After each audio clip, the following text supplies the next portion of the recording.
Since I was 12 years old, I've felt like something has been following me. No matter where I've moved, it has never fully gone away.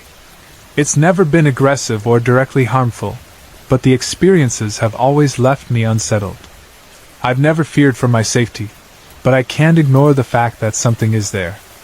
I moved in with my dad and his girlfriend when I was 12. We lived in an old farmhouse in Coketown, Ontario. The house sat on a vast property with rolling hills and dense trees. It was beautiful, but there was something about it that made me uneasy. There was only one other house nearby, past one of the barns, but most of the time, it felt like we were completely isolated. I shared a basement bedroom with my sister. The basement wasn't finished, just concrete walls and floors. Cold, bare, and dimly lit. One afternoon, I was sitting in my room when I heard footsteps right outside my door. Assuming it was my sister, I got up and opened it, expecting to see her standing there. But the hallway was empty. I sat back down, convincing myself I had imagined it. Then I heard the noise again. This time, I didn't move. Instead, I glanced toward the doorway, and that's when I saw it. A shadow. It moved along the wall, slow and deliberate, stopping just outside my door. I stared at it frozen. It didn't move, didn't make a sound. Then, as if it knew I was watching, it began to fade, slowly dissolving into nothing. I bolted upstairs and refused to go back down alone. I never told anyone what I saw, and I never saw it again in that house. But I always had the feeling that something had been there with me. By the time I was 15, we had moved to Cambridge, Ontario, into an older house. My sister and I both agreed that something about it didn't feel right. It wasn't haunted looking or anything like that, just an outdated, dimly lit home with a basement that felt like it belonged in a horror movie. It had the same cold, concrete floors and walls as the last basement. We would go down there together, but neither of us ever wanted to be alone in that space. One night, we decided to watch a movie in my room. The only player I had was an old VHS, so we had to pick from the small collection of movies we still had. We settled on Alice in Wonderland and split up to get ready. My sister made popcorn while I went downstairs to grab the tape. I found the case easily enough, but when I opened it, the tape was missing. That was strange. We hadn't watched that movie in years. We searched for a while before giving up and choosing something else. When I went to put the new tape in the player, I stopped. Sitting inside the VHS player was Alice in Wonderland. I had never put it in there. Years passed, and by the time I was 24, I was living in a townhouse in Hamilton, Ontario, with my husband and kids. This house didn't give me the same feelings as the others. It was newer, bright, and had none of the eerie, outdated features of the previous places. I never felt scared or uncomfortable here, but even in this house, I still had experiences I couldn't explain. One evening, about a year after moving in, my husband and I were sitting in the living room watching TV after the kids had gone to bed. We were mid-conversation when suddenly, the entire room filled with an impossibly bright light. It was so blinding that we both had to shut our eyes. And then, just as quickly as it had appeared, it was gone. It wasn't a power surge. No light bulbs had blown out. There was no logical explanation for it. It was just a single, brilliant flash of light that seemed to come from everywhere at once. The second incident was even stranger. I suffer from sleep paralysis, so I often experience moments where I think I'm awake, but I'm still dreaming. One night, I had an episode, and in that half-conscious state, I thought I heard my husband speaking to me. I rolled over and asked him what he said. At first, he mumbled something unintelligible. Then, without transition, he was suddenly sitting up, his back completely straight, howling like a coyote. It was inhuman, loud, unnatural, and completely terrifying. I hadn't seen him move. 1 second, he was lying next to me, and the next, he was sitting up, making that awful sound. I snapped out of it, fully awake, my heart racing. I left the room and went downstairs to calm myself. The next night, I was putting my daughter to bed. As I tucked her in mid-sentence, I heard it again. The same howling. But this time, it wasn't coming from my husband. It was unbearably loud, but it didn't seem like it was coming from outside the house. It felt like it was inside my head. The sound filled every inch of my mind, vibrating through me. And then it was gone. I looked down at my daughter, and she was pale.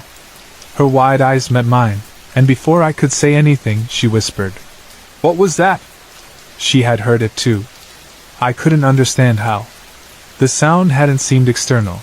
It had felt like something only I could hear. But she described it exactly as I had experienced it. For as long as I can remember, I've had these strange encounters. Different places, different houses, but always something. I don't know what it is, or why it seems to follow me, but I do know that it has never fully left. And I don't think it ever will.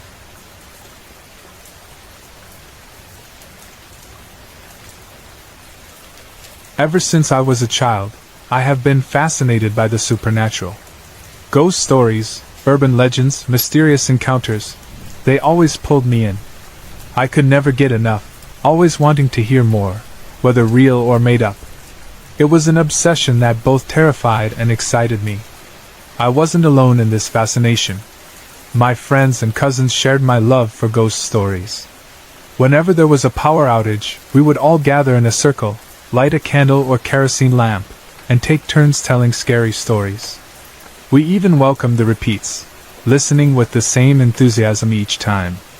We loved the thrill of it, the way our hearts would race, the way we'd huddle closer as the stories got darker. I used to live in Thane, Maharashtra, in those days. The events I'm about to share happened in my home, late at night, past midnight. More than once. My house was spacious, with large windows on every outer wall. The main hall had two, the smaller bedroom had one, and the master bedroom had another. The kitchen and bathrooms also had windows in a similar layout. It was bright, airy, and open during the day. But at night, the windows felt like portals to something unknown. Outside, a gap of a few feet separated our house from an 8-foot wall lined with barbed wire. There was no way anyone could climb over it. The only entrance was through the front gate, which was always padlocked at night. All the windows had 2 wooden doors, one inside, one outside. The inner doors opened inward, the outer doors outward, and between them was an iron grill that slid open sideways. The grill was always locked with a padlock at night. The small bedroom was mine. It was compact, with my bed pushed against the wall beneath the window. At the foot of the bed was my study table, and at the head, a cupboard attached to the wall. Because of this setup, the easiest way in and out of bed was through the middle, as both ends were blocked. It was past midnight, 1:15 a.m., to be exact. My cousin was visiting, and we were sitting in my room, talking. We had a habit of staying up late, chatting through the night whenever we got the chance. Since she lived far away, we didn't see each other often, and when we did, we made the most of it. The rest of the house was dark and silent, everyone else fast asleep. My room was the only one with the light on. We talked, laughed, and tried to keep our voices down so we wouldn't wake anyone. Eventually, the conversation turned to ghosts. It always did. We shared stories we had heard, some vague, some terrifying. It was our tradition to take even the scariest tales and twist them into something funny, changing the details, exaggerating the ghost's appearances, turning horror into humor. But this time, something was different. The air in the room shifted. A cold chill settled over us, creeping into our bones. The temperature dropped so suddenly it made us shiver. The laughter stopped. There was no breeze. No air conditioning. Just an unnatural cold that made our skin prickle. We sat in silence, our bodies tense, waiting for the feeling to pass. Slowly, warmth began to return to the room. Just as we started to relax, my cousin whispered, "Bolt the windows shut." Her voice was calm, but something in her tone sent a wave of unease through me. I got up without question, slid the bolt into place, locking the grill. I sat back down, trying to shake off the strange feeling. Not even 2 minutes later, it happened. A loud bang.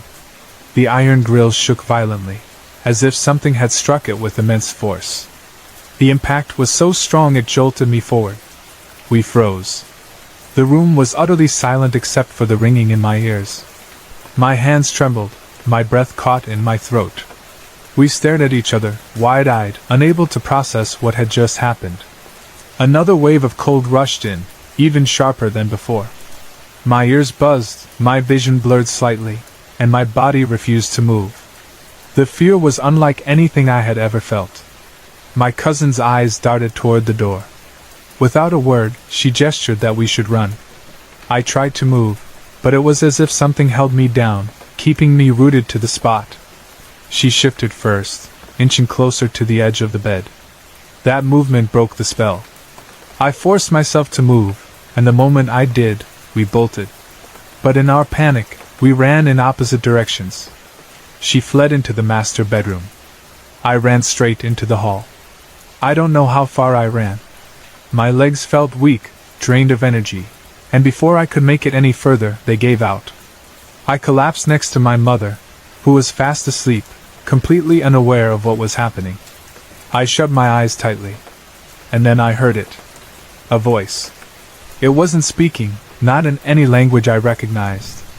It was just sounds. Desperate, unnatural, unearthly noises, as if something was trying to get my attention. When I didn't respond, the noises changed. The windows began to creak. The sound moved rapidly, inhumanly, from one window to the next. Then came another bang. Then another. I don't know how long it lasted, but it felt endless. I couldn't take it anymore. I opened my eyes. And it was there. Just outside the window. A figure darker than the night itself. Its form was barely visible, but the eyes? Two large, glowing yellow eyes with red edges. It didn't blink. It didn't move. It just stared. Hatred radiated from it, pure and seething. The moment my eyes met its, my fear reached a level beyond words. I wanted to scream, to run, but my body was frozen. And then it was gone. Vanished. The air returned to normal. The temperature was fine. The night was still. I was afraid to blink, terrified it would reappear. And then I remembered my cousin. What had happened to her? Why did she run the other way? I was too shaken to move, so I stayed where I was, eventually drifting into an uneasy sleep. The next morning, I woke up exhausted. For a moment, I convinced myself it had been a nightmare. But then my cousin told me what she had seen. When she ran into the master bedroom, she tripped and fell onto a sleeping relative. But instead of waking up startled, they barely reacted, just brushed her off and went back to sleep, as if they were in a trance. And then she saw it. The figure. She described it exactly as I had seen it, black as coal, with glowing yellow eyes and blood dripping from their corners. It had a long, crooked nose and a narrow, pointed chin. It didn't move. It only stared. She swore it was in the master bedroom window the entire time. But I knew it had been at my window. Which meant it had been in two places at once. No one else in the house heard anything. Not the bangs. Not the creaking. Nothing. They laughed at us when we tried to explain. A month and a half passed. Everything seemed normal again. Then, one night, the family had a gathering. Laughter, conversation, warmth. Everything felt right. Until the clock struck 3 a.m. And then, out of nowhere, bang!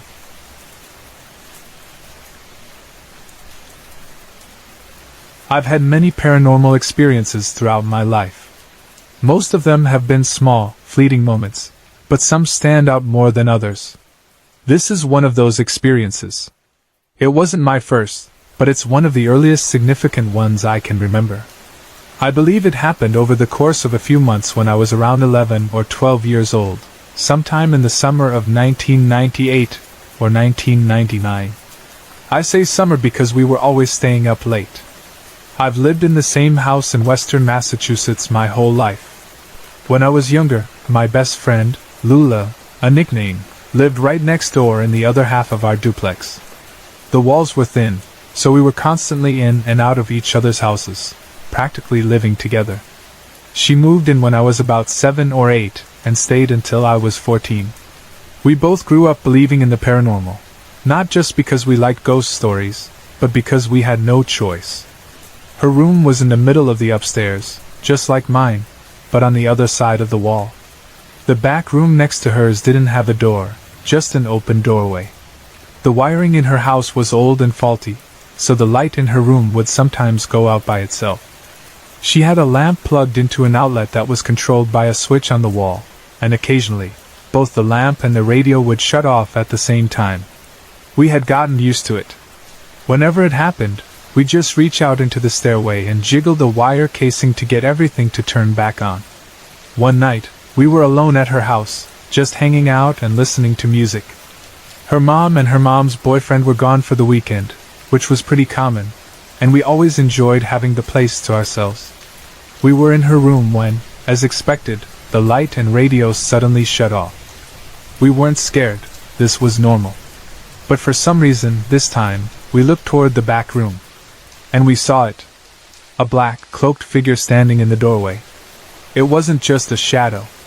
It was solid, like a person wearing a hooded cloak, but completely featureless. No face, no eyes, just darkness. It started moving toward us, slow and deliberate. The second it stepped forward, we felt it. A heavy, suffocating presence. The energy in the room shifted into something dark and oppressive, something that made the air feel thick and hard to breathe. We screamed. We had seen strange things before, but this was different. This wasn't just something flickering in the corner of our vision. This was there. We kept screaming, but no one came. Not a single neighbor. Not even people from my house next door. It was as if the sound couldn't escape the room. Then, as suddenly as it started, the light flickered back on. And the figure was gone. We didn't sleep that night, but we stayed there. We grabbed flashlights and candles in case the light went off again. After that night, it happened again, and again. Each time, the figure would appear in the doorway of the back room but never step beyond it. It was like an invisible barrier held it back, keeping it from coming closer. One night, we weren't alone. Lula's niece was spending the night, and her dog was with us in the room. Just like before, the light went out, and the figure appeared in the doorway.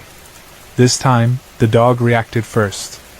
It growled, its hackles raised, a deep, guttural noise coming from its chest. Then it barked, loud, aggressive, non-stop. The three of us screamed. But once again, no one came upstairs. Even though Lula's room had no door, even though we were making enough noise to wake the entire house, it was like the room had been soundproofed. That was one of the last times we saw it together. But I wasn't done with it yet. The final time I saw it, I was alone. I was in my own room, asleep, when I suddenly woke up. There was no reason for me to wake up, no sound, no movement, nothing that should have disturbed me. But I was wide awake, and I immediately knew I wasn't alone. I turned my head, and there it was, standing in the center of my room. The same black cloak. The same faceless, empty void where a face should have been. I froze. I squeezed my eyes shut, then opened them again, hoping it would be gone. It wasn't. I pinched my arm under the covers, making sure I was awake. I was. It didn't move. It didn't make a sound. It just stood there. I don't know how long I stared at it, but eventually, I drifted back to sleep. That was the last time I ever saw it. I don't know what it was, or why it was there. It never physically hurt us, never did anything aside from just being there, but the energy it carried was unmistakably dark. It felt wrong, like something that shouldn't exist in this world. I never saw it again after that night. But I've always wondered, why did it appear to me? Why did it always stay in the doorway, never crossing into the room? And why, after all those months, did it finally come into my room, only to never return? I still don't have answers. And maybe I never will.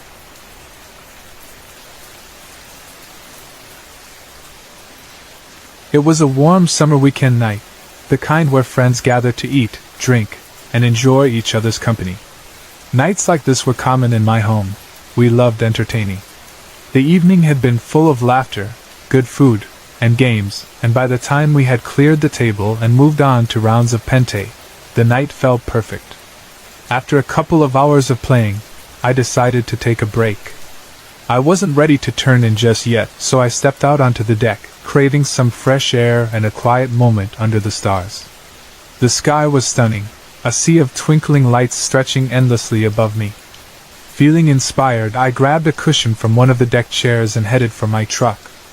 I dropped the tailgate, climbed into the bed, and stretched out, using the cushion as a pillow. The sounds of my friends laughing and talking drifted from inside, mixing with the night sounds of Arkansas, crickets, distant owls, the occasional rustling in the trees. It was one of those rare, peaceful moments where everything felt just right. I had been lying there for about 20 minutes, watching the sky, when suddenly, right next to me, a voice spoke. It wasn't just any voice. It was Jennifer's voice. I freaked out. My entire body jolted with fear, my heart slamming into my ribs. The voice was so close, inside the truck bed with me, that for a split second, I was sure Jennifer had snuck up on me. But as I scrambled to get up, twisting around to see who was there was no one. Panic surged through me. Without thinking, I launched myself over the side of the truck. I didn't go for the tailgate, didn't even consider taking a normal way out. I just jumped. Adrenaline took over, and before I knew it, I was sprinting to the deck, up the stairs, and bursting through the back door at full speed. I stood there, trying to catch my breath, trying to make sense of what had just happened. I didn't want to cause a scene, but one look at me, and everyone knew something was wrong. "You're white as a ghost," someone said. No pun intended, I'm sure. I hesitated before telling them. I didn't want to sound crazy. But eventually, I caved and told a few people what had happened. They listened, some with concern, others with the kind of understanding that made me realize this wasn't exactly a first for this house. I stayed inside for a while, trying to shake off the feeling, but something kept nagging at me. I didn't want to be alone, but I also felt like I needed to go back outside. I couldn't explain why. Maybe I just didn't want to feel chased away from my own space. So I grabbed a friend and we went out onto the deck together. We stood there, talking about what had happened, going over every possibility, but none of it made sense. Before long, the rest of the group joined us outside. I was still rattled, but I tried to focus on the conversations around me. I found an empty chair and sat down, without a cushion. There was no way I was going back to the truck to grab the one I left behind. That's when Sophie, our dog, jumped onto my lap. She was a sweet, calm dog, but not that night. Out of nowhere, she started growling. Then, she started barking aggressively, snapping her head toward the wall behind me. Everyone fell silent. I turned to look, expecting to see something, but there was nothing there. Just the same wooden wall of the house. That's when I felt it. A sudden, ice-cold sensation on my left shoulder. It wasn't just a chill in the air, it was concentrated, direct, deliberate. My left ear, the side of my head, even the back of my neck felt like they had been plunged into cold water. Everyone was watching me, watching Sophie, watching the empty space behind me. "Your eyes just got really big," someone muttered. I reached up, waving my hand through the air beside me, and the cold was real. It was localized right there, just behind where I had been sitting. I moved. Fast. We all gathered in a line, staring at the empty space against the wall. Every few seconds someone would hesitantly reach out toward it, testing to see if the cold spot was still there. It lingered for a while before slowly fading away. Eventually, the moment passed. It wasn't the first strange thing to happen around our house, and it wouldn't be the last. But this one was different. Looking back, I don't think it was trying to scare me. The surprise of it is what scared me. But what was it? And why did it mimic Jennifer's voice? That's what unsettles me the most. It could have spoken in any voice, or no voice at all, but it chose hers. And I never gave it a chance to finish what it was going to say. I wonder what it would have told me.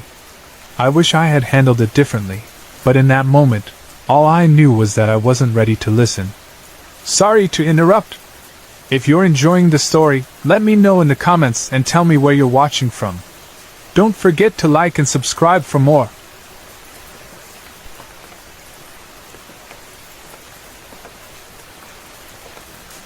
I'm 16 now, but this happened when I was about 8 years old. Back then, my family lived in Pretoria, South Africa, in a quiet neighborhood. Our house was large, with 2 stories and a basement. The ground floor had the living room, kitchen, dining room, a bathroom, and my father's study. The second floor was where all our bedrooms were, mine, my 2 sisters, and my parents. The basement, of course, was underground. It was a big house, open and bright during the day, but at night, something about it felt different. At first, everything seemed normal. Just an ordinary day filled with school, homework, and playing outside with my friends. But then, strange things started happening. It started small. Objects in my room would move on their own. Things I knew I had left in one place would be in another when I returned. Scratches appeared on my walls, thin, jagged lines that looked fresh. At first I thought it was just my imagination or maybe something my sisters had done to mess with me. Then one night, something happened that I couldn't explain away. I was lying on my bed, practicing my reading when, out of nowhere, a heavy book flew across the room, directly at me. It came from the window side of the room, but my windows were shut, my curtains were drawn, and there was no wind. The book hit me on my arm and fell onto the bed. My breath caught in my throat. There was no one else in the room. I should have told my parents, but I didn't. I was scared they wouldn't believe me. What if they thought I was making it up? Or worse, that I was crazy? So, I tried to ignore it. Then came the closet incident. One night, I was sitting on my bed, facing the window.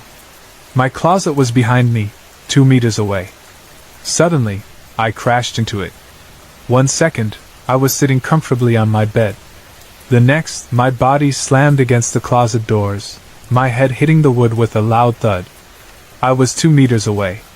There was no way I could have fallen off my bed like that, not on my own. It was as if something had picked me up and thrown me across the room.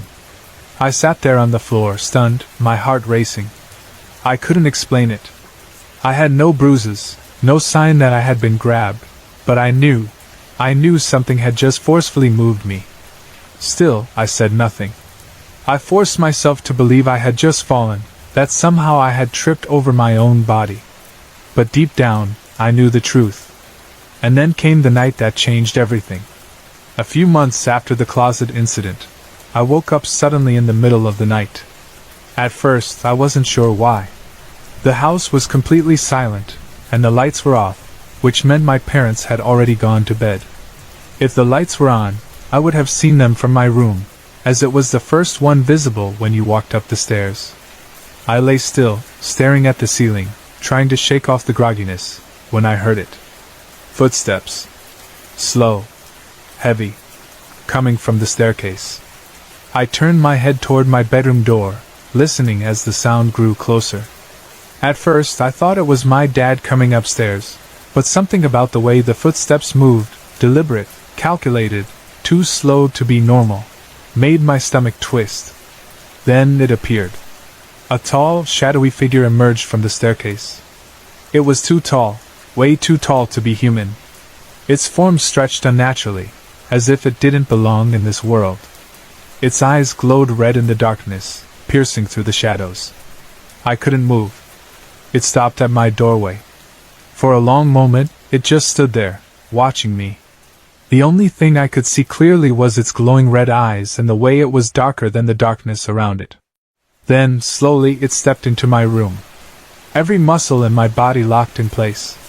I wanted to scream, but my voice wouldn't come out. I wanted to hide, but I couldn't move. It came closer. Then, it sat down on my bed. I felt the mattress sink beside me. And then, it laughed. A deep, low, menacing laugh that vibrated through the air. It was a sound I had never heard before, not from a human, not from an animal, not from anything I knew.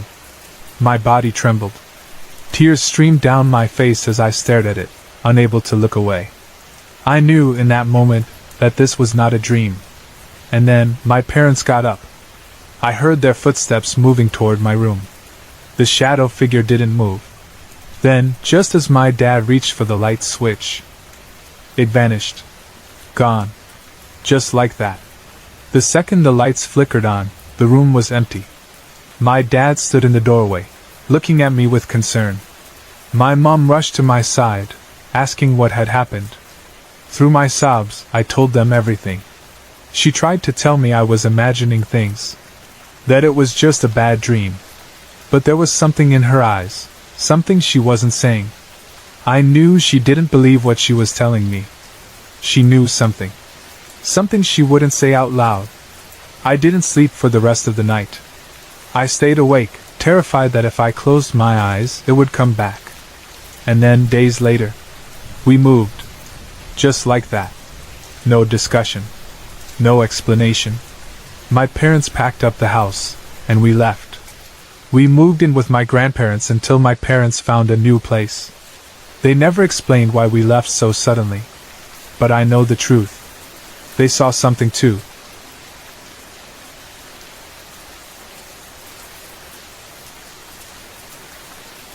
I was 17 at the time, about 7 years ago now. My parents had gone away on a 2-week break, leaving me at home with one of my brothers. The first week had been normal, until I became unbearably unwell. It started with stomach cramps, but not the kind you could ignore or sleep off. The pain was excruciating, a constant, twisting agony that made it impossible to sit still. After 48 hours of non-stop pain, my brothers decided enough was enough and took me down to A&E. Appendicitis. They wanted to operate immediately. I had never had surgery before. The idea of being put under, of being cut open while unconscious, it terrified me. But worse than that was the thought of doing it without my mom there. I couldn't. I wasn't ready. I told the doctors I would wait until my parents got back. Reluctantly, they gave me painkillers and sent me home, telling me to rest and avoid sudden movements, or else I could aggravate it. I spent the next week at my other brother's house, staying with him and his family so they could keep an eye on me. The pain had eased, no longer as intense as it had been, but I still had to be careful. One afternoon, my sister-in-law, nieces, and nephew went out, leaving me alone in the house. I was lying on the sofa, watching TV, my body still sore but comfortable. The painkillers had dulled the worst of it, and the warmth of the afternoon made me drowsy.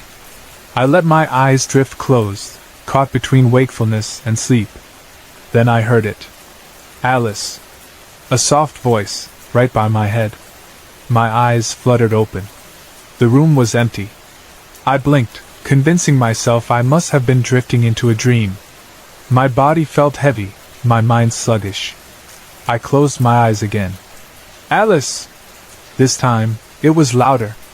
It came from across the room, near the doorway. My breath caught in my throat as I turned my head. There, in the doorway, was an outline of a small figure. It wasn't solid like a person, but it wasn't a shadow either. It was golden, shimmering, almost like it was made of light and dust. The way it sparkled reminded me of sunlight hitting water. Even though I couldn't see details, I knew one thing for certain: it was a child. But I couldn't tell if it was a boy or a girl. And yet I wasn't afraid. A feeling washed over me, something so pure and peaceful that it made my chest ache. Love. Tranquility. Warmth. I just watched as the child's glowing form slowly faded, dissolving into nothing. I didn't move. I didn't want to. I had never felt anything like that before. I wanted that feeling to stay forever. After a while, I let my body relax again. The TV played in the background, the familiar sound grounding me. My eyelids grew heavy, my breathing slow and steady. I must have drifted off, but I was still aware of everything around me. I could hear the TV. I could feel the warmth of the room. Then, a new feeling washed over me. It was the same warmth and love I had felt from the child. I opened my eyes. And she was there. A woman, leaning over me, tucking me in. I couldn't see her face. Her wavy brown hair hung forward, shielding her features. She wore a creamy white top, and a gold pendant dangled from her neck, swinging slightly as she moved. I watched, completely still, my mind slow to process what was happening. Then, suddenly, I realized I was supposed to be alone. No one was in the house with me. My heart raced as reality hit me. The moment I fully opened my eyes, she was gone. Vanished. But here's the strangest part. I had already thought my eyes were open. While I had been watching her, I could see the entire room. I could see the TV still playing, the furniture, everything. But my eyes had been closed the whole time.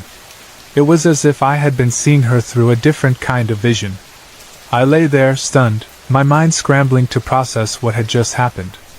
Then, something even stranger happened. A memory surfaced. It hit me like a rush of wind, like I had been pulled backward through time. I was no longer 17. I was a toddler. I saw myself sitting in my old cot, playing with a musical nightlight toy I hadn't thought about in years. I couldn't have been more than 2 or 3 years old. Then I turned my head, and I saw her. The same woman. She was sitting in the corner of my old bedroom, playing a guitar. She wasn't just a dream or an illusion. She had been there when I was a child. And I had completely forgotten. But now I remembered.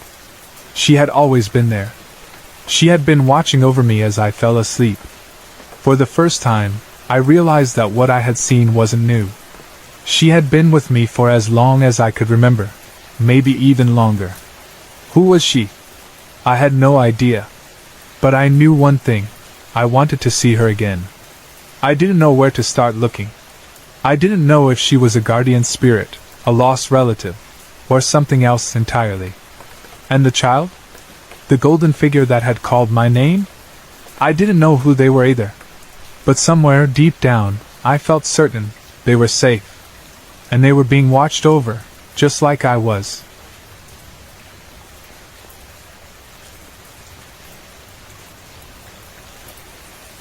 I became more sensitive to the paranormal when I was around 12 years old.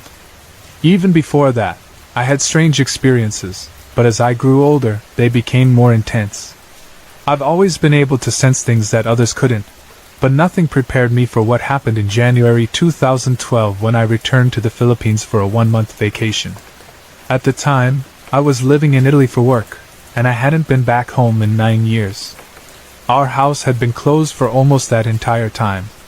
No one lived there. Only a caretaker came once a week to clean. I was hesitant to stay there. Something about the idea of sleeping in an empty house, one that had been untouched for years, unsettled me. The first night wasn't too bad. My aunt and her 3 kids stayed with me, which made me feel a little safer. The house was big, so we decided to sleep in the living room, all together. The bedrooms felt too eerie, especially since one of them didn't have a working light. None of us had the courage to sleep alone. For the first few days, everything seemed normal. But after a week, I started to feel it. Something was off. That night, I woke up suddenly at 3 a.m. My 1-year-old cousin was crying. The lights were on. I opened my eyes, still groggy, and let my vision adjust. At first, I thought she was just having a bad dream. But when I turned my head to check on her, I froze. There, standing right in front of my cousin, was a black shadow figure. It wasn't just a trick of the light. It was real. A dark, human-like figure looming over her, staring down at her as she cried. My breath caught in my throat. I reached for my aunt, shaking her awake. "Hey, Joy! Hey, Joy, Geising! Joy! Joy, wake up!" She groggily opened her eyes, asking what was wrong. And then, the shadow disappeared. I gasped, trying to catch my breath as I quickly explained what I saw. My aunt's expression turned serious. My cousin was still crying, but the other 2 kids were sound asleep, completely unaware of what had just happened. I didn't take any chances. I grabbed my rosary, placing it beside my cousin. Then I took a handful of salt and a large knife and placed them near her too. They say salt and knives ward off spirits. A few minutes later, she stopped crying.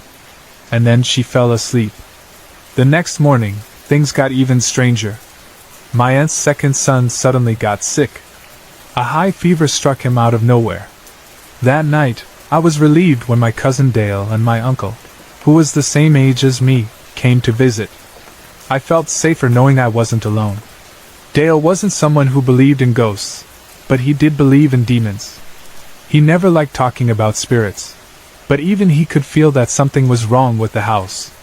That evening, we sat in the living room drinking and talking, trying to lighten the mood. At one point I snapped a picture of Dale on my phone. I didn't think much of it at the time. Later that night, strange things started happening again. My uncle suddenly turned to me, his face pale. "I can hear heavy footsteps in the hallway," he whispered. I strained my ears. Thud. Thud. A slow, heavy sound echoed in the silence. The house felt cold, unnaturally cold.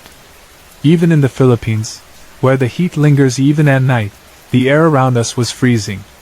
I pulled the blanket tighter around me. "Just go to sleep," I muttered, too scared to acknowledge what was happening. By morning, the house felt normal again. Nothing had happened. Or so I thought. That afternoon, around 4 p.m., I was sitting on our katre, a bamboo bed we keep outside for relaxing. The sun was still up, the air warm and humid. I was tired but awake, enjoying the quiet. Then, a white shadow passed in front of me. It was fast, just a flicker at the edge of my vision. I barely had time to register it before it was gone. I ignored it. Maybe I was imagining things. Then, 5 minutes later, it passed again. But this time, I saw it clearly. A white, floating figure, gliding effortlessly through the air. My heart dropped.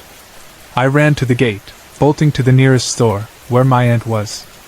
I didn't stop until I was inside, gasping for breath. My cousin Dale and my uncle weren't home.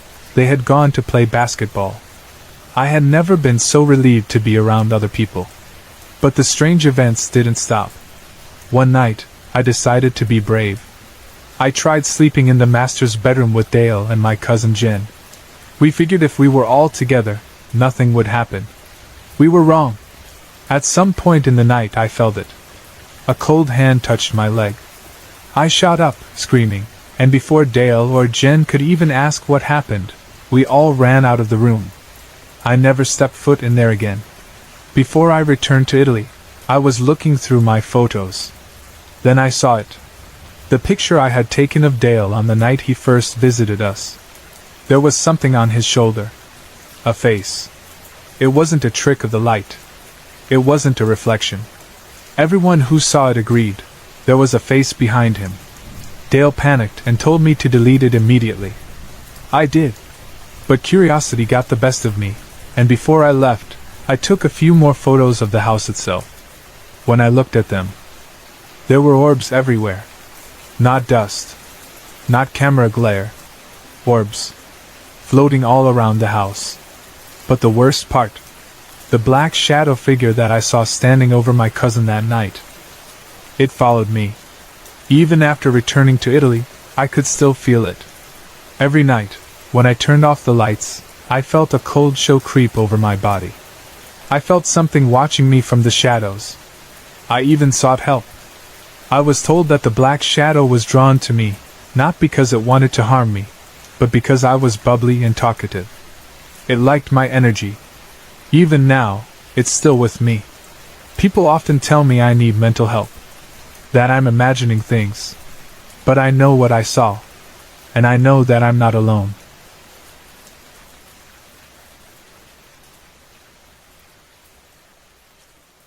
This happened a long time ago, in a small, remote town called Bandikri, located on the border of Rajasthan and Uttar Pradesh. My father worked for the railways, a job that required frequent transfers, so we never stayed in one place for too long. At the time, I was only about 1.5 years old, and my mother was 7 months pregnant with my younger brother. We lived in a rented house, which belonged to another railway employee and his family. Since they were also connected to the railway, my parents had a good relationship with them. The house was small, and we only had one room to ourselves. The rest of the house belonged to the owners. Our room was located at the back of the house, near the overgrown backyard, where tall bushes and wild plants grew unchecked. Since it was a small town, there were no street lights or modern conveniences. At night, the backyard was pitch dark, making it even more eerie. The owner's wife, Mrs. Mishra, was a strong believer in the paranormal. She often spoke to my mother about spirits and supernatural entities, warning her to stay indoors after dark, especially since she was pregnant. According to local belief, spirits are more attracted to pregnant women. But my mother was a skeptic. She never took these stories seriously.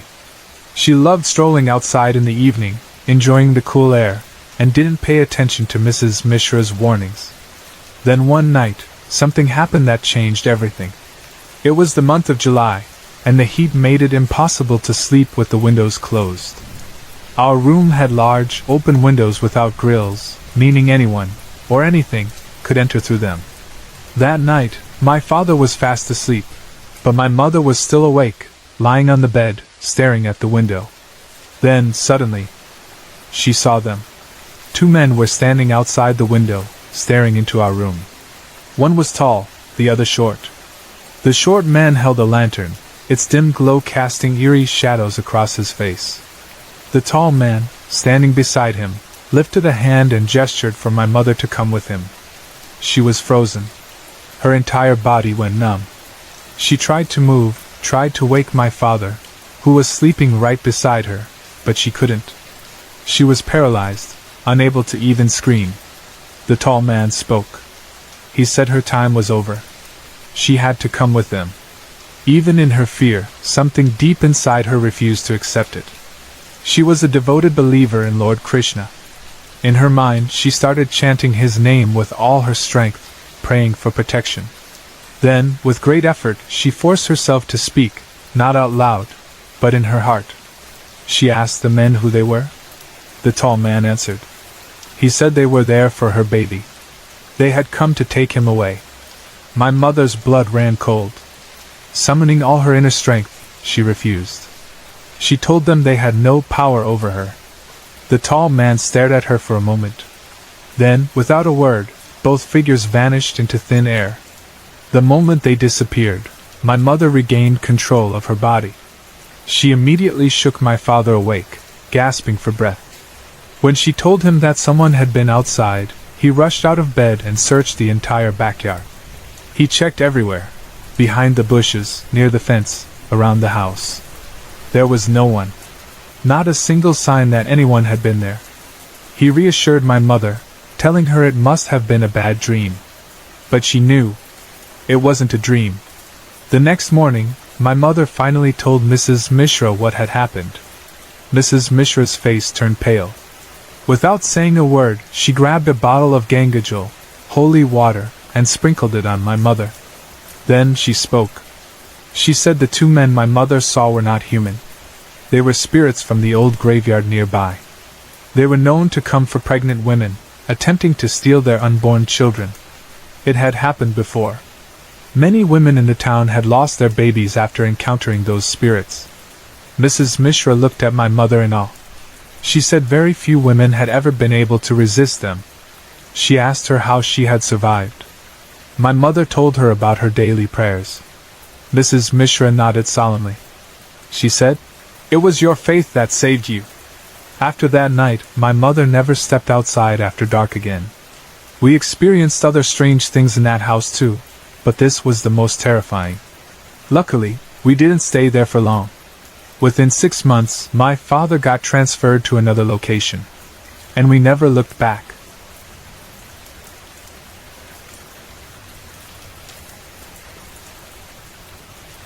When I was growing up, my family moved frequently across different cities in India.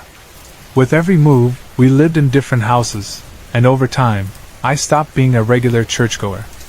I never really paid attention to supernatural things back then, but as I look back, I realized that some incidents were not just coincidences. The first strange experience happened in July 2008, though I didn't think much of it at the time. I was in high school, living in Pune with my family in an apartment. We had recently adopted a cat from a shelter. One night, I was studying late, while my cat dozed on my study table. She suddenly woke up and started staring at something behind me. I glanced back, but there was nothing there. A few seconds later, she jumped from the table, sat at the foot of my bed, and began growling at the empty space in front of her. It wasn't the first time she had acted strangely. She often stared at walls or fixated on spots where there was nothing visible. I assumed she was just being a cat and didn't think much of it. Now, looking back, I realized she may have been seeing something I couldn't. In 2010, I moved to Delhi for college. I was staying in a girls' hostel, which was in an old building. My room was on the third floor, the top floor of the hostel. It opened to an open courtyard, and across the courtyard was the bathroom. I shared the room with another girl, and we got along well. One night, after finishing our studies, we turned off the light to sleep. Just as the room went dark, my roommate let out a loud, terrified scream. I was still standing near the switch, so I immediately turned the light back on. She was sitting upright, looking completely shaken. I asked her what had happened. She told me that the moment the lights went out, she saw small, round yellow lights moving in a spiral on the ceiling. Then she saw something in the farthest corner of the room. She couldn't describe it properly, but she was horrified. She had never seen anything like that before. I felt uneasy too. Her fear was real, and I could tell she wasn't making it up. We sat up for a while, prayed together, and ended up sleeping with the lights on that night. A few weeks later, we had almost forgotten about that incident.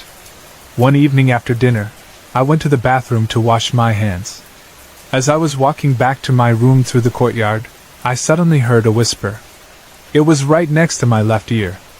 The voice was low, almost like a hushed murmur, but I distinctly heard the words "add on" or "and on." I froze, my heart pounding. There was no one around me. The courtyard was empty. I stood there for a few seconds, trying to make sense of it. At first, I thought maybe it was the wind or the sound of an insect buzzing. I didn't know much about the supernatural, so I convinced myself that I had imagined it. At the time, I didn't realize that this was only the beginning. In 2011, I went home to Pune to visit my parents. I had been away for a while and was looking forward to spending time with them. Everything was normal during the day. That night, after finishing my work, I lay down on my bed. I was facing the ceiling, thinking about my plans for the next day. After a few minutes, I turned to my side and curled up in a fetal position. Suddenly, I felt a deep chill. It was summer in India, the kind of heat where nights are just as warm as the days. There was no chance of a sudden cool breeze. Yet, my body felt ice cold. I sat up and pulled my blanket over me, trying to shake the feeling. And then I heard it. A whisper, right next to my right ear. The voice was slow, deliberate, and unmistakably close. It said one word: black. The moment I heard it, my entire body froze. I was fully awake. I knew I wasn't dreaming. It wasn't the voice of my parents, and there was no one else at home. For a brief second, the thought crossed my mind that maybe someone had broken into the house. But why would an intruder whisper a single word to me? I couldn't move. I couldn't even scream. I just lay there, completely still, waiting for something else to happen. My mind raced with the worst possibilities. What if I turned my head and saw something standing in the darkness? What if something suddenly lunged at me from the shadows? I shut my eyes tightly and started praying. I kept repeating prayers in my head, over and over, hoping that whatever was near me would go away. Minutes passed, maybe even an hour. Eventually, exhaustion took over, and I fell asleep. When I woke up the next morning, I rushed to tell my parents about what had happened. They listened but brushed it off, saying that I must have watched a horror movie recently, and my mind was just playing tricks on me. But I knew what I had heard. It was real. Even now, years later, I can still hear that whisper in my mind. It was too close, too real to be just my imagination. And every time I think about that night, I feel the same cold chill run down my spine.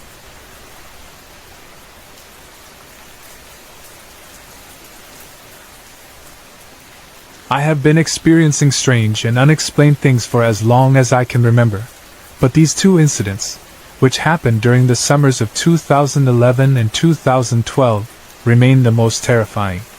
It was a warm night in 2011, and I had gone to bed like any other day. The house was quiet, and everything felt normal. But at around 12:30 at night, something strange happened. Without any reason, I jumped out of bed and ran straight to the bathroom. My heart was racing, but I had no idea why I had suddenly felt the need to go there. I stood in front of the bathroom mirror, staring at my reflection for almost a minute, trying to understand what had just happened. I wasn't feeling sick, I wasn't scared before it happened, but something had pulled me out of my bed and into that bathroom. Still confused, I shook it off and returned to my room.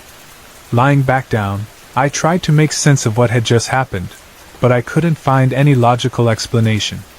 I was starting to calm down when, about 10 minutes later, just as I was about to drift off to sleep, I heard a tapping sound at my window. My entire body froze. The tapping was light but deliberate, and it sent a chill through me. I turned my head toward the window, unable to believe what I was hearing. Then it hit me. My bedroom was on the 3rd floor of the house. There was no balcony, no ledge, nothing outside my window where someone could stand. There was no way anyone could be there. My fear deepened as the tapping continued, slow and steady. I wanted to check, but at the same time, I was terrified of what I might see if I pulled the curtains open. I stayed completely still, hoping it would stop. And then it did. For a brief moment, I felt relief, but before I could even process what was happening, the tapping started again. This time, I could hear the sound of people walking outside, maybe 2 or 3 of them, laughing as they passed by. As soon as they came near the house, the tapping stopped again. Not gradually, not like something retreating, but instantly. It was as if whatever had been at my window vanished the moment those people approached. I stayed awake for a long time, listening for any more sounds, but nothing else happened that night. Eventually, exhaustion took over, and I forced myself to sleep. A year passed, and though I never forgot about that night, I convinced myself it was just my imagination playing tricks on me. But then, it happened again. It was summer of 2012, and this time, it was earlier in the night, around 9:30. I had just logged off the internet, and was getting ready for bed. For some reason, I was having trouble falling asleep, so I decided to put on some music to relax. As I lay in bed, listening to my playlist, I suddenly felt something strange wash over me. It was an overwhelming, suffocating sense of terror.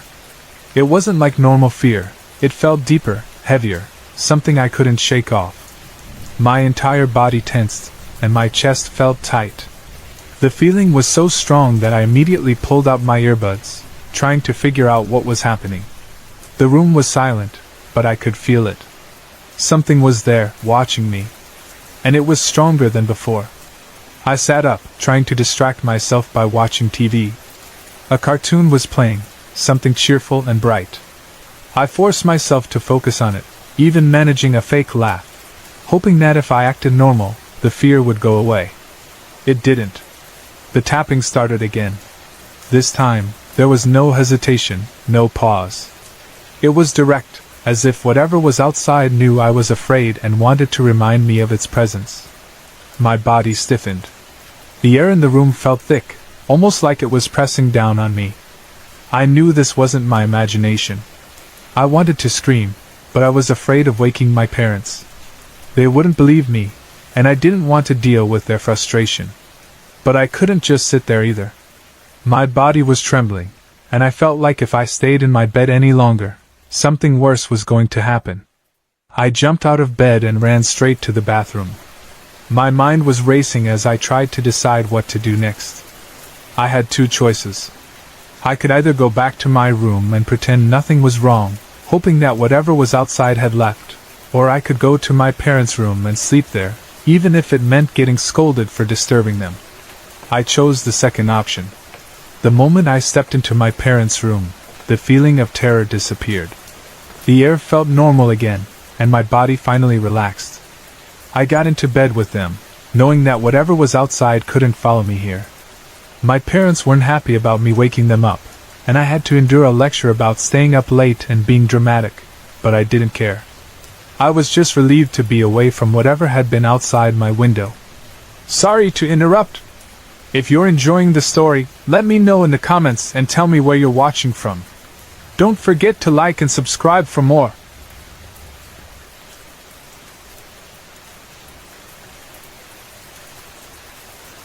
Doug, my dad, had an Afrikaans friend and neighbor named Frederik, or Frikkie for short.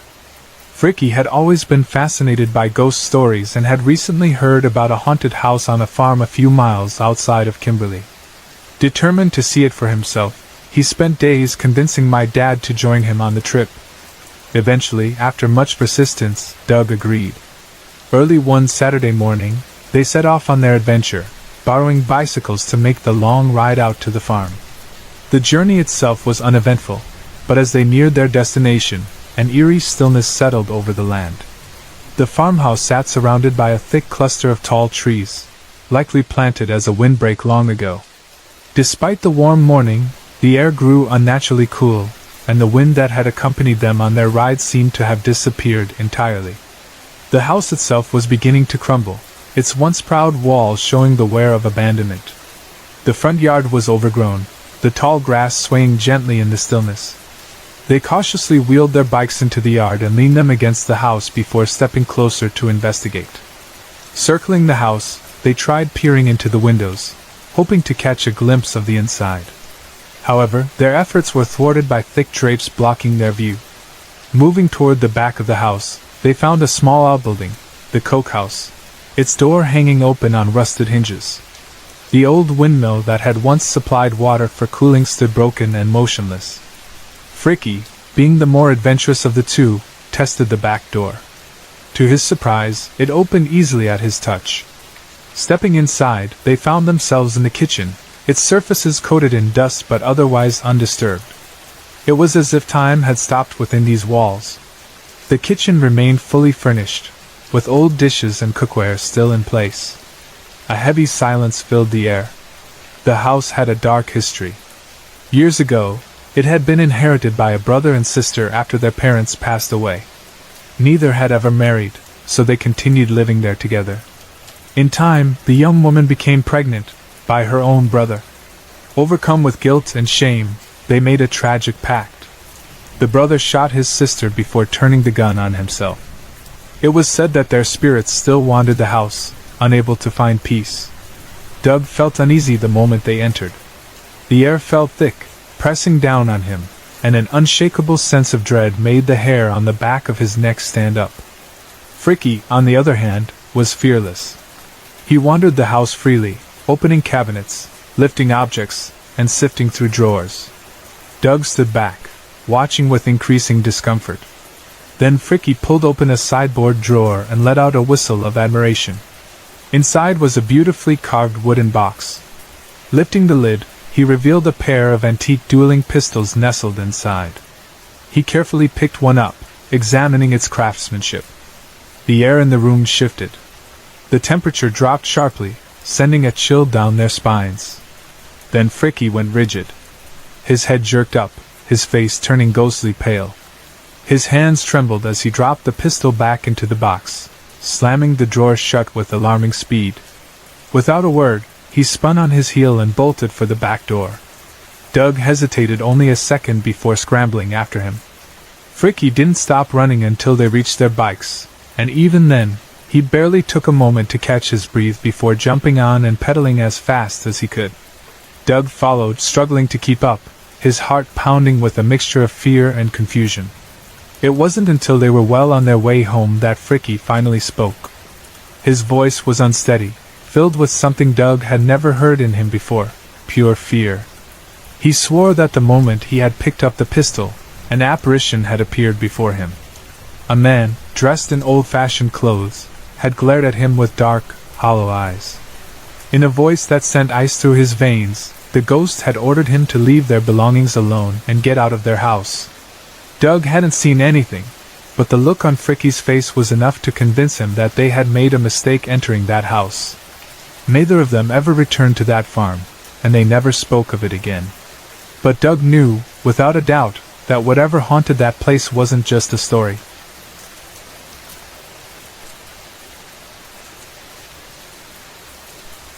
Being a lawyer based in Delhi, I have always been a rational person, yet my upbringing in a deeply spiritual Bengali Hindu family has given me a deep understanding of the unseen world. Over the years, I have traveled extensively and gathered knowledge of ghosts and spirits from scriptures. Despite my legal mind leaning toward logic, I have had spiritual and eerie experiences that have left a lasting impact on me. Among them, one experience at the Taj Mahal stands out as the most overwhelming and inexplicable event of my life. It happened on a chilly December evening in 2004.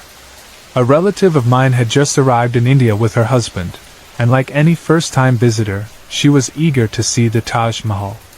She, her husband, a friend of mine, and I set out for Agra from Delhi. By the time we reached, it was around 7 p.m., and darkness had already settled over the city. We were lucky to be among the last batch of visitors allowed in before closing time. Having visited the Taj multiple times before, my friend and I decided not to go inside. Instead, we told the couple to explore the monument, while we took a walk toward the mosque on the left side of the complex. The moment we saw the mosque, an unsettling feeling washed over me. There was no logical reason for it, but both of us began walking briskly toward it, almost as if drawn by an invisible force. As we neared the entrance, my friend stopped in her tracks, unwilling to go further. I could see why. The entire mosque was pitch dark, except for a single burning candle placed on an altar at the center. The flickering flame cast eerie shadows on the ancient walls. The strong scent of IDR, traditional Indian perfume, lingered in the air, adding to the strangeness of the place. Ignoring the unease creeping up my spine, I stepped inside, leaving my friend frozen at the entrance. As I walked toward the altar, the candlelight illuminated the dusty floor, making me feel as if I had intruded upon something sacred and forbidden. Then, suddenly, a deep growling sound echoed from above. It was a sound that seemed to come from the dome directly overhead, reverberating through the silent space. The flame of the candle flickered violently, as if disturbed by an unseen presence. My entire body tensed, and an icy chill ran through me despite the cold evening air. At that moment, I knew I was not alone in that mosque. An overwhelming sense of dread took over, and I turned and ran back to where my friend was waiting. She looked at me in shock and asked why I was sweating so much on such a cold night. I could barely speak, but I quickly recounted what had happened. Trying to shake off the fear, we decided to walk toward the back side of the Taj, where the Yamuna River flowed in the distance. As we walked along the pathway, I kept thinking about what had happened inside the mosque. Then, out of nowhere, an urge to go back hit me. It was strong, almost magnetic. I turned to my friend and told her, "I want to go there once again." She looked at me in disbelief. "No, you are not going," she said, her voice firm. I insisted. "I will go no matter what." Her expression changed from concern to frustration. "You must have lost your mind. Why do you want to go back when you know something is wrong with that place?" Before I could respond, I noticed two men walking toward the mosque. They were dressed in white shirts and dark trousers, moving at a steady pace. A strange sense of relief filled me. "Look, those two men are also going there. If they can go, why can't I?" I pointed toward them. She turned to where I was pointing and then looked at me with sheer horror in her eyes. "What are you talking about? There's no one there." I froze. The two men were right there in front of us, walking toward the mosque. I could see them so clearly. But my friend, standing beside me, saw nothing. I started walking a few feet closer to them, still watching as they entered the mosque and approached the altar where the candle burned. Then, right in front of my eyes, they disappeared into thin air. I stood there, my mind unable to comprehend what I had just witnessed. My friend grabbed my arm and pulled me back, her hands shaking. Neither of us spoke as we hurried back to where my relative and her husband were waiting. The moment they saw our pale faces, they knew something was wrong. We narrated the entire experience, and a heavy silence fell over the group. No one wanted to stay there any longer. As we walked back toward the exit, I could still feel something pulling me back. It was an intense mix of fear and longing, as if an unseen force was calling me, inviting me to return. Even after leaving the Taj Mahal and driving back to Delhi, that feeling lingered inside me for days. I have spent years trying to understand what happened that night. Was it an illusion? A trick of the mind? Or did I really witness something from another realm? No matter how much I analyze it, one thing is certain: I was not supposed to be there.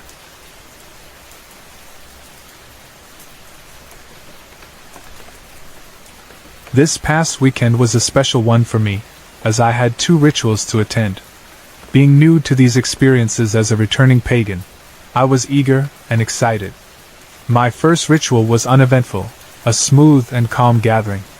But the second one, held the following night, was something entirely different. The night started as usual with my learning group. We shared a potluck meal, had discussions, and then prepared for a full moon ritual. As we were settling in, we all started hearing strange noises coming from the entrance of the building. It sounded like someone was trying to get in, but the door was already slightly open. It was also raining outside, so we brushed it off, assuming it was just the wind or the weather playing tricks on us. As the ritual began, something strange happened. I felt an energy surge from my fingertips, spreading throughout my entire body. It wasn't just a tingling sensation. It was powerful, almost electric. I was startled, but at the same time, there was a deep sense of comfort. I had wanted a certain presence to be there, and in that moment, it felt like they truly were. Then, as we called upon the elements, inviting them to join, I heard whispers behind me. I couldn't make out the words or even tell if it was a male or female voice, but the whispering was unmistakable. It was so close, right behind me. Yet, when I turned slightly to glance over my shoulder, I realized there was nothing but a candle and a wall behind me. Everyone else was gathered in front of me, engaged in the ritual. There were no rooms behind me, no doors, and no way for anyone to be outside that part of the building. The location was isolated. Unless you were in the military or attending our group, there was no reason for anyone to be out there. I tried to shake it off, focusing on completing the ritual properly. Once we closed it, the atmosphere felt lighter again, and we all returned to chatting. After a while, I excused myself to use the restroom. The moment I stepped inside, I was overcome by a terrible feeling. I often wonder if these bad vibes are just my anxiety acting up, but they never appear out of nowhere. They always seem tied to something. And in that bathroom, the feeling was heavy, as if something was lingering right around the door, waiting. Trying to ignore the unease, I finished quickly. As I stood up to leave, I felt the overwhelming sense that something was about to happen. Then, as I turned to exit, the stall door I had closed swung open violently, slamming against the wall with force. Not a slow creak. Not a gentle push from a draft. This was fast, deliberate, almost aggressive. The way it happened reminded me of those moments in horror movies where someone is hiding in a stall, and the villain kicks open the doors one by one, searching for them. The suddenness of it sent a shock through me, and I didn't stick around to figure out why it had happened. I bolted out of there and returned to the group. My heart was still racing, but I tried to act normal as I casually asked if everyone was ready to leave. Then, things got even stranger. As soon as I spoke, one of my group members accidentally dropped her box of sacred items onto the floor. Something spilled out, but nothing broke except the water dish. I knelt down to help her pick up the items, trying to keep my hands steady. Just as I reached for something, the left glass of my eyeglasses popped out. It didn't fall because I dropped them, it just came loose on its own. And at that exact moment, the light outside flickered and went out. I felt my stomach drop. Everything happening back to back felt too much like a sign, though of what, I couldn't be sure. I no longer cared about logic or rationalizing the situation. I just wanted to leave. After making sure everything was picked up and that my glasses weren't broken, we all hurried out. Even after leaving, I couldn't shake the feeling that something had been watching me that entire night. from the moment we started the ritual to the very last step I took out of that building.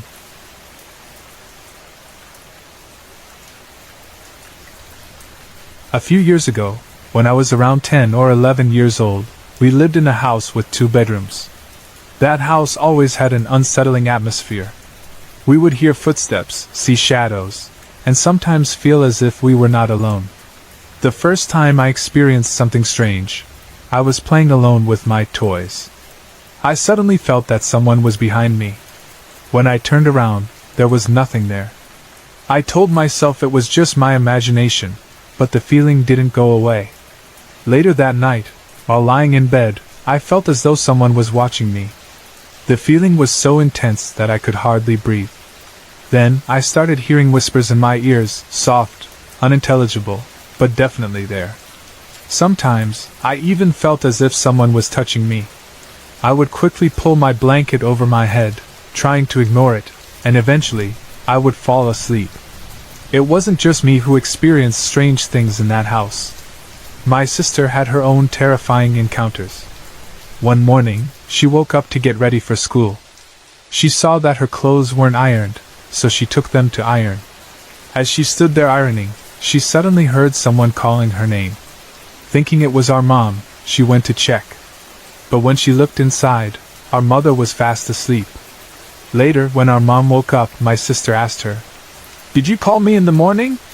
Our mother looked confused and simply said, "No, I didn't." That wasn't the only time my sister heard things. On multiple nights, while studying late at night, she would feel like someone was standing behind her. Every time she turned around, there was nothing there. She also told me that she heard whispers in her ear while studying, especially around 1 or 2 a.m. But the scariest thing she ever saw was a small shadow, the shape of a child, moving across the room. That night, she had been alone in the room. I was sleeping with my mom and dad, so there was no way anyone else could have been there. A couple of years later, when I turned 12, we moved to a new house. This one was much bigger, with 3 bedrooms, 2 upstairs and 1 downstairs. Unlike the old house, this one didn't feel haunted. At least, that's what we thought at first. One day, as I was heading outside to play, I saw something that made my blood run cold. There, standing on the staircase, was a young woman. She was completely white and transparent. She stood there for just a few seconds before vanishing into thin air. I was terrified. Without thinking, I ran outside as fast as I could and joined my friends, pretending everything was normal. When I came back home later, I told my parents about what I had seen. They didn't believe me. "It was just your imagination," they said. But I knew what I saw. And from that day forward, I always felt like I was being watched in that house. One night, I had a terrifying case of sleep paralysis. As I lay frozen in my bed, unable to move, I saw shadows on the walls, moving unnaturally. I shut my eyes tightly, too scared to look. After what felt like an eternity, the paralysis ended, and I was able to breathe again. I forced myself to go back to sleep, but the feeling of something watching me never left. Another night, I was in my sister's room upstairs. The power went out, so we used a flashlight. Almost immediately, I felt something was off. Then, the flashlight suddenly went out on its own. Now we were in complete darkness. The room felt heavy, the air thick and suffocating. Then, I felt something behind me. I turned my head slightly, and at that moment, something flew through me. I screamed at the top of my lungs. When the lights finally came back on, I ran downstairs. That's when I noticed something even more disturbing. There were scratches on my right arm. I had no idea how they got there. A few weeks later, I woke up with more scratches, this time on my left arm. I never saw anything in my room that night, but the feeling of being touched by something unseen was unmistakable. One of the strangest nights happened when I was sleeping in my own bedroom. I had already gotten used to the feeling of being watched, so I covered myself completely with my blanket to ignore it. But after a few minutes, something strange happened. At first, I started feeling very hot, sweating under the blanket. Then, suddenly, the temperature dropped, and I felt ice cold. It wasn't like a normal change in temperature. It was as if something had entered the room. I knew I wasn't alone. For what felt like minutes, the cold feeling surrounded me, and I couldn't move. Then, just as suddenly as it came, it disappeared, and I was hot again. That was when I knew something had been in my room, watching me.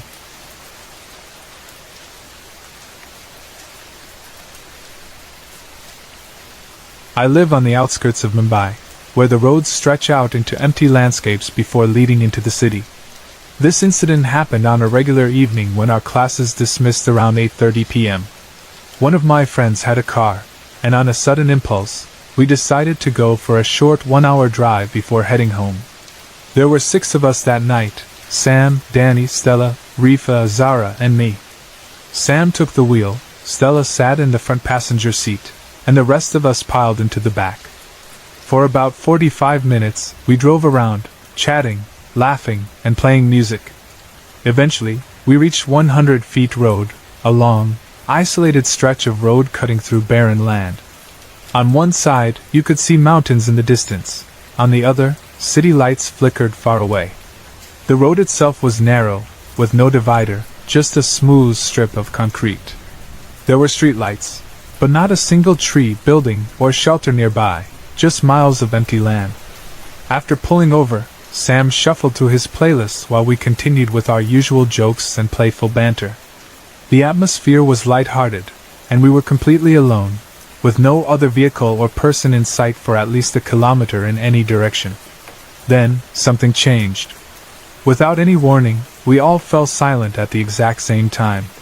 It wasn't planned, it just happened. Sam, who had been distracted by his music, looked up and felt it too. The sudden stillness was unnatural, as if something had just entered our space. We exchanged uneasy glances, not sure why we had all stopped talking. Then we heard it.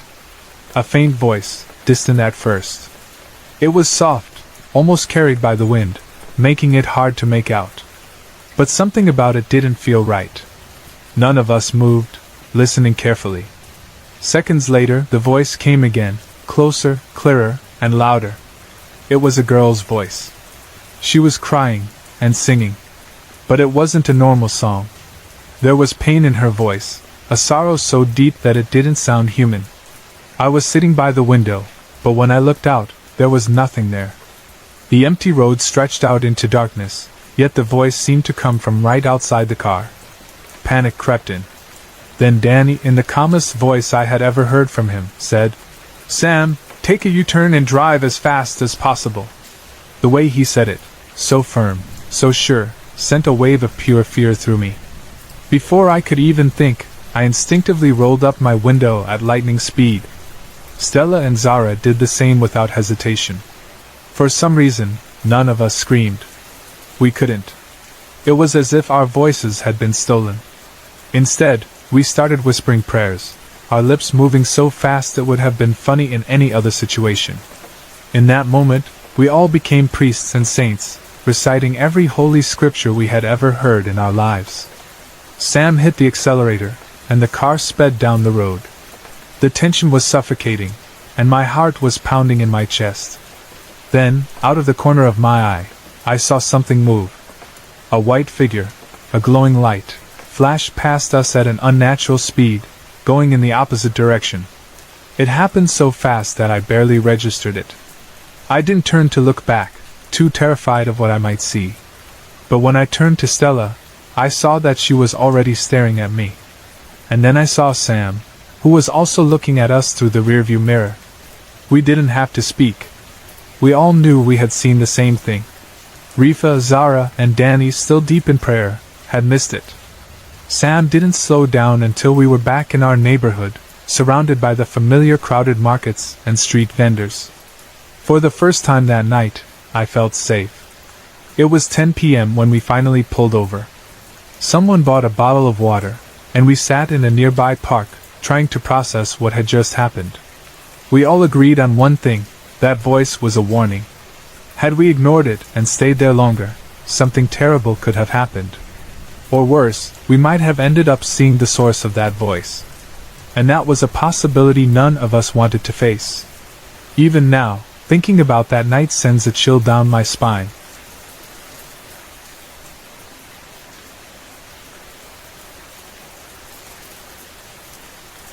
A few years ago, when I was 20 years old, I was pursuing my undergraduate studies at a prestigious university.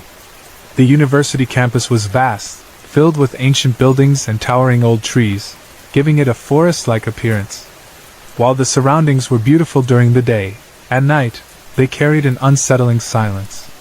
Since my hometown was far away, I had to stay in the female student hostel inside the university premises.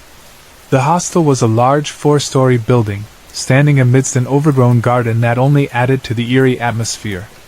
Every room in the hostel was shared by 2 students, and I was fortunate to have a close friend as my roommate. Most days, our lectures ended around 6 p.m., after which students would return to their homes or hostels.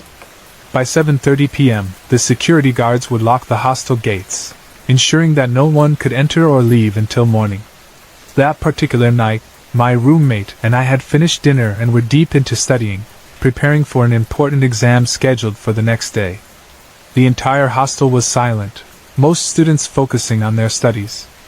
The atmosphere was calm, almost too calm. Then, at 8:30 p.m., the silence was shattered. A blood-curdling scream echoed from outside the hostel.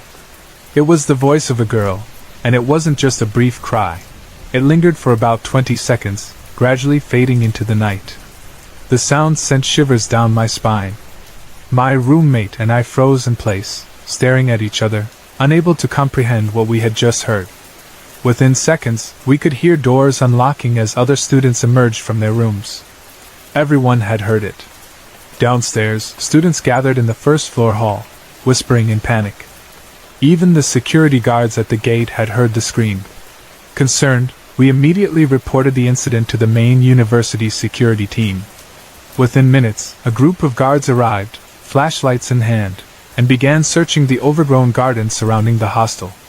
They even extended the search across the university grounds, checking every possible location. Meanwhile, we were instructed to do a head count of all students in the hostel. A fear lingered in the air. What if one of us was missing? But after thoroughly checking, we realized no one was unaccounted for. Despite the extensive search, the security officers found nothing. No intruder. No lost student. Just an empty, silent night. By then, there was only one conclusion left. Whatever had screamed was not human. We were sent back to our rooms, but no one could sleep that night. The chilling scream kept ringing in our heads, filling us with an eerie sense of dread and mystery. Some students whispered about a trapped spirit, while others speculated that maybe someone had been calling for help from another realm. Months passed, and the memory of that night stayed with me. Then, one day, I met a senior student who had lived in the hostel years before. As we talked about life in the hostel, I mentioned the screaming incident. She paused for a long moment before speaking. Then she told me something that made my blood run cold. She had experienced the exact same thing when she lived in the hostel. Then, in a somber voice, she shared the story behind it. Many years ago, a young girl who lived in the hostel was going home for vacation. She had packed her bags, excited to see her family and loved ones after a long semester.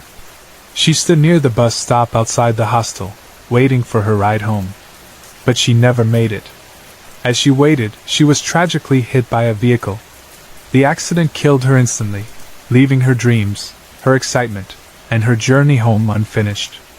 Her spirit never left. Now, she wanders near the hostel, trapped between two worlds, unable to go home. Hearing this story shattered me. I imagined her, standing at that bus stop, eagerly waiting, thinking about the warmth of her home. And then, in a matter of seconds, everything ended.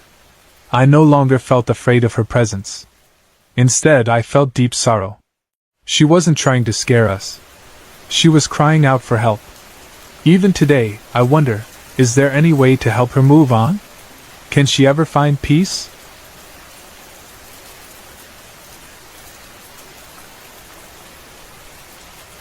I am a 31-year-old physics student. I used to be a strict atheist, never believing in anything remotely supernatural. But after everything that has happened to me over the past few months, I can no longer be sure of what I believe. These experiences came out of nowhere. I didn't invite them, didn't ask for them, and yet they happened. And they changed the way I see the world. It was around 1 in the morning, and I was on my laptop. I was chatting with people online and playing games, completely absorbed in what I was doing, when I heard something strange. It was a set of voices coming from the kitchen. The voices were small, almost childlike, but they sounded unnatural. The best way I can describe them is that they were like demonic munchkins, speaking in an eerie, mocking tone. I could hear them commenting on my surroundings. "Nice fridge! Look at the guy on the laptop." At first, I thought maybe it was the television. I looked over at the screen, but the show that was playing had nothing to do with what I was hearing. Just to be sure, I muted the TV. The voices, however, did not stop. I ignored them, dismissing the incident as my imagination playing tricks on me. Then, a little later, I glanced at my window and noticed that the shades were drawn. Without thinking, I stood up and took a step towards them, muttering to myself, "You need to be closed." And then I heard them again. "Oh, you're scared now? You think closing that's going to help?" The moment I heard those words, my heart dropped. I turned around, feeling panic rise in my chest, and before I even realized it, tears shot out of my eyes.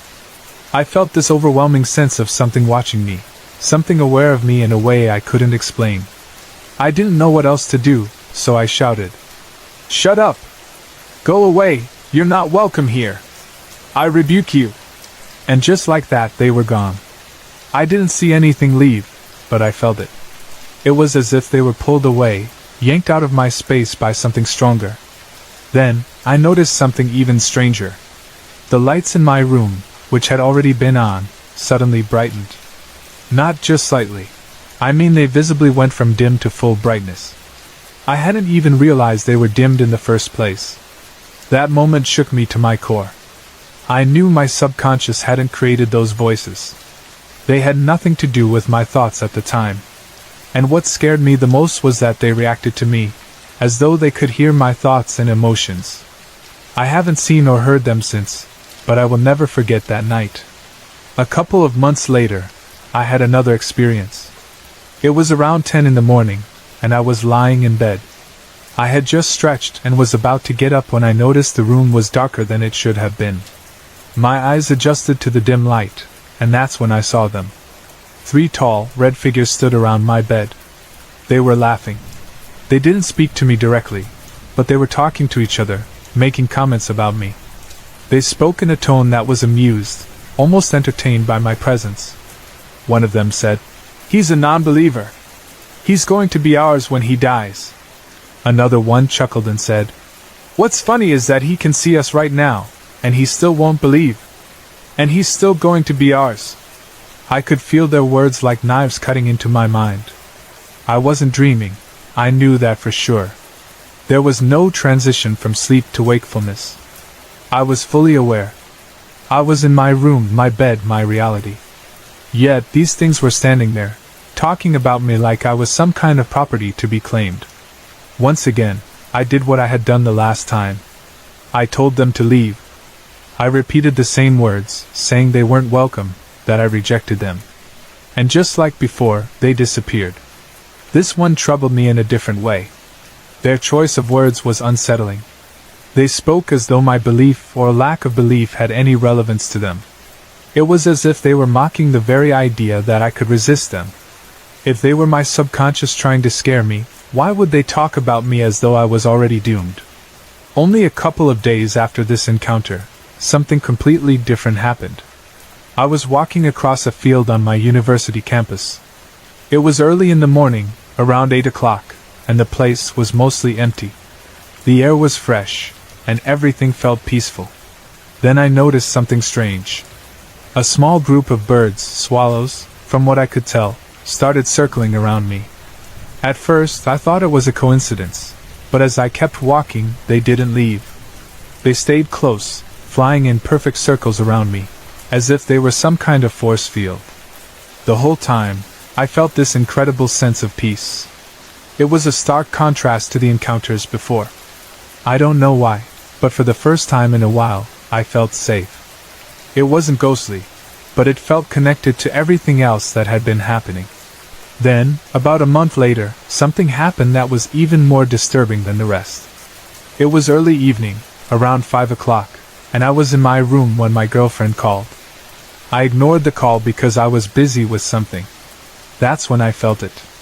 The room darkened, even though the lights were still on. The air became heavy, pressing down on me like an invisible weight. I could feel something approaching, something filled with malice. Tears rolled down my face as fear overtook me. I didn't know what was happening, but I knew something was there. In desperation, I started talking to the empty room, begging whatever was there to tell me what it wanted. "What do you want? What do you want me to do? Do you want me to believe? I believe. Do you want me to change? I'll change. What do you want from me?" Then, suddenly, my body moved on its own. I had no control. My hands reached out, grabbed my phone, and dialed my girlfriend's number faster than I could think. I watched in horror as my own fingers moved, as if I were a puppet being controlled. When she answered, I blurted out, "Who are you?" She was confused. "It's me. Amy? Your girlfriend?" I wanted to tell her what was happening, but something didn't want me to. It let me talk to her, but not about it. Then, as I sat there, I felt it force me onto the bed. My neck twisted slightly, as though something was gripping it. I begged. I promised I wouldn't tell anyone. I just wanted it to stop. And then, just like before, the presence lifted. The room brightened. It was gone. Since then, my body has gone through strange changes. I suffered from pneumonia, a pulmonary embolism, and even a mild heart attack. But despite all of that, my mind is sharper than ever. I can't get bored anymore. I could watch something as dull as the history of cotton and still be fascinated. It's as if my entire way of processing the world has changed. I don't know what any of this means. But I do know one thing. I am not the same person I was before.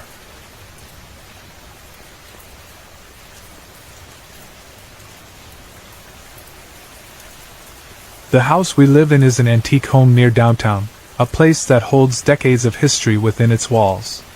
It originally belonged to my husband's grandparents, who had purchased it from a family that had migrated to America. No one knows much about them, or why they sold such a big house for only $20,000, but one thing is certain: many people have died in this house. My husband's grandparents both passed away here, and later, his uncle also died within these very walls. It wasn't until 2010 that I experienced something that changed the way I felt about this house forever.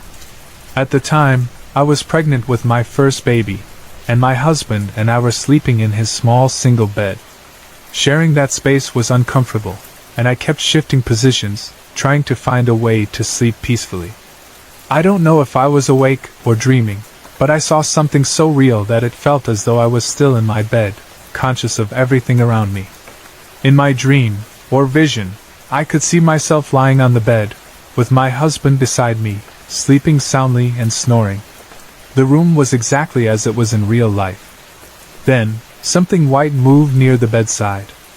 At first, it was just a vague shape, but as it got closer, I could see it clearly.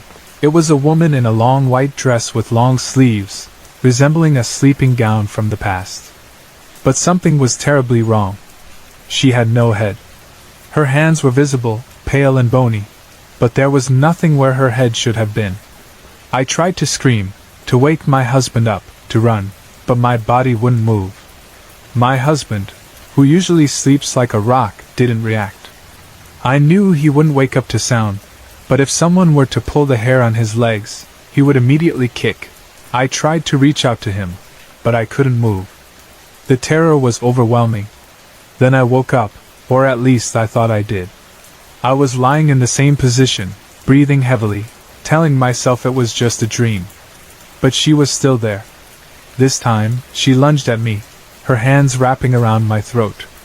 I tried to fight back, push her away, scream for help, but my body was completely paralyzed.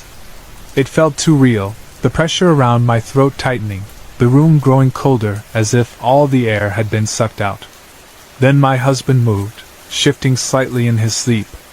And just like that, the grip loosened, and I snapped awake for real. I was covered in cold sweat, my heart racing, struggling to breathe. I shook my husband awake and told him we needed to switch places. He was half asleep but agreed, and after that, I was finally able to sleep peacefully. The next morning, I was still in shock. I told my husband what had happened, but he barely reacted. It wasn't until years later that he admitted he had experienced the same thing long before I did. He had seen the same woman, the same white dress, the same terror. But he never told me back then because he was afraid I would panic and refuse to stay in the room. I wasn't the only one who saw her. One night, my brother-in-law, Ariel, was home alone while the rest of us were away. My mother-in-law and sister-in-law were on vacation, and my husband, baby, and I were visiting my family. When we returned, my mother-in-law told me she had found Ariel sitting on the sofa, gripping a rosary, whispering prayers. She laughed when she saw him and asked why he was acting so strangely. Ariel, usually not a religious person, looked up at her and said in a shaky voice, "I saw a lady in Kuya's room staring at me, face to face." He said he couldn't move, couldn't scream, and just closed his eyes, hoping that when he opened them, she would be gone. She was. But the fear he felt that night never left him. Even my eldest son, who was just 4 years old, encountered her. It happened when he was sick with a high fever. That night, I gave him medicine, and after some time, he fell asleep. Later, he woke up and vomited, so I gave him another dose. My husband stayed awake with him, while I finally lay down to get some rest. I woke up to my son's scream. I jumped up, panicked, and saw my husband holding him, his small body trembling uncontrollably. I rushed over, demanding to know what was happening, but my husband couldn't answer. He looked stunned, speechless, maybe even as frightened as I was. Then our son screamed again. "It's here! It's here! It's here!" He was crying, looking around the room as if something was there. It was 5 in the morning, and the commotion had woken up my in-laws. I nearly cried seeing my son like that, the terror in his eyes unlike anything I had ever seen before. Then, he did something strange, something that made my blood run cold. He looked at me and said, "I don't want you, Ma!" Then he turned to my sister-in-law, his tiny voice trembling. "I don't want you." We all froze, staring at him in shock. After a few moments, he fell back asleep, exhausted from the fever and fear. Later that morning, I sat him down and asked him what happened. He told me that while he was awake, someone was trying to pull him off the bed. I asked him who it was. He looked up at me and said, "That lady?" Chills ran down my spine. I forced myself to ask, "What did she look like?" He thought for a moment before answering. "She looked at me. Then she held my picture on the TV." I swallowed hard. "And then?" I got scared and screamed. My hands were shaking at this point. "What was she wearing?" "A white dress." I didn't ask any more questions. I already knew the answer. She was still here.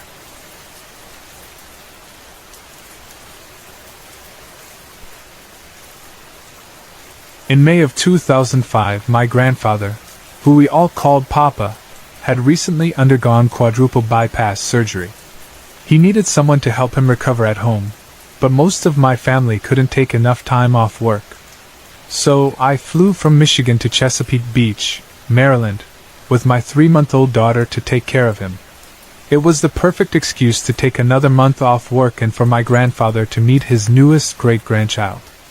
Fortunately, his recovery went smoothly without complications. His house was a ranch-style home, built in 1989, designed by my grandparents. It had a simple but spacious layout. Entering through the garage, there was a short hallway. To the left was the laundry room, to the right, a guest bathroom, and straight ahead was the family room. The back of the house had a large deck that stretched across its length, accessible through double doors in the dining room. The kitchen was to the right of the family room, and beyond that, the dining room connected to the living room.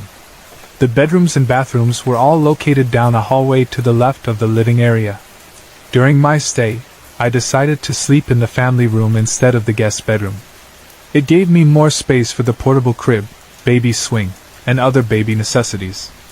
It also made late-night feedings easier, and I was far enough from my grandfather's room that if the baby cried, she wouldn't wake him. It seemed like the perfect setup. One night, around 2:30 a.m., the baby woke up. I changed her diaper, fed her, and rocked her back to sleep. By the time I was done, it was closer to 3 a.m. I laid her down in the portable crib next to the pull-out sofa, turned off the kitchen light, and climbed back into bed. Unfortunately, I was now wide awake. I grabbed the TV remote and started flipping through channels, hoping to find a rerun or a sappy movie to lull me back to sleep. After about 5 or 10 minutes, I heard a noise coming from the dining room. At first, I wasn't sure what it was, so I turned down the volume on the TV and listened. Nothing. A minute or two passed, and I started to relax. Then, it happened again, only louder this time. The sound of door handles jiggling. I froze. Someone, or something, was trying to open the double doors in the dining room. Panic surged through me. My first thought was that someone was trying to break in. I called out for my grandfather. No response. I knew that all the doors were locked. I had triple-checked them before going to bed. The blinds were all shut, and I knew that if someone was trying to break in from the back deck, I would have enough time to grab the baby and run out through the garage to the neighbor's house. But as I lay there, paralyzed by fear, the house suddenly fell silent again. I didn't move. I listened, waiting for another noise. Minutes passed. There was nothing. Eventually, I gathered the courage to lift my head and peer into the dark kitchen. The dim glow of the TV screen gave me just enough light to see into the dining room. The double doors were shut. They were locked. There was no one there. I slowly laid my head back down on my pillow, still shaken but beginning to calm down. That's when I heard the footsteps. The house was fully carpeted except for the kitchen and bathrooms, which had linoleum flooring. After 16 years, the floorboards had started to creak, making every step noticeable.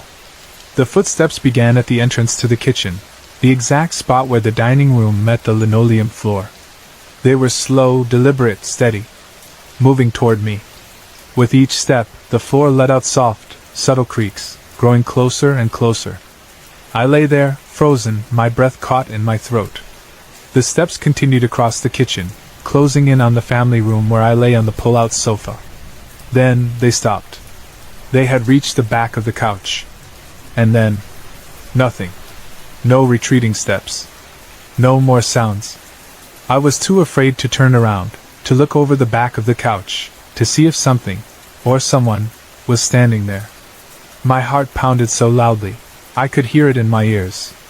I lay there, waiting for something to happen next, unsure if I was alone anymore. Then, as suddenly as the fear had hit me, a wave of calm washed over me. The panic faded, replaced by an overwhelming sense of peace. I have no idea how or why, but I felt safe. My eyes grew heavy, and before I knew it, I had fallen asleep.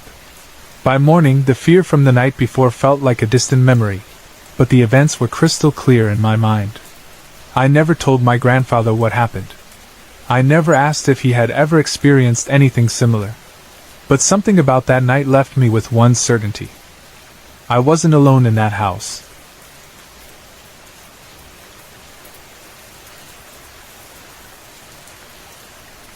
Back in 2007, during my first year in college at the University of the Cordilleras, I had an experience that I will never forget.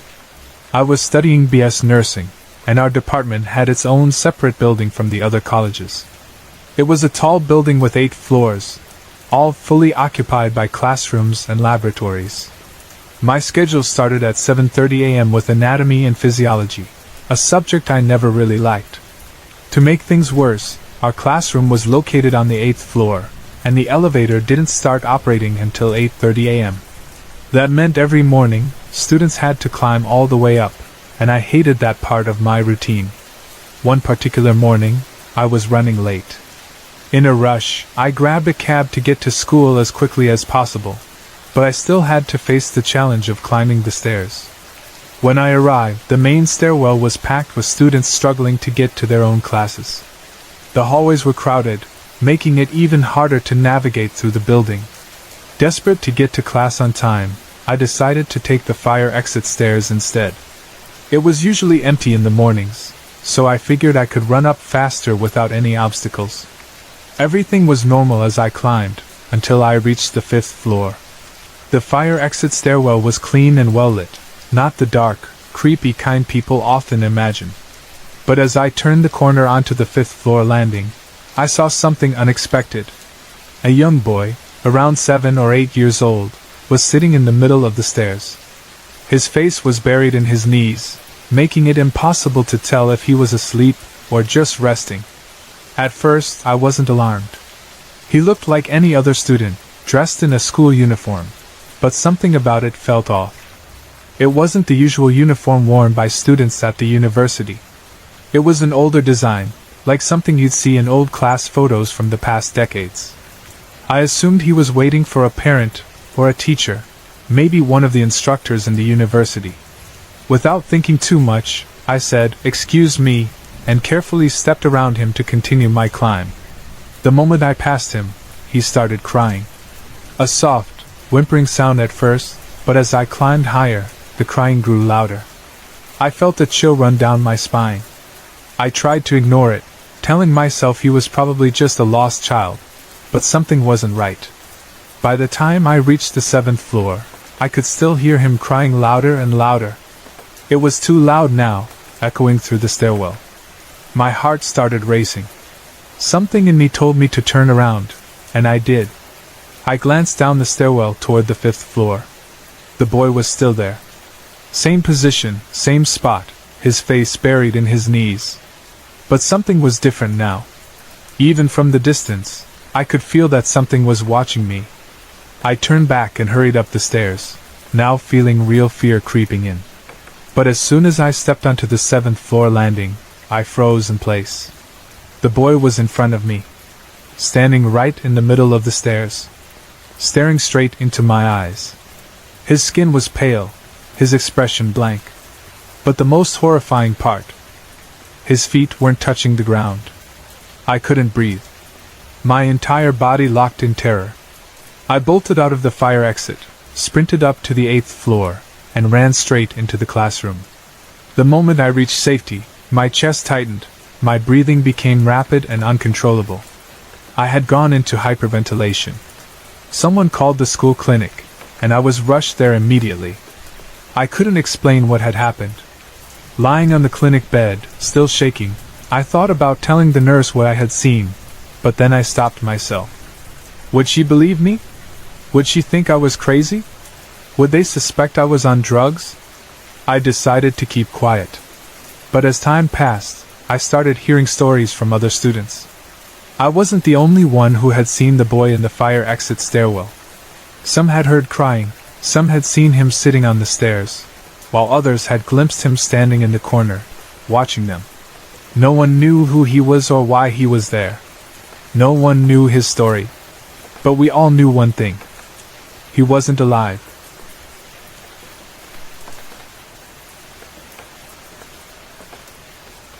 About 4 years ago, when I was 14, I lived in northwest London.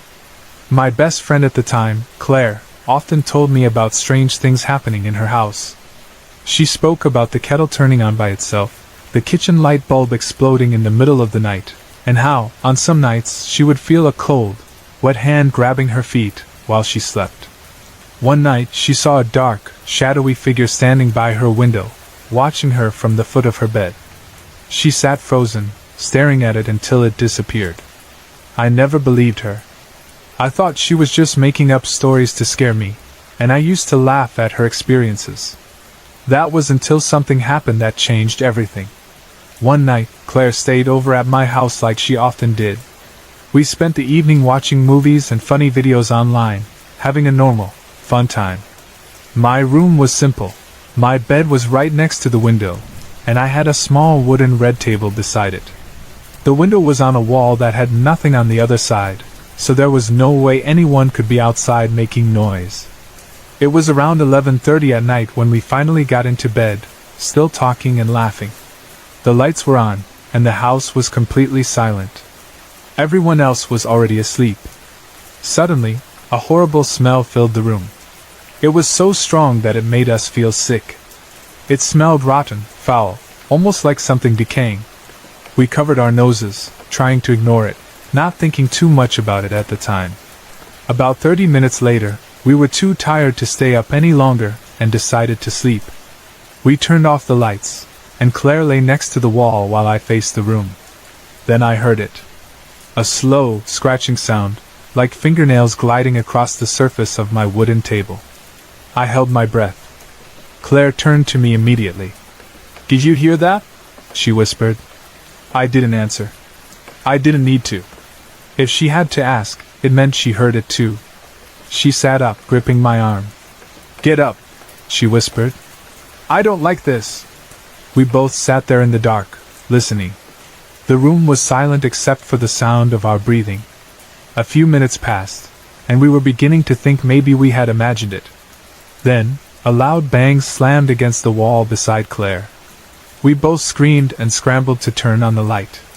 As soon as the room lit up, we saw something on the wall where the noise had come from. A large, purplish-green stain had appeared, something that hadn't been there before. My eyes filled with tears, my hands shaking uncontrollably. Claire grabbed my arm, trying to calm me down. "It's okay. Just breathe," she said, though her voice was shaking too. Then I felt something cold against my neck. A breath. I turned around instantly, my heart pounding. My computer chair was spinning.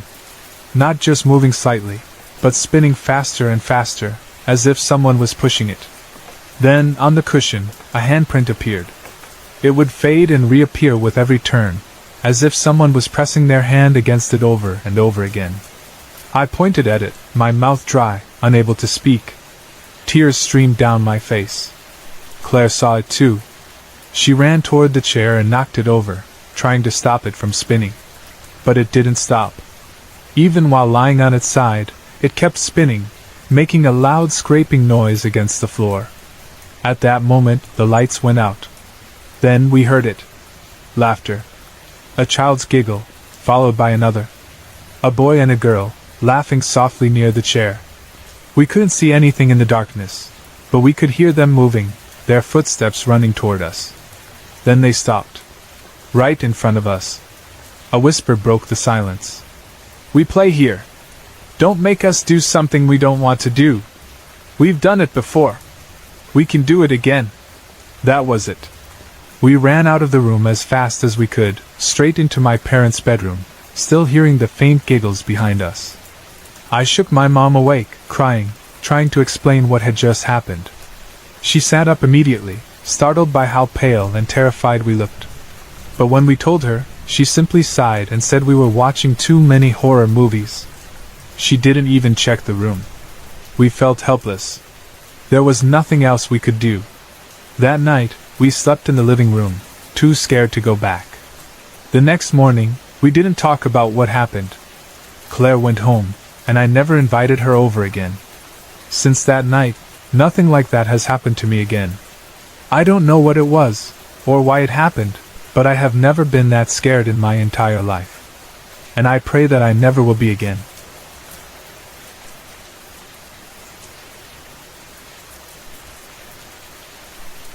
When I was about 8 years old, I had an experience that I still think about to this day. I had gone to a body of water with some relatives who were fishing. There was a deep trench in the water, but I didn't realize just how deep it was. I saw my relatives standing in a shallow area and assumed that the entire trench was the same depth. They were older, taller, and seemed fine standing in the water. Without thinking much, I jumped in, expecting to land in shallow water. Instead, I sank straight to the bottom. I was too small to handle the depth, and before I could react, the current began pulling me away from my relatives. I could feel the water moving me, dragging me further and further into the deep. It was terrifying. I don't know how long I was underwater, But something unexpected happened. A bright yellow light shined down on me. It wasn't like sunlight filtering through the water. It was something else entirely. It was so vivid, and the more I looked into it, the more I realized it wasn't just a light. It was a tunnel of light, stretching forward as if leading somewhere. The strangest part was the feeling it gave me. I felt happy. A happiness that I cannot explain. It was unlike any joy I had ever felt. It wasn't just relief, nor was it excitement. It was something deeper, something more complete. It felt like the light was calling me, as if stepping into it would mean stepping into pure peace. For a moment, I wanted to go inside. I felt like if I followed the light, nothing else would matter. I wouldn't be scared. I wouldn't feel lost. It was as if every worry, every fear, every thought I had ever had simply faded away. But then I looked behind me. Everything outside of the light was dark. The water around me was cold and murky, a vast, endless emptiness. For the first time, I felt real fear. That darkness was not where I wanted to be. I didn't know what would happen if I got lost in it. Then, out of the light, a figure appeared. It was a woman. She had red hair, pale skin, and wore a long white dress. She looked young, maybe 19 or 20, and she was beautiful. I had never seen anyone like her before. She didn't have feet, she just seemed to float in the light. For a brief moment, I thought she was a mermaid, and that made me panic. I had heard stories of mermaids pulling people underwater, and I was convinced she was going to hurt me. But then she spoke. She knew I was afraid, and she gently told me, "Do not be afraid." The moment she said it, I felt safe. She reached for me and scooped me up, holding me as if I weighed nothing. Then she moved so quickly that I felt like I was being rocked back and forth. I heard voices above the water. My relatives were still there. The woman knew they needed to see me, and she told me to lift my hands. I did as she said. Suddenly, I was above the water again. The next thing I remember, I was being pulled out of the water by my relatives. They were shocked and panicked, and I was in a daze. It felt as though I had been gone for a long time, but when I spoke to someone years later, they told me that I had only been under for about 5 minutes. 5 minutes is a long time for a child to be underwater without air. I believe I was dying. The light had come for me. It was there to take my soul. But instead of letting me go into it, something saved me. I don't know who the woman in white was. Was she an angel? A spirit guide? A soul that had once crossed over and now helped others? Whoever she was, I know she saved my life. I sometimes wonder what would have happened if I had gone further into the light. Would I have died that day? Was she there to guide me into the afterlife or to push me back to the living world? Years later, when my mother passed away, I spoke to someone about the incident. I told her that something had happened to me in the water, but I wasn't sure what it meant. She told me that she had been the one to pull me out, and she remembered it clearly. But she never saw the woman in white. She only saw me rising out of the water, reaching toward the sky. The thought still haunts me. I have no doubt that the light is real. I believe that when people die, a light comes for them, guiding them into the next world. I believe there are spirits or beings who help us in those moments, whether to cross over or to send us back if it isn't our time. After that experience, I have had other strange encounters. I have had spirits in my apartment, but I was able to help them cross over using a personal prayer. I believe some spirits get trapped, either by confusion or by fear, and they miss their chance to enter the light. I once watched a show with Mary Ann Winkowski, a woman known for communicating with spirits. She said that souls have about 80 hours to enter the light. If they don't, they miss their chance, unless they find a way to a funeral home, where the light appears again to help the newly deceased. I don't know if all of this is true, but what I do know is that something beyond this world exists. I believe the light is real, and I will never forget the woman who saved me.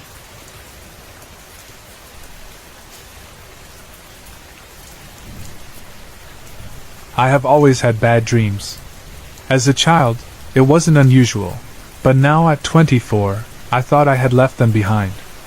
For the last 2 years, I had been free from them, sleeping peacefully through the night. But after moving into my own place a month ago, the nightmares returned. At first, they were just dreams, unsettling but harmless. I'd wake up, take a deep breath, remind myself I was fine, and go back to sleep. But then they started to change. Even when I woke up, the nightmare wasn't over.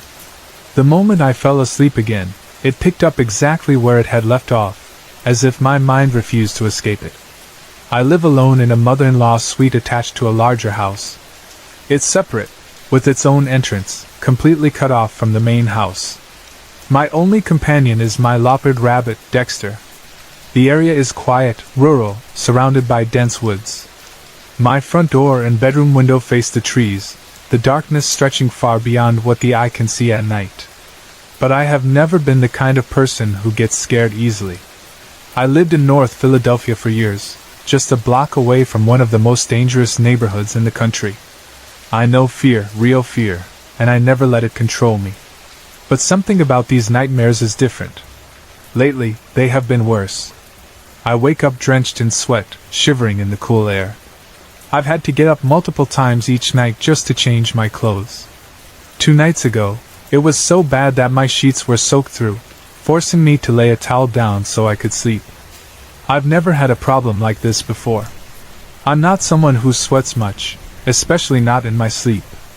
Last night, I didn't want to go to bed. I stayed awake, texting my girlfriend. She lives far away, and I kept telling her how much I wished she was here, how much easier it would be to sleep if she was next to me. I never have nightmares when she's with me. There's something about her presence that keeps them away, but I had no choice but to sleep alone again. I finally closed my eyes sometime after midnight and drifted off quickly. Then I woke up. Or at least, I thought I had been asleep for a long time.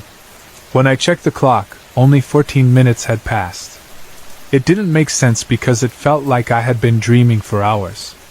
I didn't remember the dream, just the heavy feeling it left behind, like I had been pulled too deep into something unnatural. I fell asleep again, but it wasn't long before I woke up covered in sweat. It was just past 1 in the morning, and my pillow was damp beneath my head. I got up, changed into fresh clothes, and decided to sleep without anything on to cool down. But that didn't help either. The next time I woke up, it was 2:26 a.m.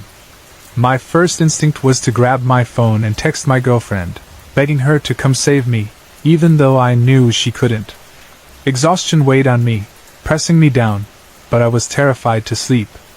My heart pounded from the nightmare I had just escaped, my skin was cold and damp, and I felt like crying from how tired I was. I forced myself to close my eyes again, willing myself into another restless sleep. Then I woke up screaming. I turned to face the window, staring at my alarm clock, trying to calm my breath. My back was to the bedroom door, and I was too scared to turn around. I kept my eyes on the clock, waiting for the fear to pass, but then something changed. The air in the room shifted. It was no longer just me and the rabbit. I heard it before I felt it, soft, quiet movement. The sound of my bedroom door opening. A weight pressed onto the bed behind me, gentle but unmistakable. My body froze. My mind raced. Someone was in my apartment. Panic gripped me. I couldn't breathe. My first thought was to grab my gun, but I didn't own one. My next thought was to scream, call for help, but my voice wouldn't come. I tried to convince myself that it was my landlord, that maybe she had heard me screaming and came to check on me. She was kind, a motherly woman who had been nothing but helpful since I moved in. But why hadn't she knocked? Why hadn't I heard her coming before the door opened? Then she got into bed with me. The body curled up behind me, an arm draping around my waist, another slipping beneath my pillow. A woman. Her presence was warm, comforting. My fear faded for a moment, replaced by a strange kind of peace. I let myself relax, feeling safe in the embrace. I had missed this. The feeling of another body beside me, the comfort of knowing someone was there to protect me from my nightmares. For a moment, I forgot about the fear, about the impossibility of the situation. I only thought, thank God I put pants on.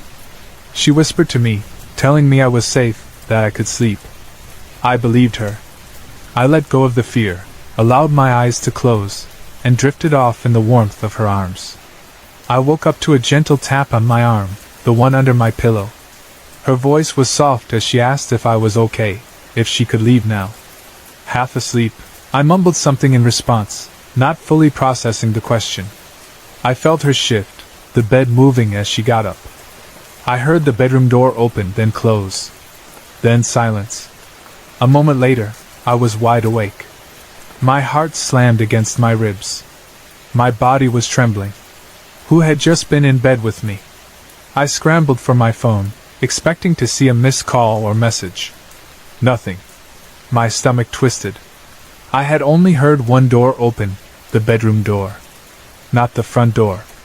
Not the door that connected to the main house. She hadn't left. I jumped up, flicked on the light, and searched the apartment. There was no one. My rabbit perked up at my sudden movement, hopping around my feet, completely unfazed. The couch was empty. Every door was still locked. The place was just as I had left it before bed. A sick feeling settled deep in my gut. I didn't know what was worse, the idea that someone had broken in and disappeared, or that no one had been there at all. That it had all been in my head. I didn't sleep again. I stayed awake, watching as the sky brightened outside. By 5 in the morning, I considered calling out of work. I had barely slept, but the thought of staying alone in my apartment all day was unbearable. Now I can't stop thinking about her. The warmth of her body, the way she held me, the way she made me feel safe. Who was she? Had someone once lived here, an old soul who still lingered? Or was it something else entirely? I have never lost anyone close to me, no nurturing, affectionate woman who would comfort me like that. The only one I had lost recently was my dog, my best friend. Could it have been him, watching over me in a new form? Or am I just losing my mind?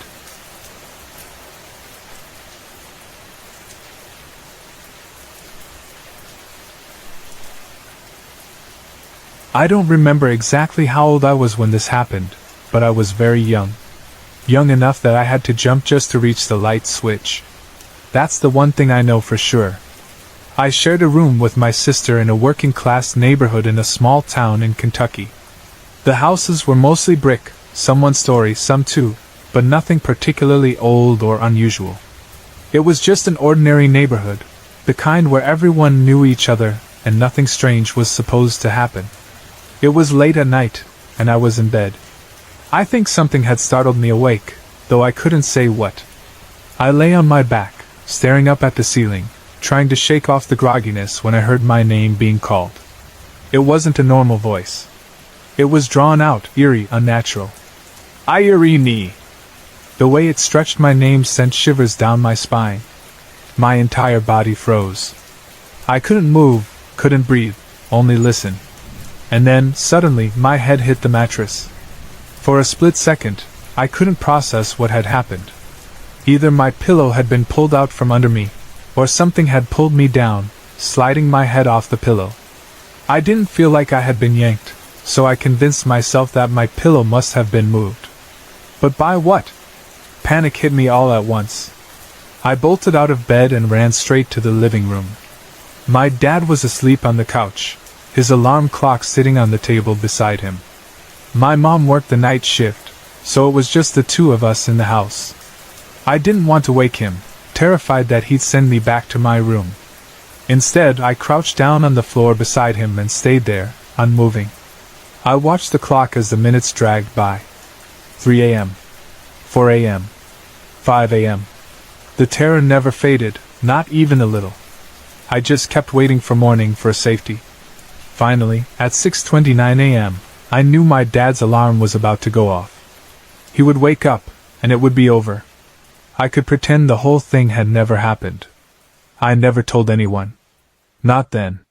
That house never felt right to me. At some point, I saw something, someone. A white, ghostly figure of a man walking straight into my closet, passing through the closed door, as if it weren't there. I didn't say a word about it. I was too young to understand what I had seen, too scared to admit that it had even happened.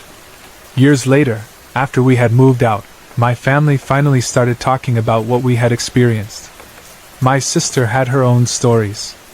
When I moved to a different bedroom, she stayed in the one we had once shared. One night, she woke up to the sound of someone speaking. She couldn't understand the words, but she knew they were saying, "Help!" over and over again, the same desperate plea. At first, she thought my friend and I were playing a trick on her. I had a friend sleeping over that night, and it seemed like the kind of thing we might do to mess with her. She tiptoed to her door, trying to catch us in the act, but the voice didn't stop. It continued, even as she reached for the handle. The second she opened the door, the voice was gone. She walked down the hall to my room, convinced she'd find us laughing, but when she opened the door, we were both sound asleep. She never heard it again. Then there was my mom. She spent a lot of time alone in that house. When we were at school and my dad was at work, she would try to sleep after working long shifts at night. She took showers during the day, and that's when she heard it. Opera music. It started softly at first, so faint she thought she was imagining it. But the longer she stood under the water, the louder it got. Music sung in a different language, surrounding her, filling the room. She assumed she had left a radio on somewhere, but when she got out and checked, everything was off. The house was silent.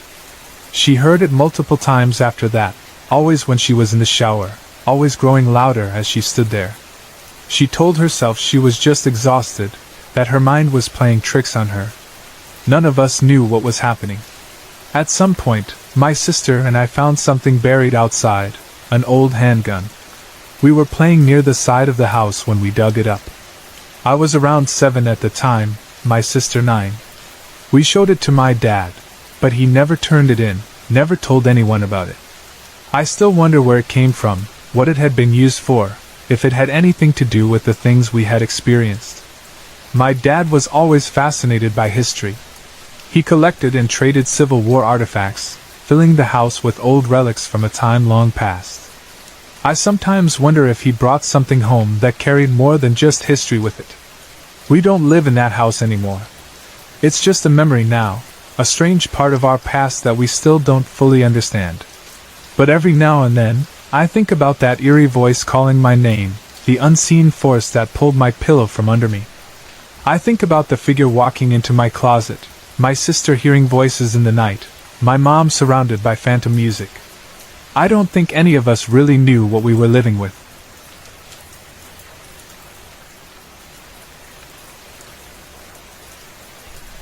It happened about 7 years ago, maybe a little more or less. My husband and I, along with our 3 kids, Sarah, who was 5 at the time, Lisa, who was 3, and Bobby, just a year old, were going through a rough patch. We ended up moving into a small 2-bedroom house, a fixer-upper that had been empty for a few years. It wasn't much, but it was what we could afford. During the week, my husband was gone all day for work, and Sarah was in school. I worked random days whenever I could, and when I did, Lisa and Bobby stayed with their grandma. But for a while, I took some vacation time to settle in, unpack, and clean the house. From the very beginning, something felt off. I always had this deep, uneasy feeling, like I was being watched.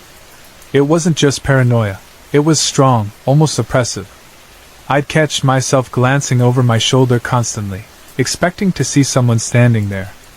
It got to the point where I hated being home alone. But I never said anything. I didn't want to scare the kids, and maybe, I told myself, I was just imagining it. One evening, I was in the kitchen washing dishes while my husband was watching TV. Suddenly, the kids ran out of their room, terrified. Lisa clung to me, her little hands shaking.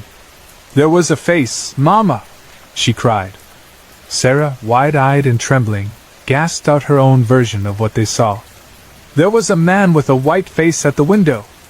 My husband and I immediately tensed up. Someone had been watching our children. Furious, he bolted out the back door while I ran to the front. We were determined to catch whoever was spying on our kids. He circled the house, checking every corner, while I scanned the yard. But there was nothing. No one. It wasn't even fully dark yet, just around sunset. If anyone had been lurking, we would have seen them. The next day, the feeling of being watched grew worse. As I put away clothes in our bedroom, I was so sure someone was in the room with me that I found myself turning around, expecting to see a man sitting in the corner. My imagination, I tried to tell myself. Just nerves. The night before I went back to work, Lisa had a nightmare and begged to sleep in our room. I let her. As she drifted off, she mumbled something that made my skin crawl. "Mama, who is that?" I felt my breath catch. "Who, baby? Who are you talking about?" She didn't answer.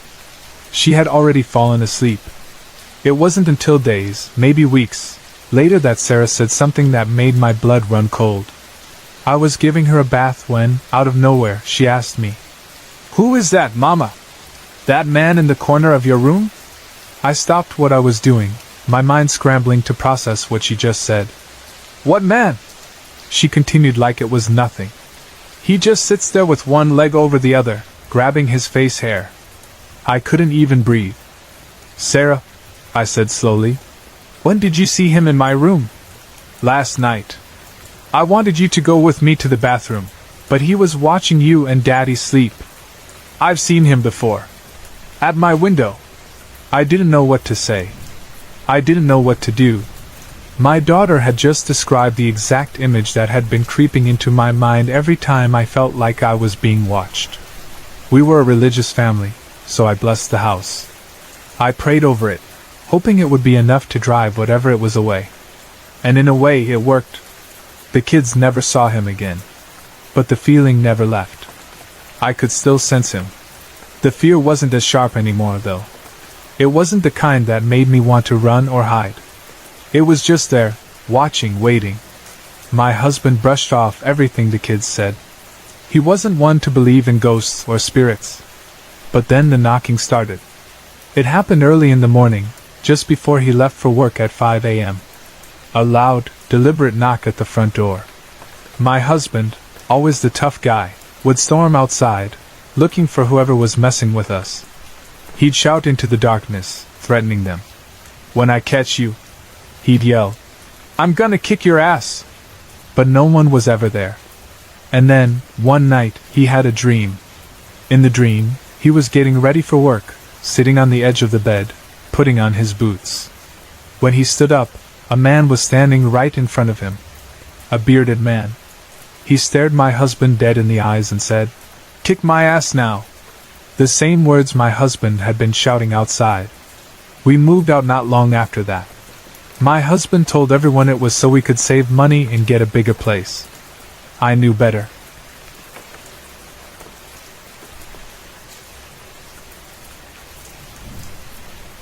Growing up, my family moved constantly. My dad was in and out of our lives, and for the longest time, I believed it was because he kept hurting my mom. That was the only explanation that made sense to me back then.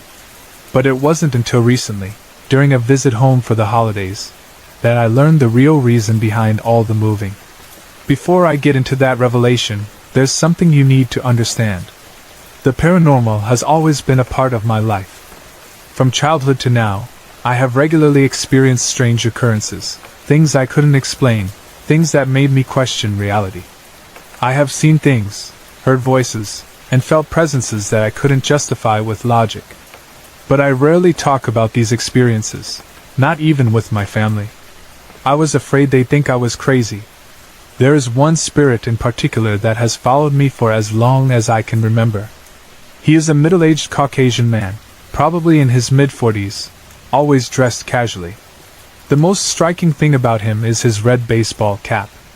There's nothing obviously threatening about his appearance. He doesn't look like a monster, doesn't have glowing eyes or a twisted face. But despite that, he absolutely terrifies me. I have seen him dozens of times over the years. I never knew why he was following me. Recently, I moved into a house with two of my best friends. At first, everything seemed fine, but strange things started happening. My roommates began noticing things I had been dealing with my whole life.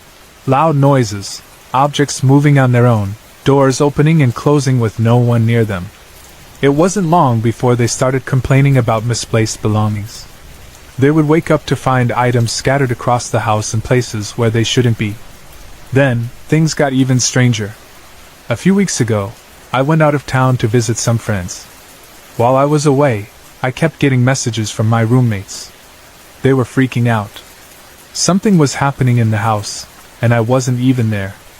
When I returned, they told me everything in detail. They said they kept hearing a man's voice. And not just any voice. This man was saying my name. They would hear it randomly throughout the day. Billy. Just a whisper sometimes. Other times, a clear voice. My name. And that's not all. My roommates started finding my belongings strewn across the house, things that had been in my room appearing in completely different places. I felt sick. I knew what was happening. That man had followed me. Again. I didn't know what to do. I had no explanation for why this was happening, and I sure as hell didn't know how to stop it. Then, Christmas came. I went home for the holidays, trying to put the whole thing out of my mind. I was spending Christmas Eve with my mom, brother, and sister. We were drinking, playing games, catching up, just enjoying the night. At some point, I got drunk enough to let my guard down. I told them everything. I told them about the weird experiences happening at my house, the strange voice calling my name, and the man I'd been seeing my whole life, the one who always wears a red baseball cap. As soon as I mentioned the red hat, I saw my mom and sister exchange a look. It wasn't a look of confusion. It was recognition. I froze. They knew something. I caught them, and my mom couldn't avoid it anymore.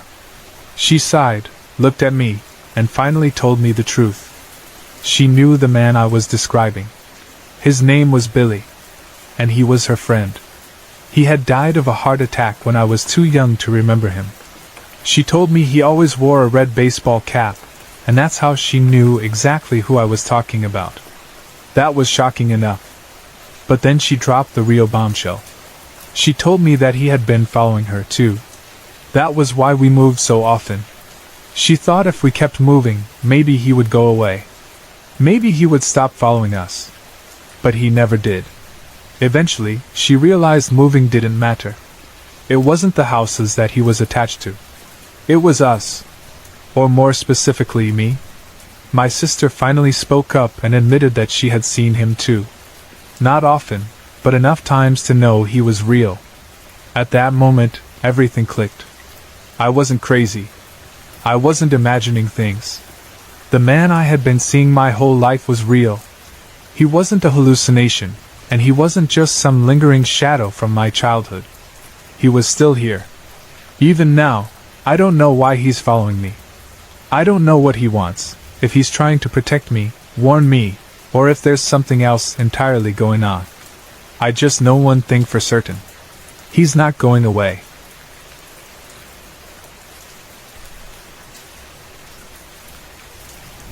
My girlfriend and I had been out shopping that morning and arrived back at my parents' house with everything we had bought. One of our stops had been Value Village, a thrift store we both enjoyed. I always checked the books while my girlfriend searched for clothing to wear to the office. That day, she found a lot of things she liked, 7 or 8 different pieces, and decided to buy them all. When we got home, she went straight to the laundry room to wash them, as she always did with second-hand clothes. But when she opened the top-loading washing machine, she found that it was already full of clothes soaking in water and detergent. My mom had started a load but, for some reason, hadn't run the cycle. Since she wasn't home, my girlfriend decided to wait until she could ask if it was okay to finish it. In the meantime, she took the thrift store clothes and placed them in a laundry basket on top of the machine. I told her I was going to do some work on my computer in my study, a small room on the main level of the house where I kept my desk, bookshelves, guitars, and other things. She said she was going upstairs to relax in bed and do a crossword puzzle. Everything was completely normal. The house was quiet. The windows were closed, the air conditioning was on but barely made any noise. It was the middle of the afternoon, and there was nothing unusual about the day. I was sitting at my desk, focused on retouching some photos. The way my study was arranged, my desk faced a window on the side wall of the house. The doorway was about 10 feet directly behind me, and it was wide open.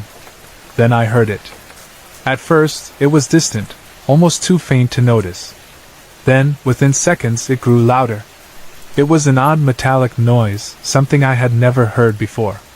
It had a strange echo, like static mixed with a tinny, reverberating sound. The moment I heard it, my whole body tensed up. The hairs on my neck stood on end, and I felt something was wrong before I could even process what I was hearing. And then there was a voice. It was a woman's voice, old, maybe in her 60s or 70s. She had a thick Eastern European accent, something that sounded Polish or Czech. Her voice carried the same metallic, echoing quality as the strange static, as if she were speaking through a microphone in a large, empty metal room. She spoke only 2 words. "Don't wash." The voice came from the hallway just outside my study, right behind me. I froze. I didn't turn around. I couldn't. My brain was scrambling to understand what had just happened, but nothing made sense. I sat there, staring at my computer screen, completely still. The voice faded just as quickly as it had come, and the house fell back into silence. I didn't move for at least 30 seconds. Finally, I forced myself to turn around and look. Nothing. I stood up and started checking the house. I went to the front door. It was locked. I checked the back door, still locked. The side door, the windows, everything was locked. I walked through each room, but no one was there. Finally, I went outside and walked around the house, looking for anything that could explain what I had just heard. Nothing. I was beginning to feel truly unsettled, so I went upstairs to see if my girlfriend had heard anything. As soon as I opened the bedroom door, before I could even say a word, she looked at me wide-eyed and said, "Yeah, I heard it too. What the F*** was that?" A wave of relief hit me. At least I wasn't crazy. But at the same time, knowing that she had heard it too made it even more terrifying. Neither of us had an answer, but we both had the same thought at the same time. The thrift store clothes. We went back to the laundry room, staring at the basket.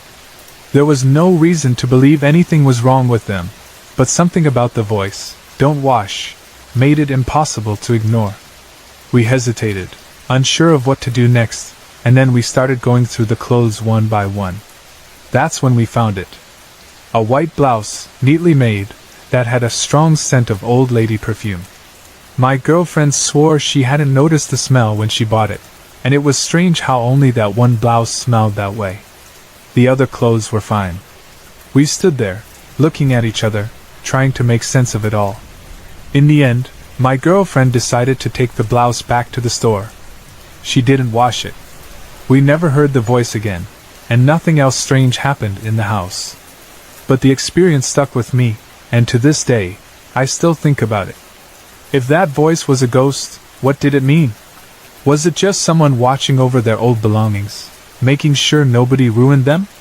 Was it a warning? A request? I don't know. But whatever it was, it made itself heard.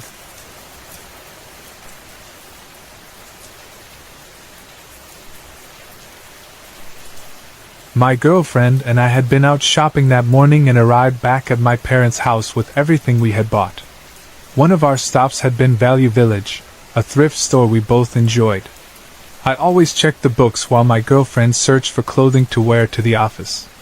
That day, she found a lot of things she liked, 7 or 8 different pieces, and decided to buy them all. When we got home, she went straight to the laundry room to wash them, as she always did with second-hand clothes. But when she opened the top-loading washing machine, she found that it was already full of clothes soaking in water and detergent. My mom had started a load but, for some reason, hadn't run the cycle. Since she wasn't home, my girlfriend decided to wait until she could ask if it was okay to finish it. In the meantime, she took the thrift store clothes and placed them in a laundry basket on top of the machine. I told her I was going to do some work on my computer in my study, a small room on the main level of the house where I kept my desk, bookshelves, guitars, and other things. She said she was going upstairs to relax in bed and do a crossword puzzle. Everything was completely normal. The house was quiet. The windows were closed, the air conditioning was on but barely made any noise. It was the middle of the afternoon, and there was nothing unusual about the day. I was sitting at my desk, focused on retouching some photos. The way my study was arranged, my desk faced a window on the side wall of the house. The doorway was about 10 feet directly behind me, and it was wide open. Then I heard it. At first, it was distant, almost too faint to notice. Then, within seconds, it grew louder. It was an odd metallic noise, something I had never heard before. It had a strange echo, like static mixed with a tinny, reverberating sound. The moment I heard it, my whole body tensed up. The hairs on my neck stood on end, and I felt something was wrong before I could even process what I was hearing. And then there was a voice. It was a woman's voice, old, maybe in her 60s or 70s. She had a thick Eastern European accent, something that sounded Polish or Czech. Her voice carried the same metallic, echoing quality as the strange static, as if she were speaking through a microphone in a large, empty metal room. She spoke only 2 words. "Don't wash." The voice came from the hallway just outside my study, right behind me. I froze. I didn't turn around. I couldn't. My brain was scrambling to understand what had just happened, but nothing made sense. I sat there, staring at my computer screen, completely still. The voice faded just as quickly as it had come, and the house fell back into silence. I didn't move for at least 30 seconds. Finally, I forced myself to turn around and look. Nothing. I stood up and started checking the house. I went to the front door. It was locked. I checked the back door. Still locked. The side door, the windows, everything was locked. I walked through each room, but no one was there. Finally, I went outside and walked around the house, looking for anything that could explain what I had just heard. Nothing. I was beginning to feel truly unsettled, so I went upstairs to see if my girlfriend had heard anything. As soon as I opened the bedroom door, before I could even say a word, she looked at me wide-eyed and said, "Yeah, I heard it too. What the F*** was that?" A wave of relief hit me. At least I wasn't crazy. But at the same time, knowing that she had heard it too made it even more terrifying. Neither of us had an answer, but we both had the same thought at the same time. The thrift store clothes. We went back to the laundry room, staring at the basket. There was no reason to believe anything was wrong with them, but something about the voice, "Don't wash," made it impossible to ignore. We hesitated, unsure of what to do next, and then we started going through the clothes one by one. That's when we found it. A white blouse, neatly made, that had a strong scent of old lady perfume. My girlfriend swore she hadn't noticed the smell when she bought it, and it was strange how only that one blouse smelled that way. The other clothes were fine. We stood there, looking at each other, trying to make sense of it all. In the end, my girlfriend decided to take the blouse back to the store. She didn't wash it. We never heard the voice again, and nothing else strange happened in the house. But the experience stuck with me, and to this day, I still think about it. If that voice was a ghost, what did it mean? Was it just someone watching over their old belongings, making sure nobody ruined them? Was it a warning? A request? I don't know. But whatever it was, it made itself heard. Sorry to interrupt. If you're enjoying the story, let me know in the comments and tell me where you're watching from. Don't forget to like and subscribe for more.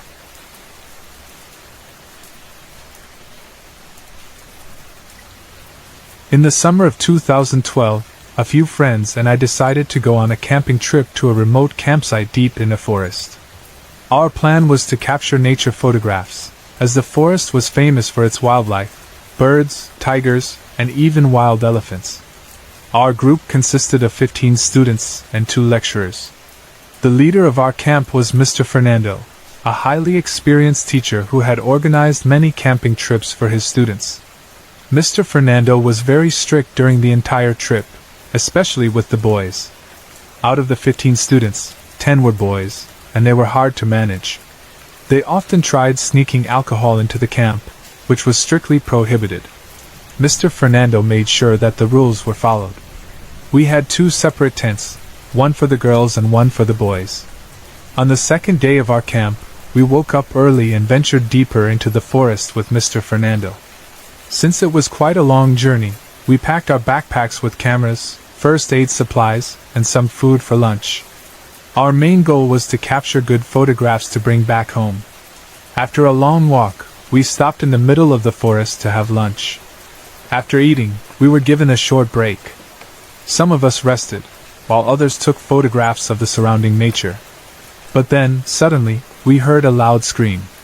It was Derek from our group. He had been taking a photograph of a bird when someone pushed him from behind, causing him to fall and break his camera. Derek immediately accused Mohan, his friend, thinking it was him who had pushed him. However, Mohan had been with me the entire time, so I knew it wasn't him. We were all a bit confused about what happened, but Mr. Fernando was visibly upset. We returned to the camp early that day, tired and ready to rest. On the 3rd day of the camp, we decided to have a barbecue at our campsite. Mr. Fernando had provided us with some really good meat. We started cooking around 7:30 p.m., and by 9 p.m., the meat was smelling fantastic. As we ate, one of our friends began playing the guitar, and we all sat in a circle, talking and enjoying the evening. The barbecue oven was a little way from where we were sitting. Mr. Fernando stood up to turn the meat, but suddenly, 4 of our friends screamed out, and Mr. Fernando froze like he had seen a ghost. We all turned to look at what was happening, but I couldn't see anything. Later, I learned that the 4 students and Mr. Fernando had seen a tall, hairy figure standing near the barbecue, stealing our meat. The figure was described as scary and not human. Mr. Fernando immediately threw all the meat away, and we ended up eating biscuits for dinner instead. Derek, who had been the one pushed the day before, suddenly looked terrified and mentioned that he felt the hairy hands of the figure who had pushed him earlier. We all wondered who or what that figure was. Strangely though, while some people saw it clearly, the rest of us only saw empty space. When we returned home, Mr. Fernando spoke to us about the experience. He explained that the figure we had seen was a special type of spirit, similar to what we might call devils or demons. We never found out exactly what it was, but the experience left us all unsettled, and it made me question the unknown forces that might be out there in the world.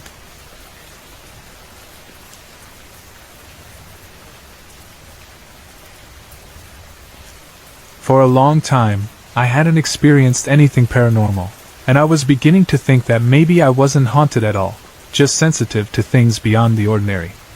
I had even started making peace with the idea of the other side, researching and learning about it. But all of that came crashing down in a single day. It started early in the morning. My boyfriend had just arrived from Kazakhstan after a 17-hour journey.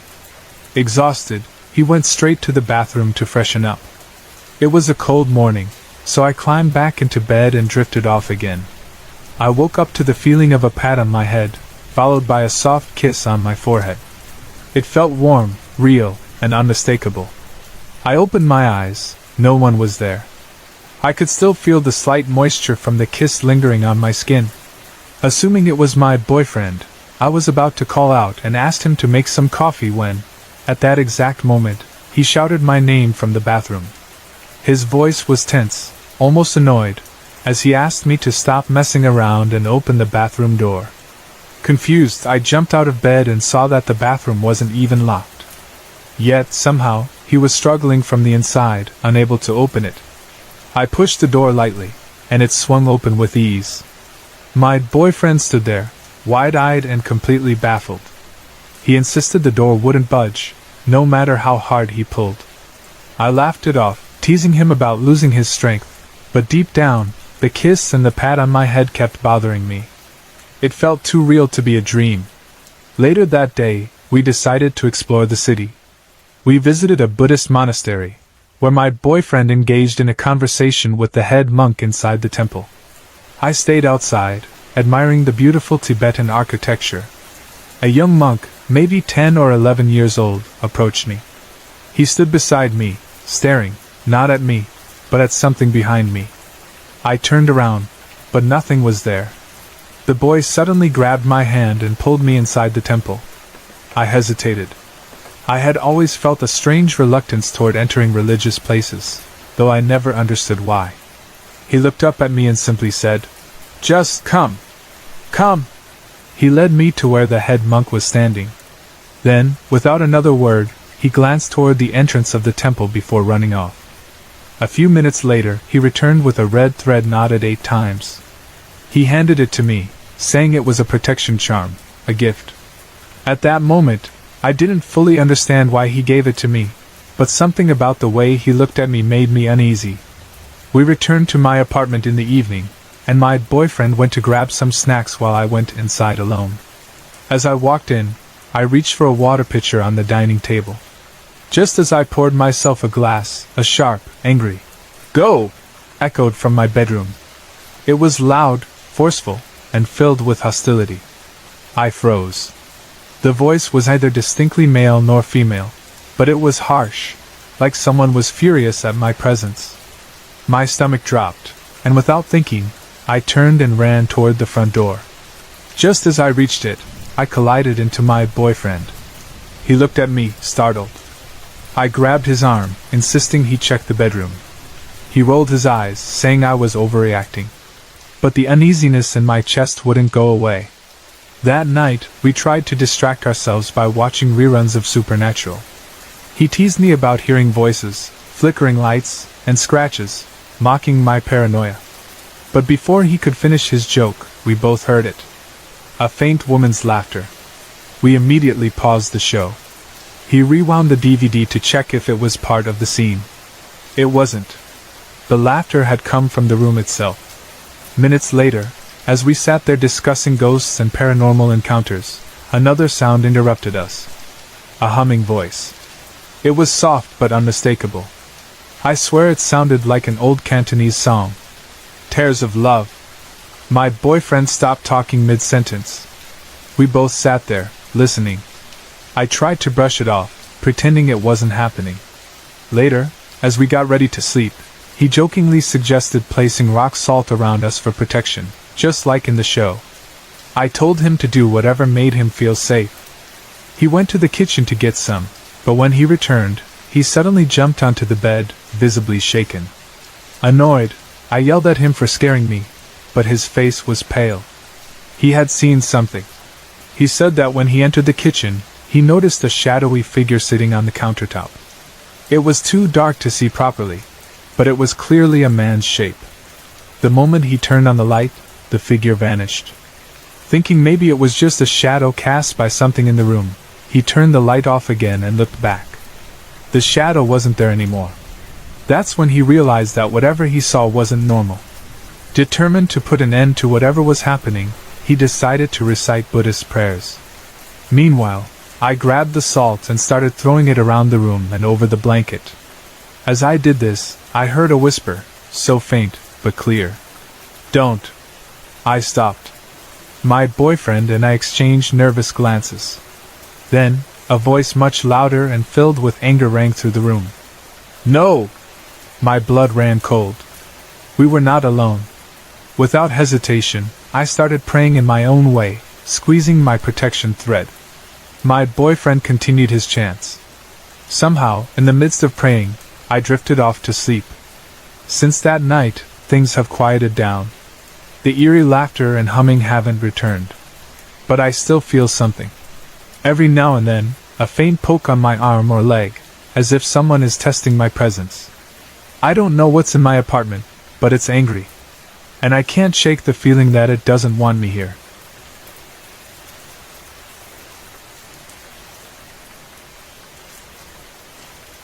While researching plumbing issues, I stumbled upon something unexpected. I realized that after our stoner ghosts left, a new, much more obnoxious spirit seemed to move in. This also made me wonder just how much work certain spirits do, whether it's guiding, protecting, or simply keeping other ghosts in check. When our quiet, smiling, stoner dude was around, everyone in the building was aware of spirits moving about. We experienced lights flickering, random noises, shifting energies, and even occasional sightings, but nothing felt malicious. In fact, most of the spirits were gentle, and we liked having them around. But after Stoner Dude left, something changed drastically. It started with what I initially assumed was a plumbing issue. A terrible banging sound echoed through the building, accompanied by what sounded like screaming. Not just any noise, but long, drawn-out wails. Eahahaha! Followed by BM, BM, BM, BM. The intensity was shocking. At first, I dismissed it as a common boiler system noise. Older buildings with heating pipes sometimes make unsettling sounds, and I figured this was no different. But something was off.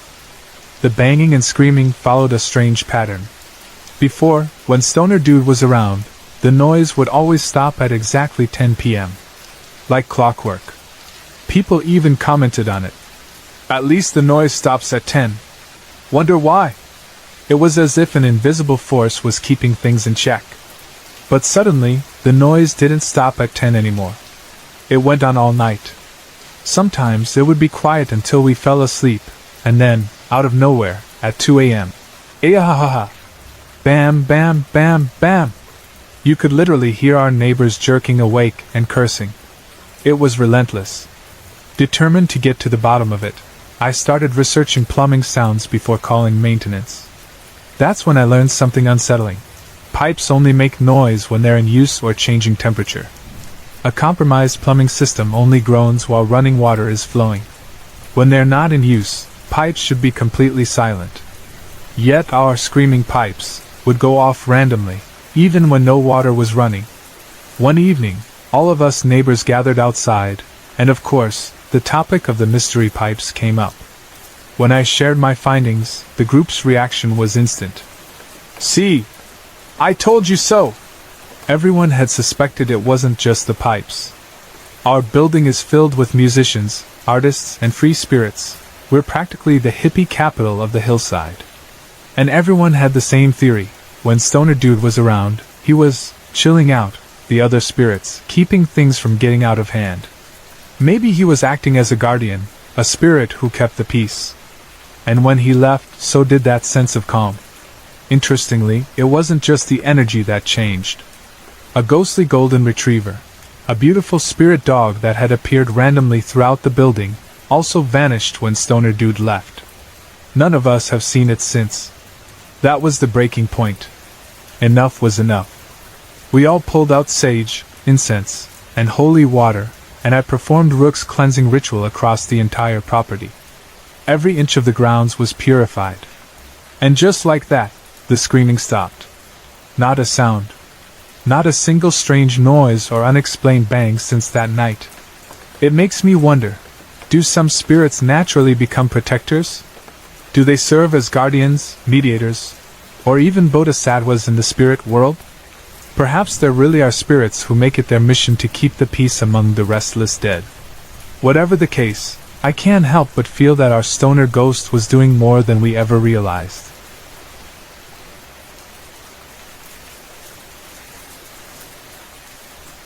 It had been a long, exhausting day at work, and all I wanted was to come home and do absolutely nothing. After eating and playing Magic, the gathering with my boyfriend and his friend, I was drained. By the time 10 p.m. rolled around, I was more than ready for bed. I got myself ready, crawled under my big, thick blanket, and tried to fall asleep. At first, everything seemed normal. My boyfriend's mother was asleep in the next room, and he, his brother, and their friends were downstairs in the basement. The only bathrooms in the house were upstairs, but since they were in the basement, they usually just went outside if they needed to. This detail mattered more than I initially realized. I was on the edge of sleep when I heard footsteps in the hallway. At first, I assumed it was one of the guys coming upstairs. No big deal. I ignored it. But then the footsteps grew louder, and closer, until they sounded like they were coming from inside my room. A chill crept into the air. Now, it was already freezing outside, around 12 degrees Fahrenheit, but my room had been warm. The thermostat was set at 70 degrees Fahrenheit, and I was wrapped tightly in my blanket, yet the temperature suddenly plummeted. That creeping, Gut-wrenching bad feeling washed over me, the kind that always told me he was near. I tried to push it away, tried to pretend it was nothing. But my body knew better. My skin crawled, my chest tightened, and the air around me felt heavy. Finally, I forced myself to open my eyes. No one was there. I got up, walked out to get a drink, checked the thermostat. Still 70 degrees Fahrenheit. No reason for the sudden cold. Checked the windows. All sealed shut. Checked the nearby rooms. Empty. Maybe I was just imagining things. Maybe I was overreacting. I convinced myself to go back to bed. That's when the footsteps returned. Loud. Heavy. Inside my room again. I stayed perfectly still, trying to ignore them, but then, the TV turned on. That stopped me cold. Now, our TV isn't one of those that randomly turns on by itself. We have Verizon, and when you turn it on, you first get a black screen with a message telling you to press the menu button to load the feed. The feed was already on. Meaning, whatever turned on the TV had also pressed the menu button. I stared at the glowing screen, my pulse hammering. Then I felt it. The cold spot. Right on my cheek. I refused to open my eyes. I knew that if I did, I'd see something right in front of me. And I did not want to see it. Time passed, seconds stretching into eternity. Eventually, I cracked one eye open, nothing. I forced myself to relax. I just needed to sleep. If I ignored it, it would go away. Right. I finally started to drift off, slipping into that half-asleep state where dreams begin to take shape. Then, right in my ear, a voice yelled, "Hey!" I jerked awake, heart pounding, eyes darting around the room. No one. I leapt out of bed, stormed downstairs, and demanded, "Did anyone just yell?" The guys in the basement looked at me like I was crazy. No. We didn't hear anything. I shouldn't have heard them from upstairs, but I asked anyway. I just needed to be sure. I exhaled, walked back up to my room, and without thinking snapped, "Knock it off!" And just like that, everything stopped. Not another sound. Not another movement. Silence. Really? It needed my attention that badly? When I was trying to sleep.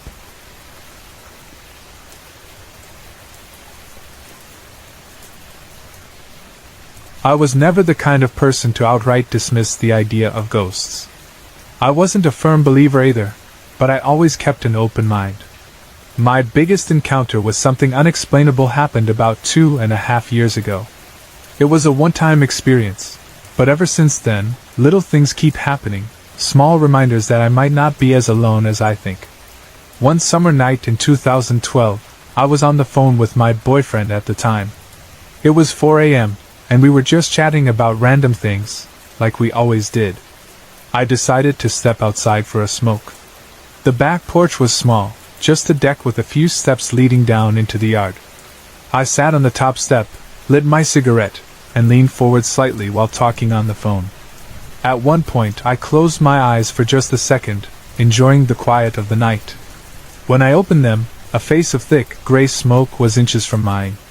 It was pushing itself into me. I saw everything. Eyes, nose, lips, even the expression on its face. And the expression was pure evil. Before I could react, I heard a low growl. It wasn't aggressive or threatening, it sounded more like a deep, eerie sigh. The kind that makes your stomach drop. I gasped, "Oh my God!" and instinctively jerked backward, slamming into the wooden porch. My boyfriend, still on the phone, kept asking me what was wrong, but I was too shaken to answer right away. My mind scrambled for a rational explanation. Maybe it was the cigarette smoke? But no, cigarette smoke is bluish-white, not thick gray like a storm cloud. The image of that face burned itself into my memory. I knew deep down that it wasn't just a trick of the light or smoke. Years later, I moved to Arkansas to be with another boyfriend who was in the military. We found an apartment near his base, a small but cozy place we shared with 2 other people. It was rarely empty, but I liked being alone in the bedroom whenever I got the chance. At first, nothing seemed unusual. But then, I started to feel watched. One night, I woke up in the middle of the night, my skin cold and covered in chills. The air in the room felt heavy, like something was pressing down on me. I lifted my head to look around when suddenly, boing! The sound snapped through the silence. The metallic twang of a door stopper being struck. I froze. The bedroom door was closed, but I heard it creak. Slowly, it started to open. Panic gripped me. I knew my boyfriend was in the living room, working at his computer. I had this overwhelming instinct not to move, not to speak, as if acknowledging whatever was in the room would only make it stronger. Taking a deep breath, I bolted out of bed and ran straight into the living room. "Something's in there," I said breathlessly. "I don't want to go back in alone." Of course, he laughed it off. He told me I was just imagining things, that I should go back to bed. I didn't. Not long after, I had another unsettling moment, this time, in the bathroom attached to our bedroom. I was brushing my teeth, staring into the mirror, when something moved behind me. I turned around quickly, nothing. I stepped into the bedroom, glancing around to make sure I was alone. That's when I heard a thud. I turned just in time to see a water bottle roll across the floor. It had been sitting on top of my boyfriend's gun safe for days, untouched. And yet, somehow, it had just fallen off by itself. I tried to rationalize everything. Maybe the first encounter was just cigarette smoke. But the face had been too detailed, too clear for me to just dismiss it. Maybe the door stopper had been stuck against something and released on its own. But how did that explain the door slowly opening afterward? Maybe the water bottle fell because of weight distribution in the room. But then what had I seen move in the mirror right before it happened? No matter how much I tried to explain it away, my gut told me the same thing every time. I wasn't alone.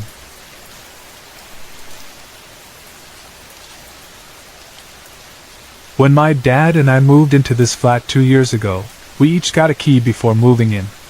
I was excited to see the place for the first time and brought 2 of my friends along.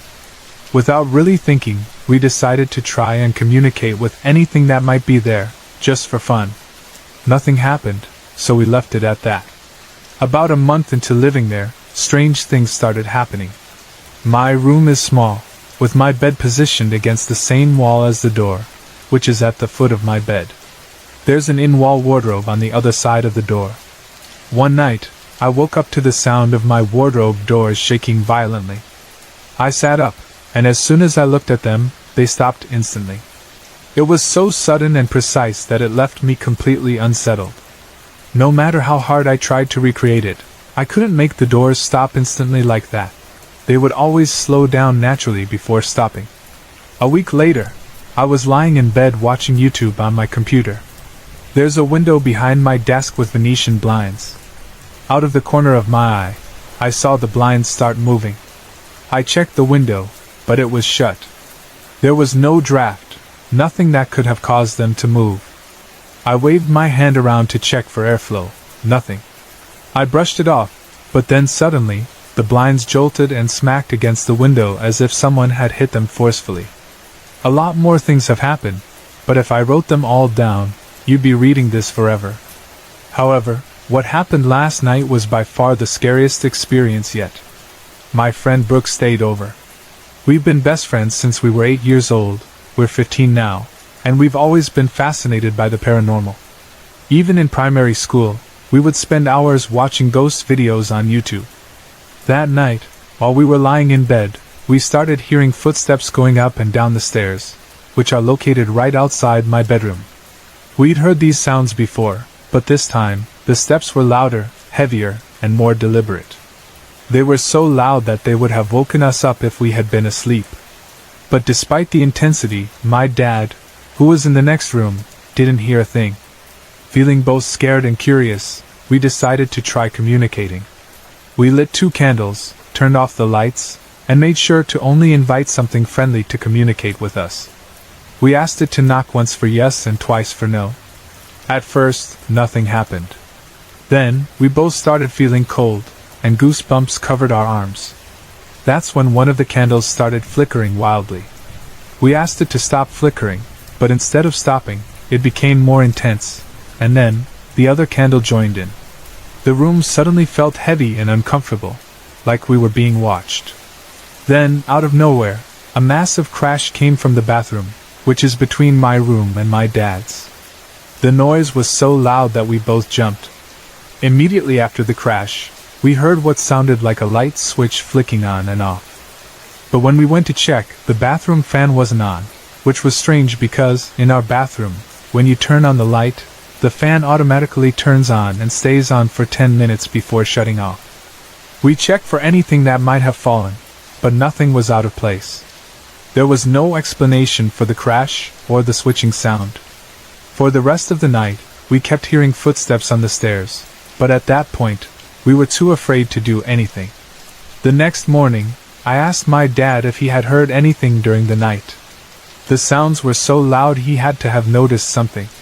But he looked at me confused and said he didn't hear a thing. Now, as I'm writing this, I keep hearing noises. I don't know what to do. Whatever is in this house doesn't seem to be going away, and I'm starting to feel genuinely freaked out.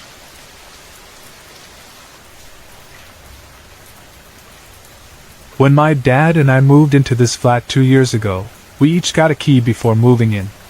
I was excited to see the place for the first time and brought 2 of my friends along. Without really thinking, we decided to try and communicate with anything that might be there, just for fun. Nothing happened, so we left it at that. About a month into living there, strange things started happening. My room is small, with my bed positioned against the same wall as the door, which is at the foot of my bed. There's an in-wall wardrobe on the other side of the door. One night, I woke up to the sound of my wardrobe doors shaking violently. I sat up, and as soon as I looked at them, they stopped instantly. It was so sudden and precise that it left me completely unsettled. No matter how hard I tried to recreate it, I couldn't make the doors stop instantly like that. They would always slow down naturally before stopping. A week later, I was lying in bed watching YouTube on my computer. There's a window behind my desk with Venetian blinds. Out of the corner of my eye, I saw the blinds start moving. I checked the window, but it was shut.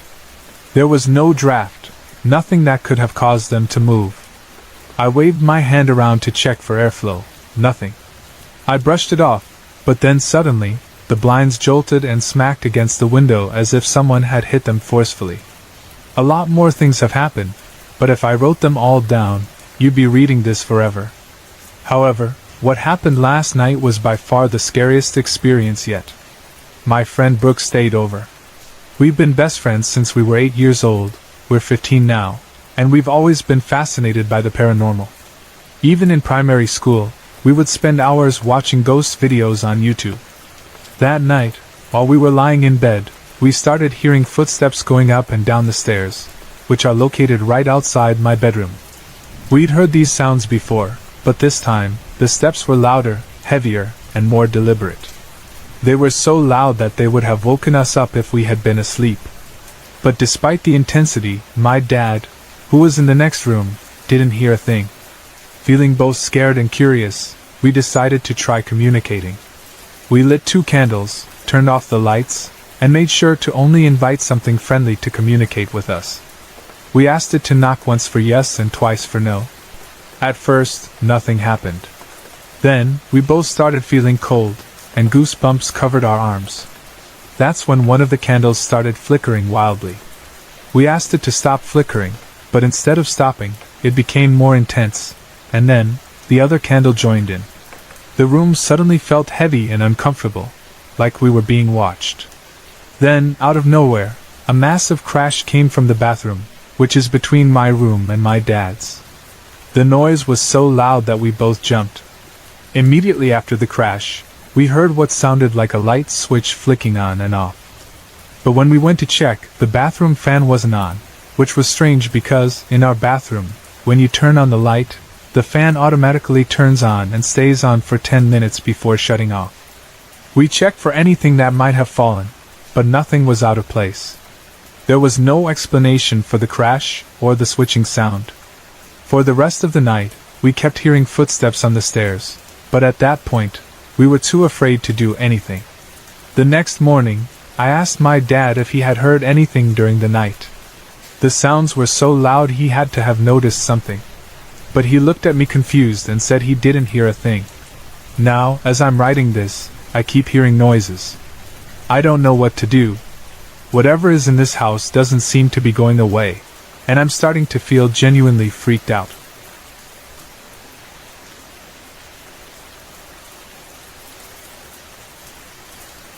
Growing up, I often saw men and women standing near me. They never spoke, and they disappeared too quickly for me to make sense of them. Sometimes, I would feel invisible hands brushing against me, hear faint voices calling my name, or even whispers in languages I couldn't understand. I saw soldiers marching in beautiful uniforms, something I later discovered belonged to the colonial era. These experiences were constant, but none of them lasted as long as the man in black. While living in my parents' house, I always had the eerie feeling of being watched. It followed me like a shadow, but I tried my best to ignore it. I spent a lot of time alone, so I convinced myself it was just my imagination. After all, it was natural for a child to feel a little uneasy in a big house. When I moved into my own home, things were peaceful at first. But after a few months, the feeling returned. Sometimes, during the day or night, I would feel a hand touch me, cold, distinct, as if someone was actually there. I could sense every finger slowly moving along my legs or shoulders. The touch would travel upwards, and the sensation was too real to be ignored. Imagine sitting in a chair, feeling hands grab you from behind, when you know you're the only one in the house. At times, if I shouted for it to stop, it would. Other times, I'd move to another room, trying to escape the sensation. I still don't understand how I didn't run out of the house screaming.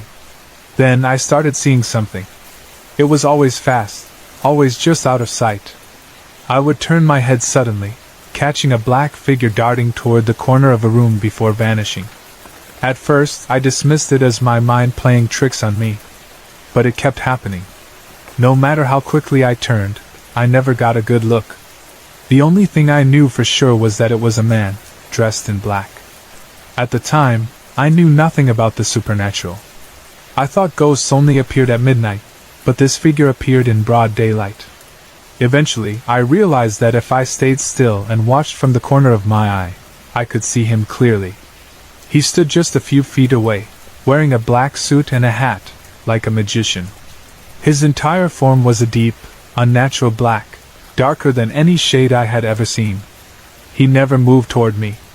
He just stood and watched. Sometimes I would see him turn and walk up the stairs, disappearing from view. Moments later, I would hear heavy footsteps above me. I checked multiple times. There was never anyone there. I stopped looking. But he wasn't the only presence. A cat-like creature appeared a few times. Larger than a normal cat, completely black, with terrifying red eyes. It walked past me as if it owned the place. I have never had a cat, only my loyal German shepherd, and he hated it. Then I saw her. I was heading down to the ground floor when I froze. A woman in white was coming up the stairs. Her pale skin, loose shoulder-length hair, and flowing white dress sent a chill through me. She didn't look at me. She simply continued her way up, as if she had done it 100 times before. She wandered around the house, appearing mostly in the living room. I was desperate. Until then, I believed ghosts were transparent figures that only haunted people at night. But here I was, watching a man in black, a woman in white, and a demonic black cat, appearing day and night. I started thinking about the people I had seen growing up. I realized they hadn't been living people at all. I sought help. I went to several people who were knowledgeable about the paranormal. Some rituals and remedies worked for a while, but the disturbances always came back. Eventually, I met a man who changed everything. From the moment he saw me, he knew things about me that no one else could have known. Before I even spoke, he told me about the things happening in my house. That was when I knew he was the real deal. He told me I had the ability to see spirits. If I meditated and became vegetarian, my ability would grow stronger. He helped me perform a cleansing ritual. which was very similar to one I later read about on a paranormal website. He warned me that no protection is permanent, that all spiritual barriers wear off over time. He said I would know when to cleanse my home again because I would see a dream. That night, I did have a dream. In it, I walked around my property with my uncle, checking every inch of land. The sky was clear, the trees were full of flowers and fruits, and a sense of peace filled me. In the dream, I turned to my uncle and said, "Everything is safe. We can go." The next morning, I told the man about my dream. He simply smiled and said, "The cleansing is complete." But he wasn't finished. He asked me to meditate again, this time asking the divine to reveal anything hidden in my house. As I meditated, 4 distinct images flashed in my mind, the front gate and the 4 corners of my property. He told me to dig there. I followed his instructions. At each spot, I found small plastic boxes, each containing copper plates with strange writings and symbols. The language was unfamiliar, and some of the plates were covered in odd markings. I instantly knew someone had used witchcraft on my land. In my region, some people are known for binding spirits to places. They practice dark rituals, feared by locals. The people in my village avoid certain haunted places linked to these practices. I took the cursed boxes and buried them deep in the forest, under a massive old tree. The spot was already filled with small statues of Buddha and Hindu gods, a place where locals discard damaged or cursed objects. It is understood that no one should ever touch them. After that, the disturbances stopped. The man in black disappeared. The woman in white vanished. The footsteps and whispers ceased. For 10 months, my home was at peace. Then, the faint voices returned. I knew it was time to cleanse again. I performed the ritual, just as before, and I have continued to do so every 10 months. Now, my house remains normal, but I will never forget the things I have seen.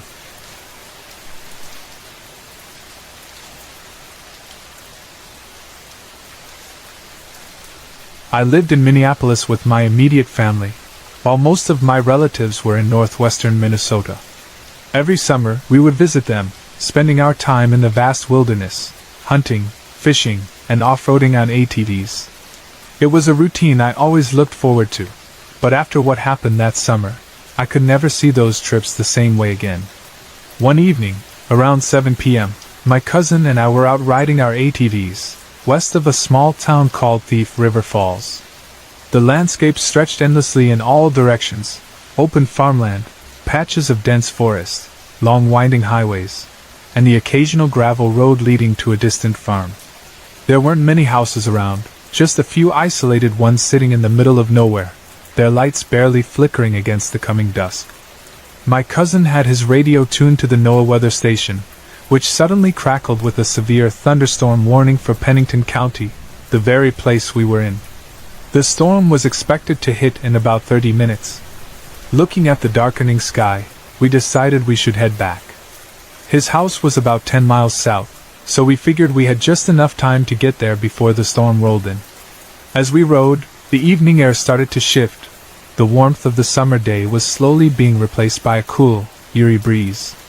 The wind carried the distant rumble of thunder, and above us, massive clouds twisted and churned, forming an ominous wall of darkness. It was a sight to behold. Then, about 5 minutes later, we approached an old, abandoned cemetery with a small, weathered church standing beside it, about 50 yards from the road. The paint on the church was peeling, its windows dark and hollow, like empty eye sockets staring into nothingness. The cemetery was filled with tilted, worn-out gravestones, some of which were cracked or nearly swallowed by the earth. A rusted iron gate marked its entrance, barely hanging onto its hinges. We slowed down near the cemetery to get a better view of the sky. The cloud formation was surreal, towering and monstrous, rolling toward us like a living beast, its belly flickering with lightning. The air smelled of rain, thick and heavy, as if the storm was breathing down our necks. At first, it was just admiration. But then, something changed. A cold chill crawled down my spine. The feeling was subtle at first, but within moments, it became something I couldn't ignore. I felt like I was being watched. It wasn't the kind of feeling you'd get when someone is looking at you from across the street.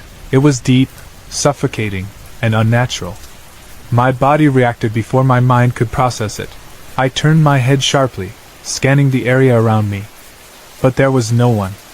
Just me, my cousin, the cemetery, and the coming storm. Something felt wrong. Then, without saying much, my cousin started up his ATV and muttered, "We should go." There was an edge to his voice, something I hadn't heard before. I didn't argue. I fired up my ATV and followed him, but the further we rode, the stronger that unnerving sensation became. As we approached the cemetery gate, I slowed down. I don't know why, but I felt compelled to look inside. That's when I saw him. A man, standing near a gravestone. He looked like he was in his 50s or 60s, dressed in a white short-sleeved button-up shirt and black slacks. He stood still, gazing south, in the exact direction we were heading. His posture was stiff, unnatural, like a statue carved in the wrong position. I blinked. That's when I saw it. He had no legs. From the knees down, he was missing. But he was standing. I froze. The air around me turned cold, a damp, suffocating chill wrapping itself around my chest. My hands gripped the handlebars of my ATV so tightly my knuckles turned white. Then, as if he knew I had seen him, he turned his head towards me. His face was twisted in anger. It wasn't a normal angry expression. It was pure hatred. His eyes bore into mine dark and hollow, like they could pull me in and never let me go. A deep, sickening dread settled in my stomach, my instincts screaming at me to move, to run. Then, he started floating toward me. I didn't think. I didn't breathe. I just hit the throttle and tore out of there. The ATV's engine roared as I sped down the road, my heart hammering in my chest. I stole a glance at my rearview mirror. Nothing. There was nothing there. I didn't slow down. Not until I saw my cousin waiting for me about a quarter of a mile ahead.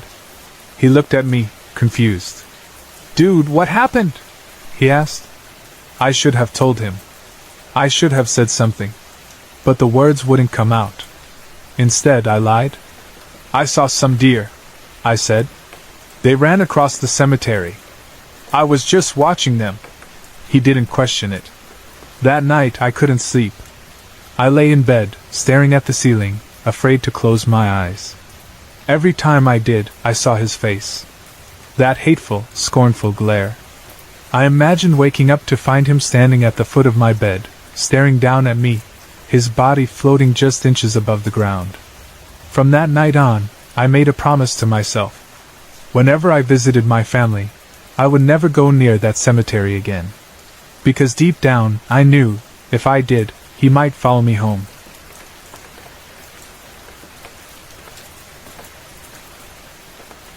I was 13 years old when I had my first encounter with something I couldn't explain. It happened in 1995 on the day of Gokulashtami. I had been out with my friends since morning, roaming around the city, watching dahi handi competitions, and enjoying the festive atmosphere. By evening, I realized it was getting late. Around 8:30 p.m., we had dinner at a friend's house, but I was worried because I still had a long way to go home. I asked my friend to walk with me for part of the way, and he agreed. We walked together for a while, but when we reached the halfway point, he turned back, leaving me to continue alone. The streets were quieter now, and I felt uneasy, but I had no choice. By the time I reached my house, it was almost 11:30 p.m. Our house was large, with a big compound surrounded by towering mango and neem trees. The darkness made everything feel more eerie. I noticed the front door was closed, so I decided to use the back entrance. As I walked toward the backyard door, I knocked and turned around, shining my torchlight across the compound. That's when I saw her. A woman in a white sari sat under the mango tree. Her long, dark hair fell over her face, covering it completely. She was washing clothes, but there was no water, no bucket, just the motion of scrubbing against nothing. I stood there frozen, trying to understand what I was seeing. It made no sense. Who washes clothes outside in the middle of the night without water? My heart started to race. I knocked on the door again, 3 times, harder this time. I turned the torchlight back to the woman. She was still sitting there, her hands moving in that strange, repetitive motion. A deep fear settled in my chest. I took a cautious step forward, trying to see her clearly. She was only about 20 meters away. The moment I moved, she stopped washing. Slowly, she lifted her hand and pushed her hair aside. My breath caught in my throat. Her skin was completely black, her eyes empty and white, and her teeth unnaturally bright. She looked straight at me and smiled. I don't know why, but I smiled back. Maybe out of fear, maybe because I didn't know what else to do. She held her eerie smile for a few moments, then let her hair fall back down, and resumed washing her invisible clothes. That's when I knew she wasn't human. I wanted to run, but my mother had always told me one thing about encountering strange things: never turn your back. Always walk away slowly. Keeping my eyes on her, I carefully stepped backward, my heart pounding in my chest. I didn't dare blink. Step by step, I moved away, never turning around. When I reached the front door, I banged on it desperately. My sister finally opened it. I rushed inside, breathing heavily, and told her everything. She laughed, thinking I was imagining things. To prove me wrong, she opened the back door and turned on the backyard light. There was nothing there. I knew what I had seen. That night I didn't sleep. Every time I closed my eyes, I saw that face, that smile. The next morning, I told my mother. She wasn't surprised. She calmly said that the woman had been there for years, but not everyone could see her. Only a few like me. She reassured me that the woman wouldn't harm me, that she was just there. That gave me some relief, but I never went near that tree at night again. Years passed, and I moved to Saudi Arabia for work. I had long pushed that memory to the back of my mind, convincing myself that it was just a strange childhood experience. Then, on November 11, 2014, it happened again. I woke up at 1 a.m. and couldn't sleep, so I stepped onto the balcony to smoke. The night was quiet, too quiet. As I took a drag from my cigarette, I noticed a man standing in the middle of the basketball court below. He was wearing traditional Saudi attire, a white thob, and holding a long stick. He was hitting the ground with the stick and pointing at the basketball hoop, as if he was shouting or performing some kind of ritual. At first, I thought he was just a crazy person. But then, I realized something was very wrong. He was making movements, banging the stick forcefully, but there was no sound. Not a single noise. I was on the first floor, close enough that I should have heard something, but the silence was absolute. A chill ran through me. I pulled out my phone and recorded for 4 minutes, trying to capture whatever was happening. When I lowered my phone and looked back up, he was gone. I rushed inside and played the video. What I saw left me frozen. There was nothing in the footage. The basketball court was empty. It had been almost 20 years since that night in my backyard, but in that moment, I felt the same fear return. I don't know what I saw that night, just like I don't know what I saw when I was 13. But I know one thing for sure: some things exist beyond what we can explain.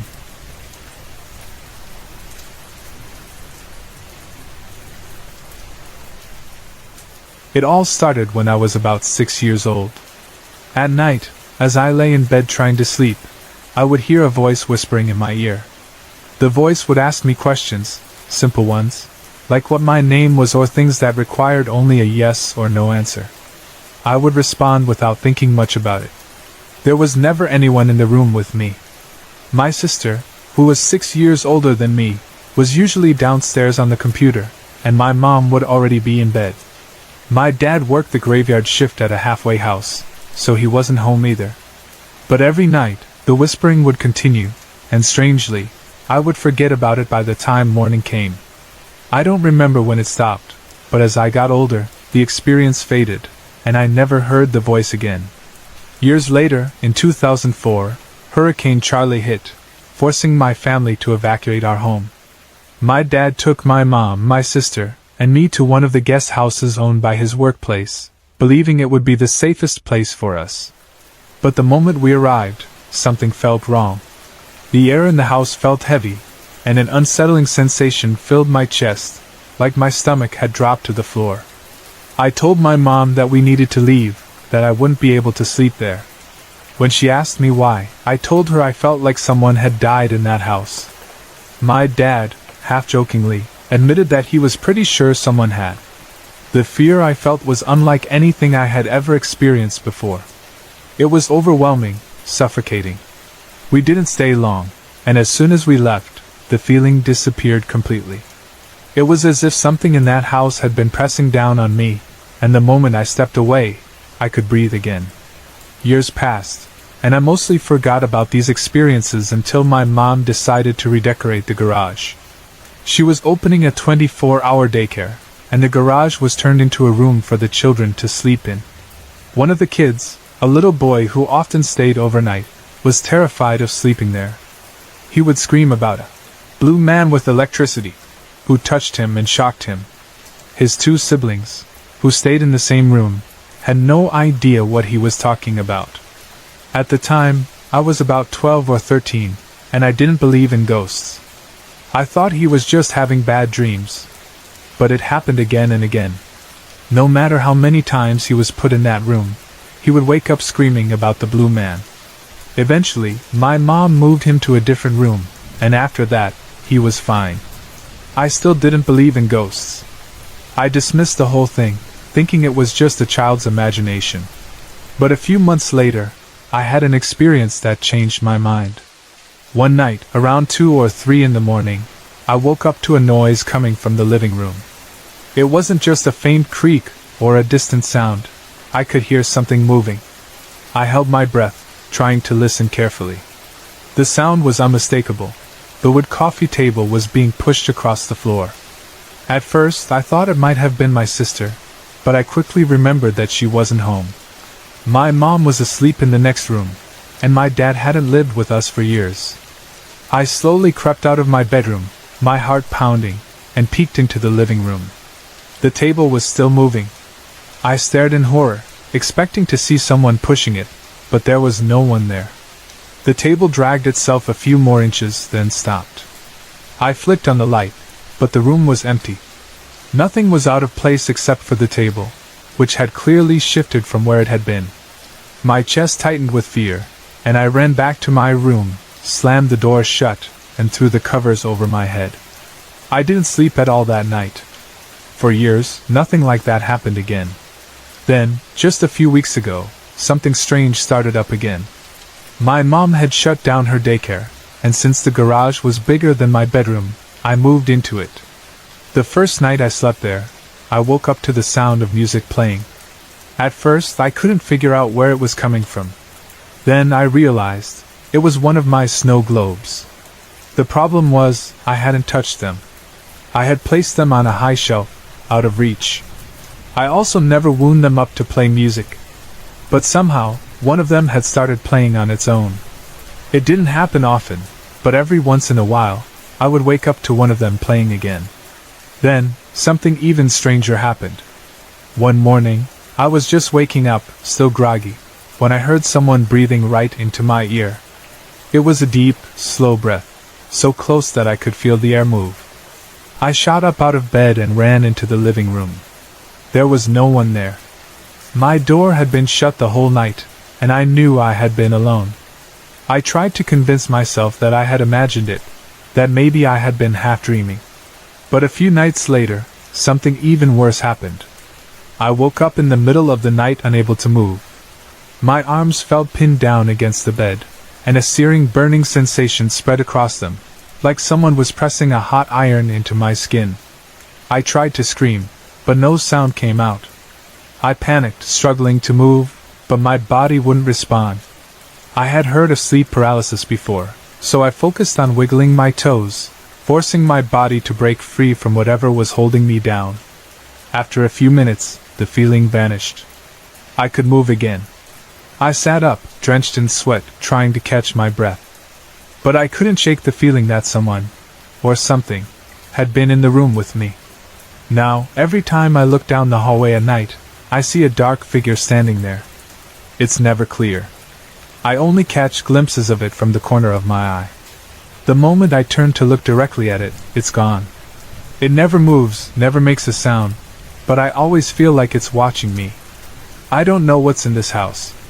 I don't know if it was here all along or if something changed when I moved into the garage. But whatever it is, it hasn't left.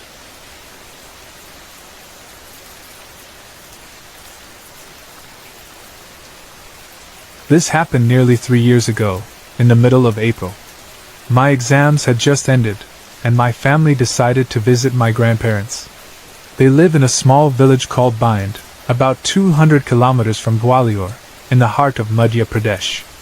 The village is surrounded by a dense forest on one side and a deep, treacherous lake on the other, a lake that is famously known as Chambal, a place with a history as dark as its waters. I had always loved visiting my grandparents' home. The place was peaceful, almost magical, and I enjoyed every visit. But after that night, everything changed. At my grandparents' place, I had a friend named Ankush, and we both loved riding bikes to explore nearby places. That day, like many others, we decided to visit a historic site known as Raja Ka Quila, an ancient fort known for its breathtaking carvings and mystical aura. The villagers had often warned us about staying too late near the fort, but we, being young and stubborn, never paid attention to their stories. We didn't believe in ghosts or paranormal activities, so we laughed off their concerns and decided to stay at the fort until 9 p.m. That decision turned out to be the worst mistake of my life. As the night deepened, the air around us grew eerily silent. By 9 p.m., the surroundings felt strangely different, but we noticed no immediate danger, so we finally decided to head back. Our way home led through the dense forest, and as we rode, something unexpected happened. Our bike suddenly stopped. No matter how many times Ankush tried kickstarting it, the engine refused to come to life. I tried as well, but it was as if the bike had been drained of its spirit. After several failed attempts, we had no choice but to leave the bike there and walk the remaining 5 kilometers home. We tried to distract ourselves by joking about how foolish the villagers were for believing in ghosts. But just as we had covered about half the distance, Ankush suddenly froze in his tracks. "Did you hear that?" he whispered. I brushed it off. "Stop messing with me. Let's just walk faster," I said. But then I heard it too. A faint cry, distant yet unsettling. I felt a chill crawl up my spine, but I convinced myself it was just my imagination. We continued walking, but then, a low, hoarse whisper slithered into my ear. "Lot Jao, Kutra, Kutra." The words go back. Danger. Danger. Felt as though they had been carried by the wind, yet they were unmistakably close, as if someone had murmured them right beside me. I shook my head. Maybe my mind was playing tricks on me. But then it happened again. This time, Ankush heard it too. We exchanged terrified glances, our breaths shallow, our bodies frozen. Then, without a word, we turned and ran. Our feet pounded against the dirt road, the trees around us blurring into darkness. The whispering voice turned into a wailing cry, echoing through the trees, growing louder and louder. Then Ankush tripped and fell. I skidded to a stop, panic gripping my chest. As I bent down to help him up, I heard it, the sound of footsteps. But they weren't ours.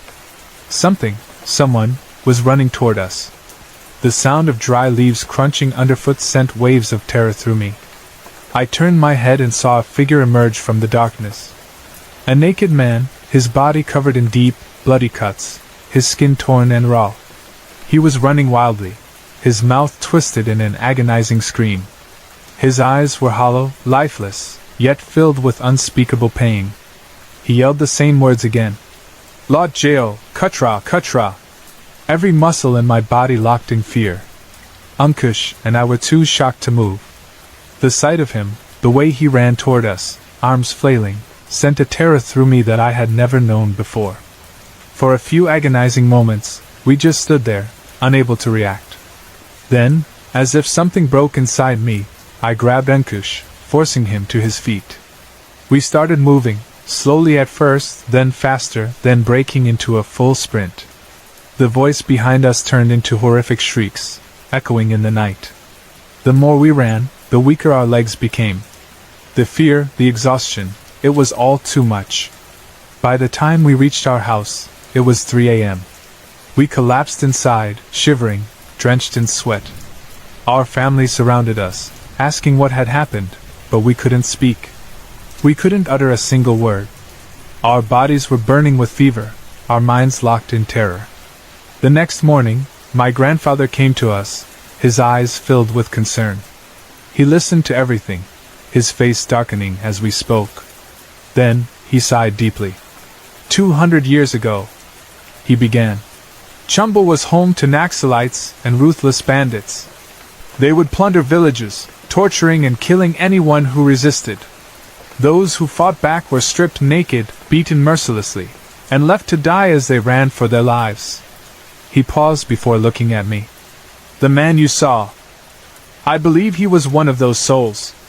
A spirit trapped in his final moments of suffering. A cold wave of realization swept through me. The pain in his eyes. The wounds covering his body. His screams of warning. I had always laughed at ghost stories, dismissed them as superstition.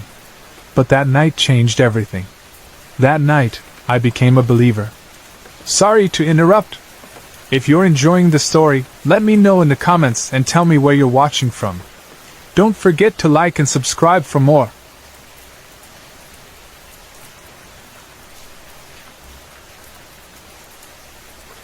In the summer of 1998, sometime in June if my memory serves me right, I was serving as a platoon leader's driver in an Avenger platoon at Fort Hood, Texas, under the 1st Cavalry Division. We had received orders to head into the field for a week-long training exercise, so we spent the days leading up to it servicing vehicles, checking packing lists, and preparing for deployment. The morning of our departure was an early one. Our platoon, consisting of 6 M1097 Avenger weapon systems, assembled at the loading docks. The team chiefs and drivers, including myself, retrieved the vehicles from the motor pool, mounted the M3.50 caliber machine guns, and prepared for departure. Once everything was set, we received our mission briefing, lined up our vehicles, and rolled out. Our designated area of operations AO was West Fort Hood, a fairly isolated section of the base, deep in the Texas wilderness. Out there, the terrain was mostly scrub vegetation and open space, with small patches of trees scattered around. It was common to see Texas longhorn cattle roaming in the distance, but other than that, the place felt empty, silent. The first few days of training passed without much excitement. It was just another field training exercise. That was, until I pulled night guard duty. Each night, we rotated 2-hour guard shifts, one soldier at a time. That night, I was assigned a shift after midnight. I wasn't particularly superstitious. In fact, I wasn't much of a believer in anything supernatural. But that night, something happened that I still struggled to explain. When my shift began, I put on my BDU top, laced up my boots, slung my M16A2 over my shoulder, and stepped out into the cool night air. The moon was bright, casting long shadows across the rough terrain. I started my patrol, walking the perimeter of our night defensive position, NDP, going through the motions like I was in an actual combat zone. It helped keep me alert and pass the time. As I made my rounds, I happened to glance toward a particular cluster of trees in the distance. Hidden within those trees was an old cemetery, a fact I hadn't given much thought to earlier. One of our Avenger teams had set up near it during the day, but at night, the place was nothing more than an unmarked patch of darkness. Something about the silence felt different. A chill crawled up my spine, and I felt a strange unease settle in my chest. I tried to shake it off. I was just being paranoid. There was nothing there. I continued walking, but my instincts kept screaming at me to look back at those trees. It felt as if I was being watched, as if something wanted me to look. By the time I finished the loop around the last vehicle, my nerves were rattled. I leaned against one of the Avengers, gripping my rifle tightly, trying to regain control over my breathing. I told myself I was imagining things, letting my mind play tricks on me. But then, as I took another step toward the trees, the feeling intensified. The hair on the back of my neck stood up. My skin prickled with cold sweat. Every part of me screamed to stop. But I couldn't. My eyes were drawn to the trees, as if some unseen force was compelling me to look. And when I finally did, I froze. Between two trees, a dark figure stood motionless. It was taller than any man, its long limbs unnaturally stretched, its skin completely black, blending into the shadows. It faced away from me at first, but as if it could sense my gaze, it turned its head slowly. The moonlight revealed its face, and my blood ran cold. Its eyes weren't glowing, but they were hollow, deep sunken sockets filled with something I can only describe as pure malice. Its face was elongated, almost inhuman, and its ears were long and pointed, sticking out from the sides of its head. The worst part? It was grinning. A slow, deliberate grin, stretching wider than it should have. It didn't move, not at first. But the more I stared, the more I felt its presence inside my mind. I can't explain it, but I swear it was taunting me telepathically, feeding off my fear, relishing it. Then, it took a step forward. Slow, calculated, as if testing my reaction. I lifted my M16A2, but my arms trembled. I felt stupid. I had no ammunition. I was completely defenseless. The figure paused, tilting its head slightly as if amused. Then, in a sudden, unnatural movement, it leaned forward, as if about to lunge at me. A strange calmness came over me. It wasn't bravery, it was something else. It was as if I had accepted whatever was coming next. And then, just as suddenly as it appeared, it vanished. Not by running. Not by fading.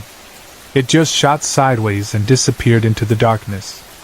I was still standing there, gripping my rifle, shaking, when my platoon sergeant appeared behind me. He was a big man, a deeply religious Christian, and one of the few people I respected without question. He didn't ask what happened. He didn't need to.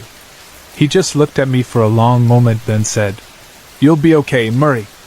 I tried to play it off, act like nothing was wrong. But the way he said it, the certainty in his voice, made me wonder if he had seen something too. I never spoke about it after that night. I don't know what it was, or why it targeted me, but I do know that I wasn't alone out there. A few months later, my great-grandmother passed away. I didn't go home for the funeral. I stayed for a training rotation. I still regret that decision. Sometimes I wonder if that thing had something to do with it. If it was a warning. Or maybe something else entirely. I don't know if I believe in God, and I'm still not sure what I saw. But I know what I felt. And I know it was real.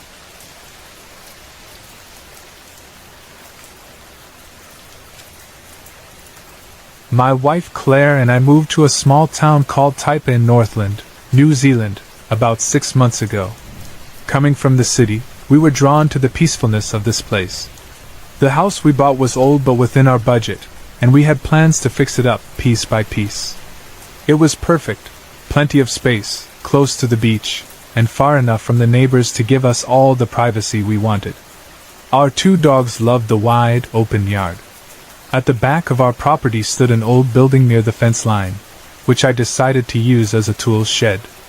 Its design was different from the main house, suggesting it was built much earlier. I wasn't sure what it had been used for, but when we first moved in, it was filled with junk and smelled awful, like something had died in there long ago. It took me 2 days to clean it out, but eventually it became my go-to storage for tools and gardening equipment. Everything was normal for the first couple of weeks, but then strange things started happening. One sunny Sunday morning, Claire decided to do some gardening, while I went out fishing at the beach. When I got back, I found her pulling weeds in the yard. I was about to tell her about my unsuccessful fishing trip when I noticed a dark bruise on the back of her arm, just above the elbow. It was about 3 inches wide and looked painful. She told me it happened when she was in the shed, getting the lawnmower out. She had suddenly felt a sharp pinch, like something had bitten or grabbed her.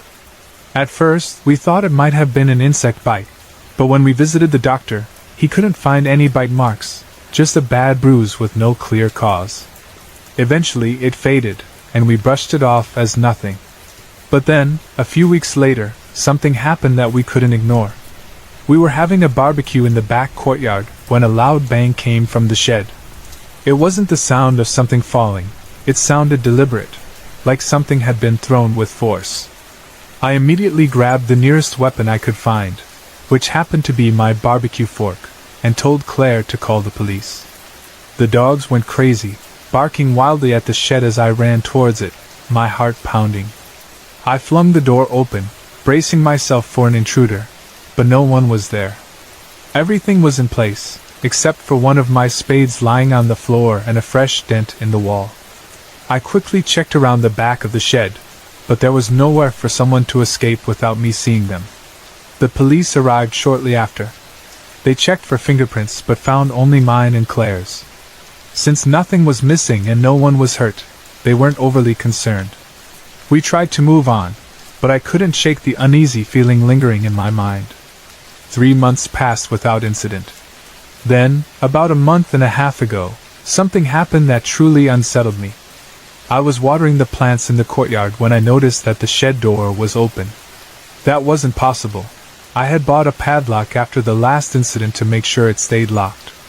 After I finished with the plants, I walked over to close and lock the door. But the padlock was gone. I assumed Claire had left the door open, so I went inside to ask if she had been in the shed. She looked confused and said she hadn't touched it all day. Feeling uneasy, I decided to check inside the shed in case I had absent-mindedly left the padlock there. As I walked back toward the shed, I saw the door slowly open. There was no wind. I knew I had just closed it. As I reached for the door, it slammed shut with such force that the sound echoed through the yard. I froze. I could feel it now, a deep, overwhelming dread. The air felt thick, as if something unseen was pressing down on me. The stench of rotting flesh filled my nostrils, strong enough to make me gag. I backed away, my hands shaking. The door slammed shut again. I turned and walked straight back to the house, trying to keep my steps steady.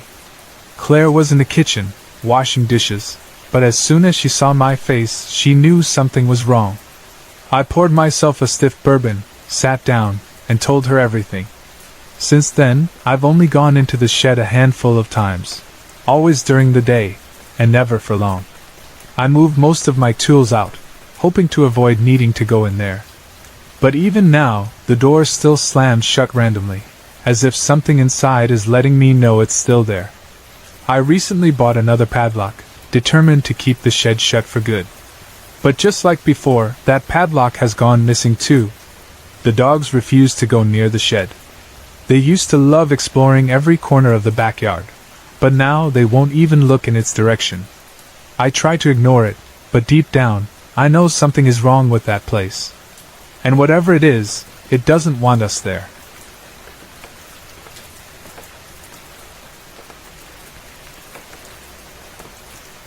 The year was 1981. My family of 7 lived in an old 19th century clapboard house in Willard, Utah. A house so run down it should have been demolished, but we stayed because we had agreed to tend the alfalfa farm nearby. The house sat far back from the highway, reachable only by a long dirt driveway. It was a 2-story craftsman, with 3 bedrooms upstairs and 2 downstairs.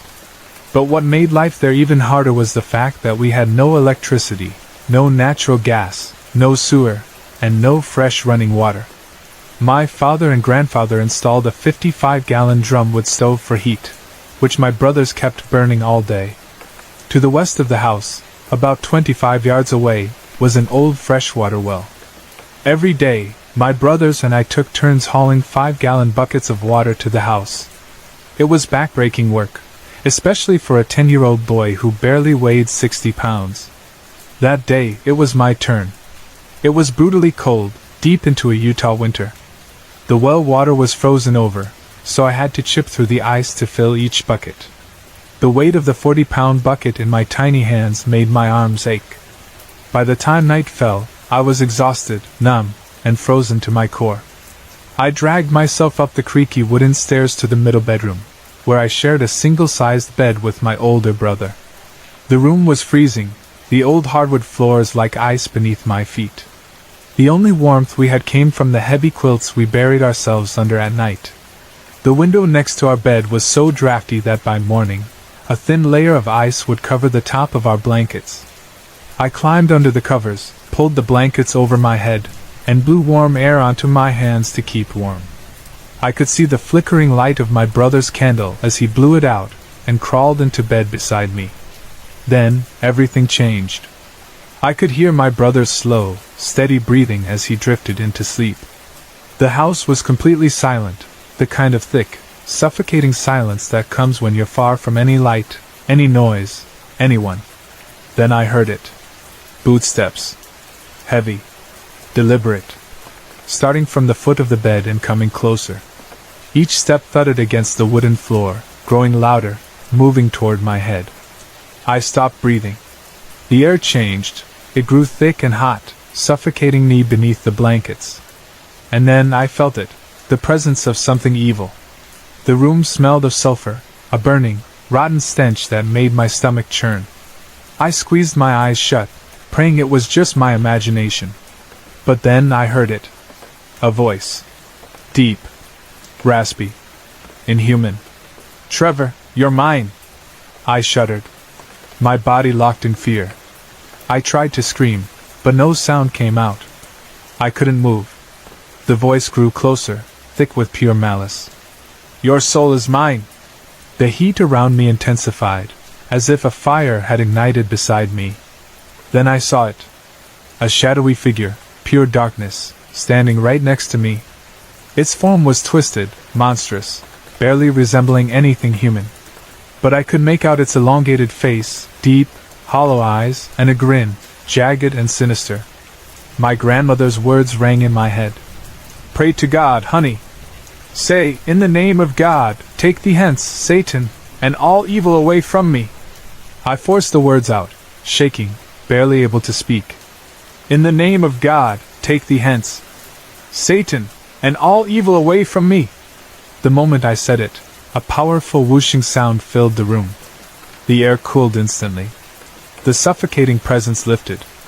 Everything went silent.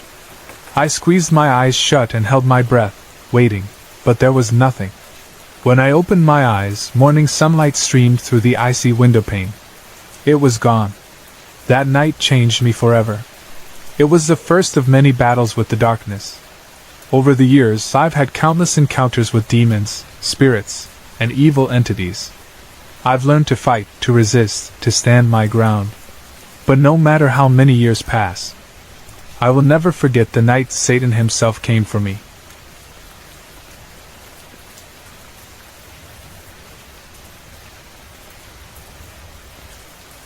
When I was in college, I moved to a different city for my studies.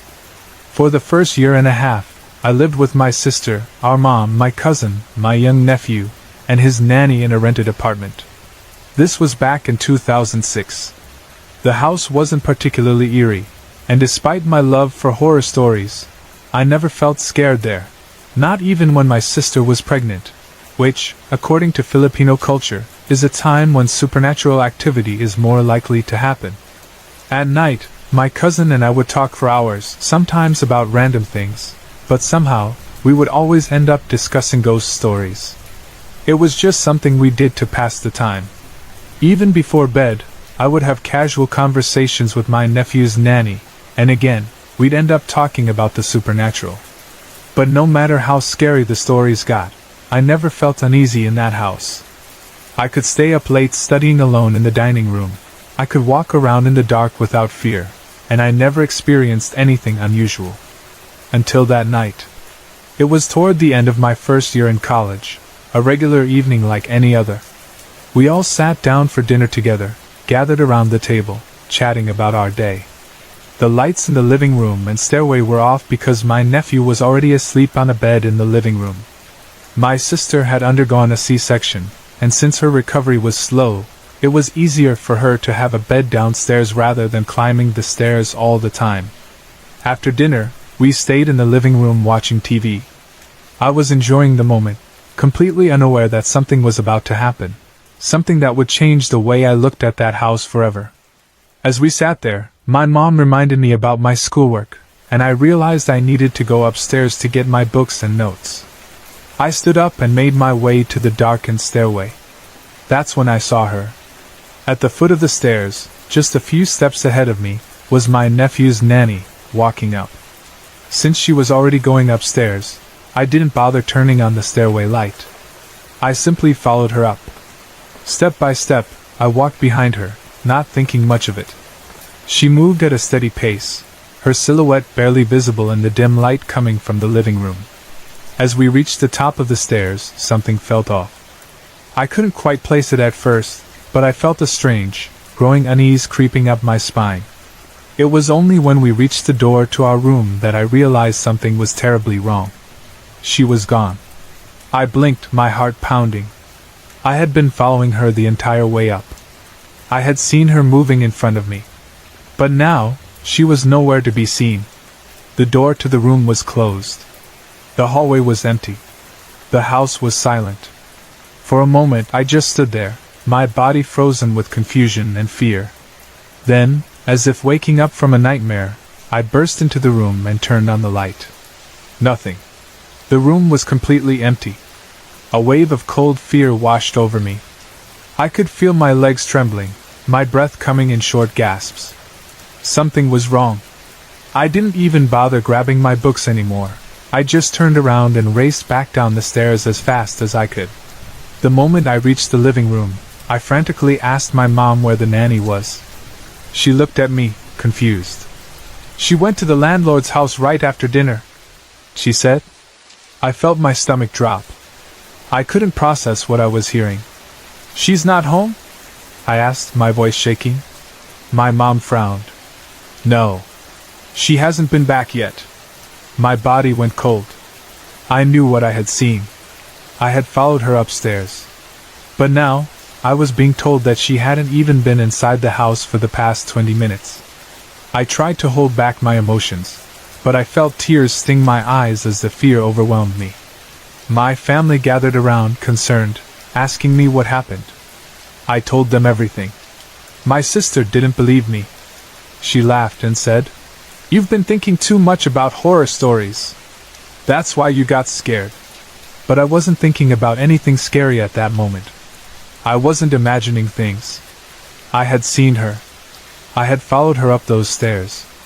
Then, a few minutes later, the real nanny returned from the landlord's house. And that's when I noticed something even more terrifying. She was wearing different clothes. The person I had followed upstairs had been wearing the same clothes she had worn the day before. My cousin's face went pale. She took one look at me and said, "You saw her doppelganger." My nephew's nanny looked uneasy. Then she and my cousin both said something that sent chills through me. "It's a good thing you didn't talk to it." I stared at them, confused. "If you had spoken to the doppelganger," my cousin whispered, "something worse might have happened." That night I couldn't sleep. The memory of what I had seen played over and over in my mind. But what terrified me the most was that after that night, strange things started happening more frequently. We would hear our mom's voice calling us, only to find out she hadn't said a word. My sister would hear me or my cousin talking, only to realize we weren't even home. The voices in the house were being copied. The faces, the movements, everything was being mimicked. At first, we ignored it, pretending it was just our imagination. But deep down, we all knew something had entered our home that night. And it never left.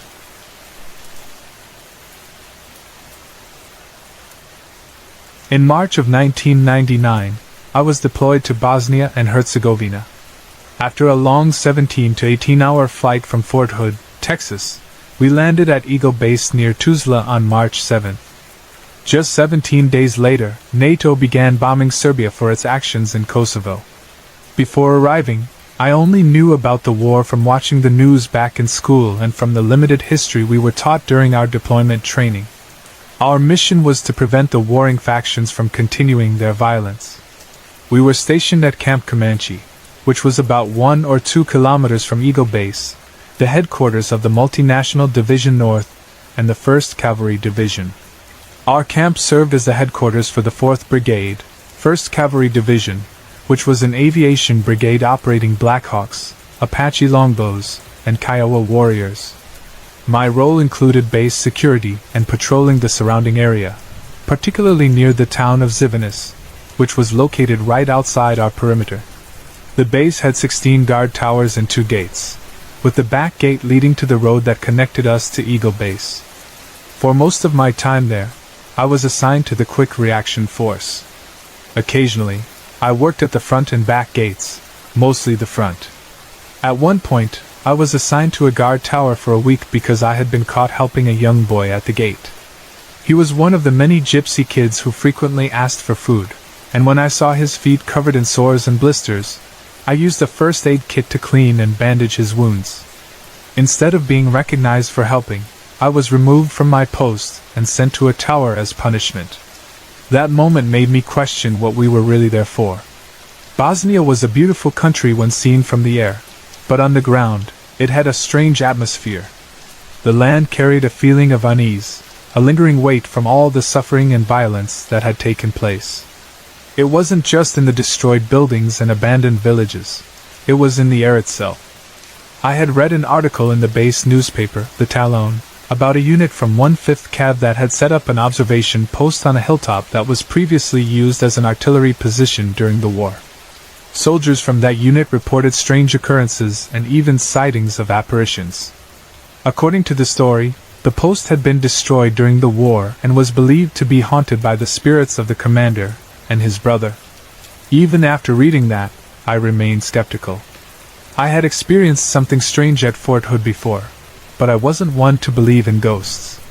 One night, while working the midnight to noon shift on QRF, we received a call about possible intruders trying to enter the camp through the concertina wire near Tower 6 by the flight line. This wasn't unheard of, as we had caught teenagers cutting through the wire before and even stealing fire extinguishers right under the noses of the guards. We quickly loaded the .50 caliber M2 machine guns on our up-armored Humvees and got ready to move out. Before leaving, we were told to stop by the Konex containers near the back perimeter road. When we arrived, we found the commander of the guard, a few intelligence officers, and even the base commander and sergeant major. Seeing so many high-ranking officers there made me think something serious was happening. There was an excited energy among my QRF team. We thought we might finally see some real action. The 312th Military Intelligence Battalion had their Night Stalker Humvee parked behind the Konex containers. This was a specialized vehicle with a long boom-mounted FLA camera that provided thermal imaging.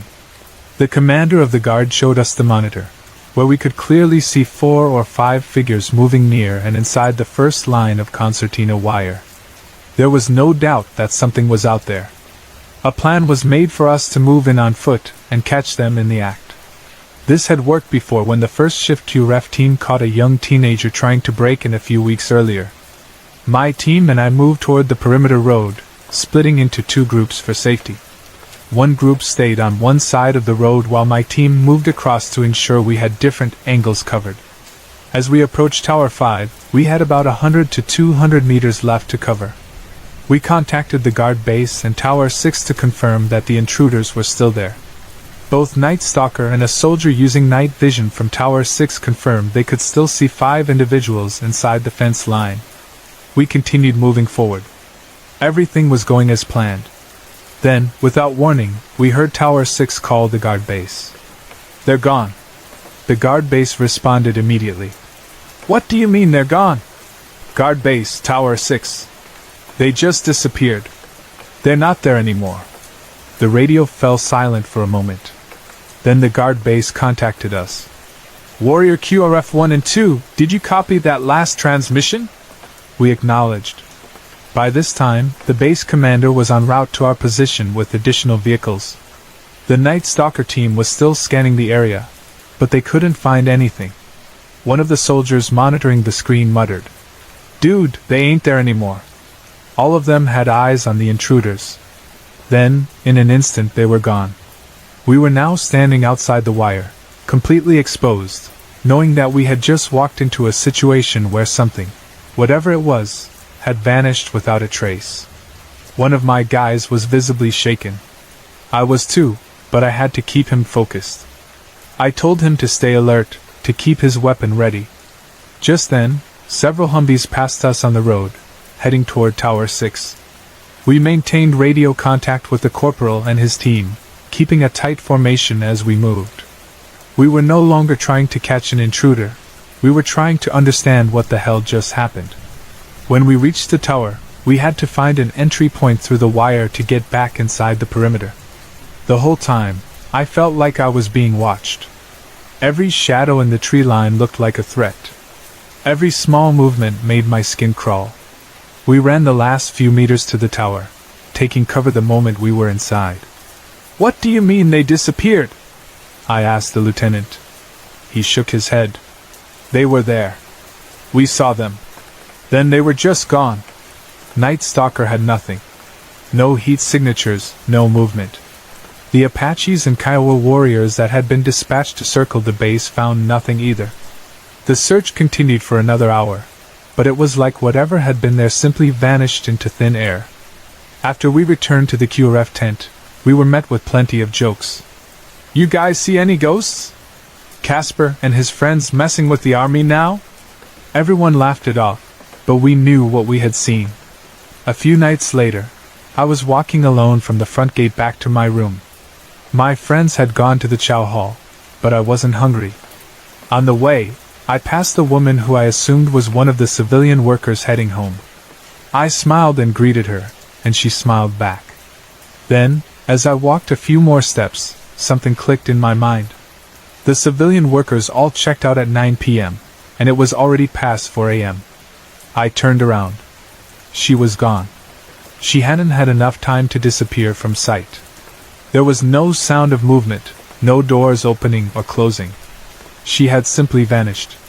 Other soldiers had reported seeing things, figures that were there one moment and gone the next. I always dismissed those stories. Until now.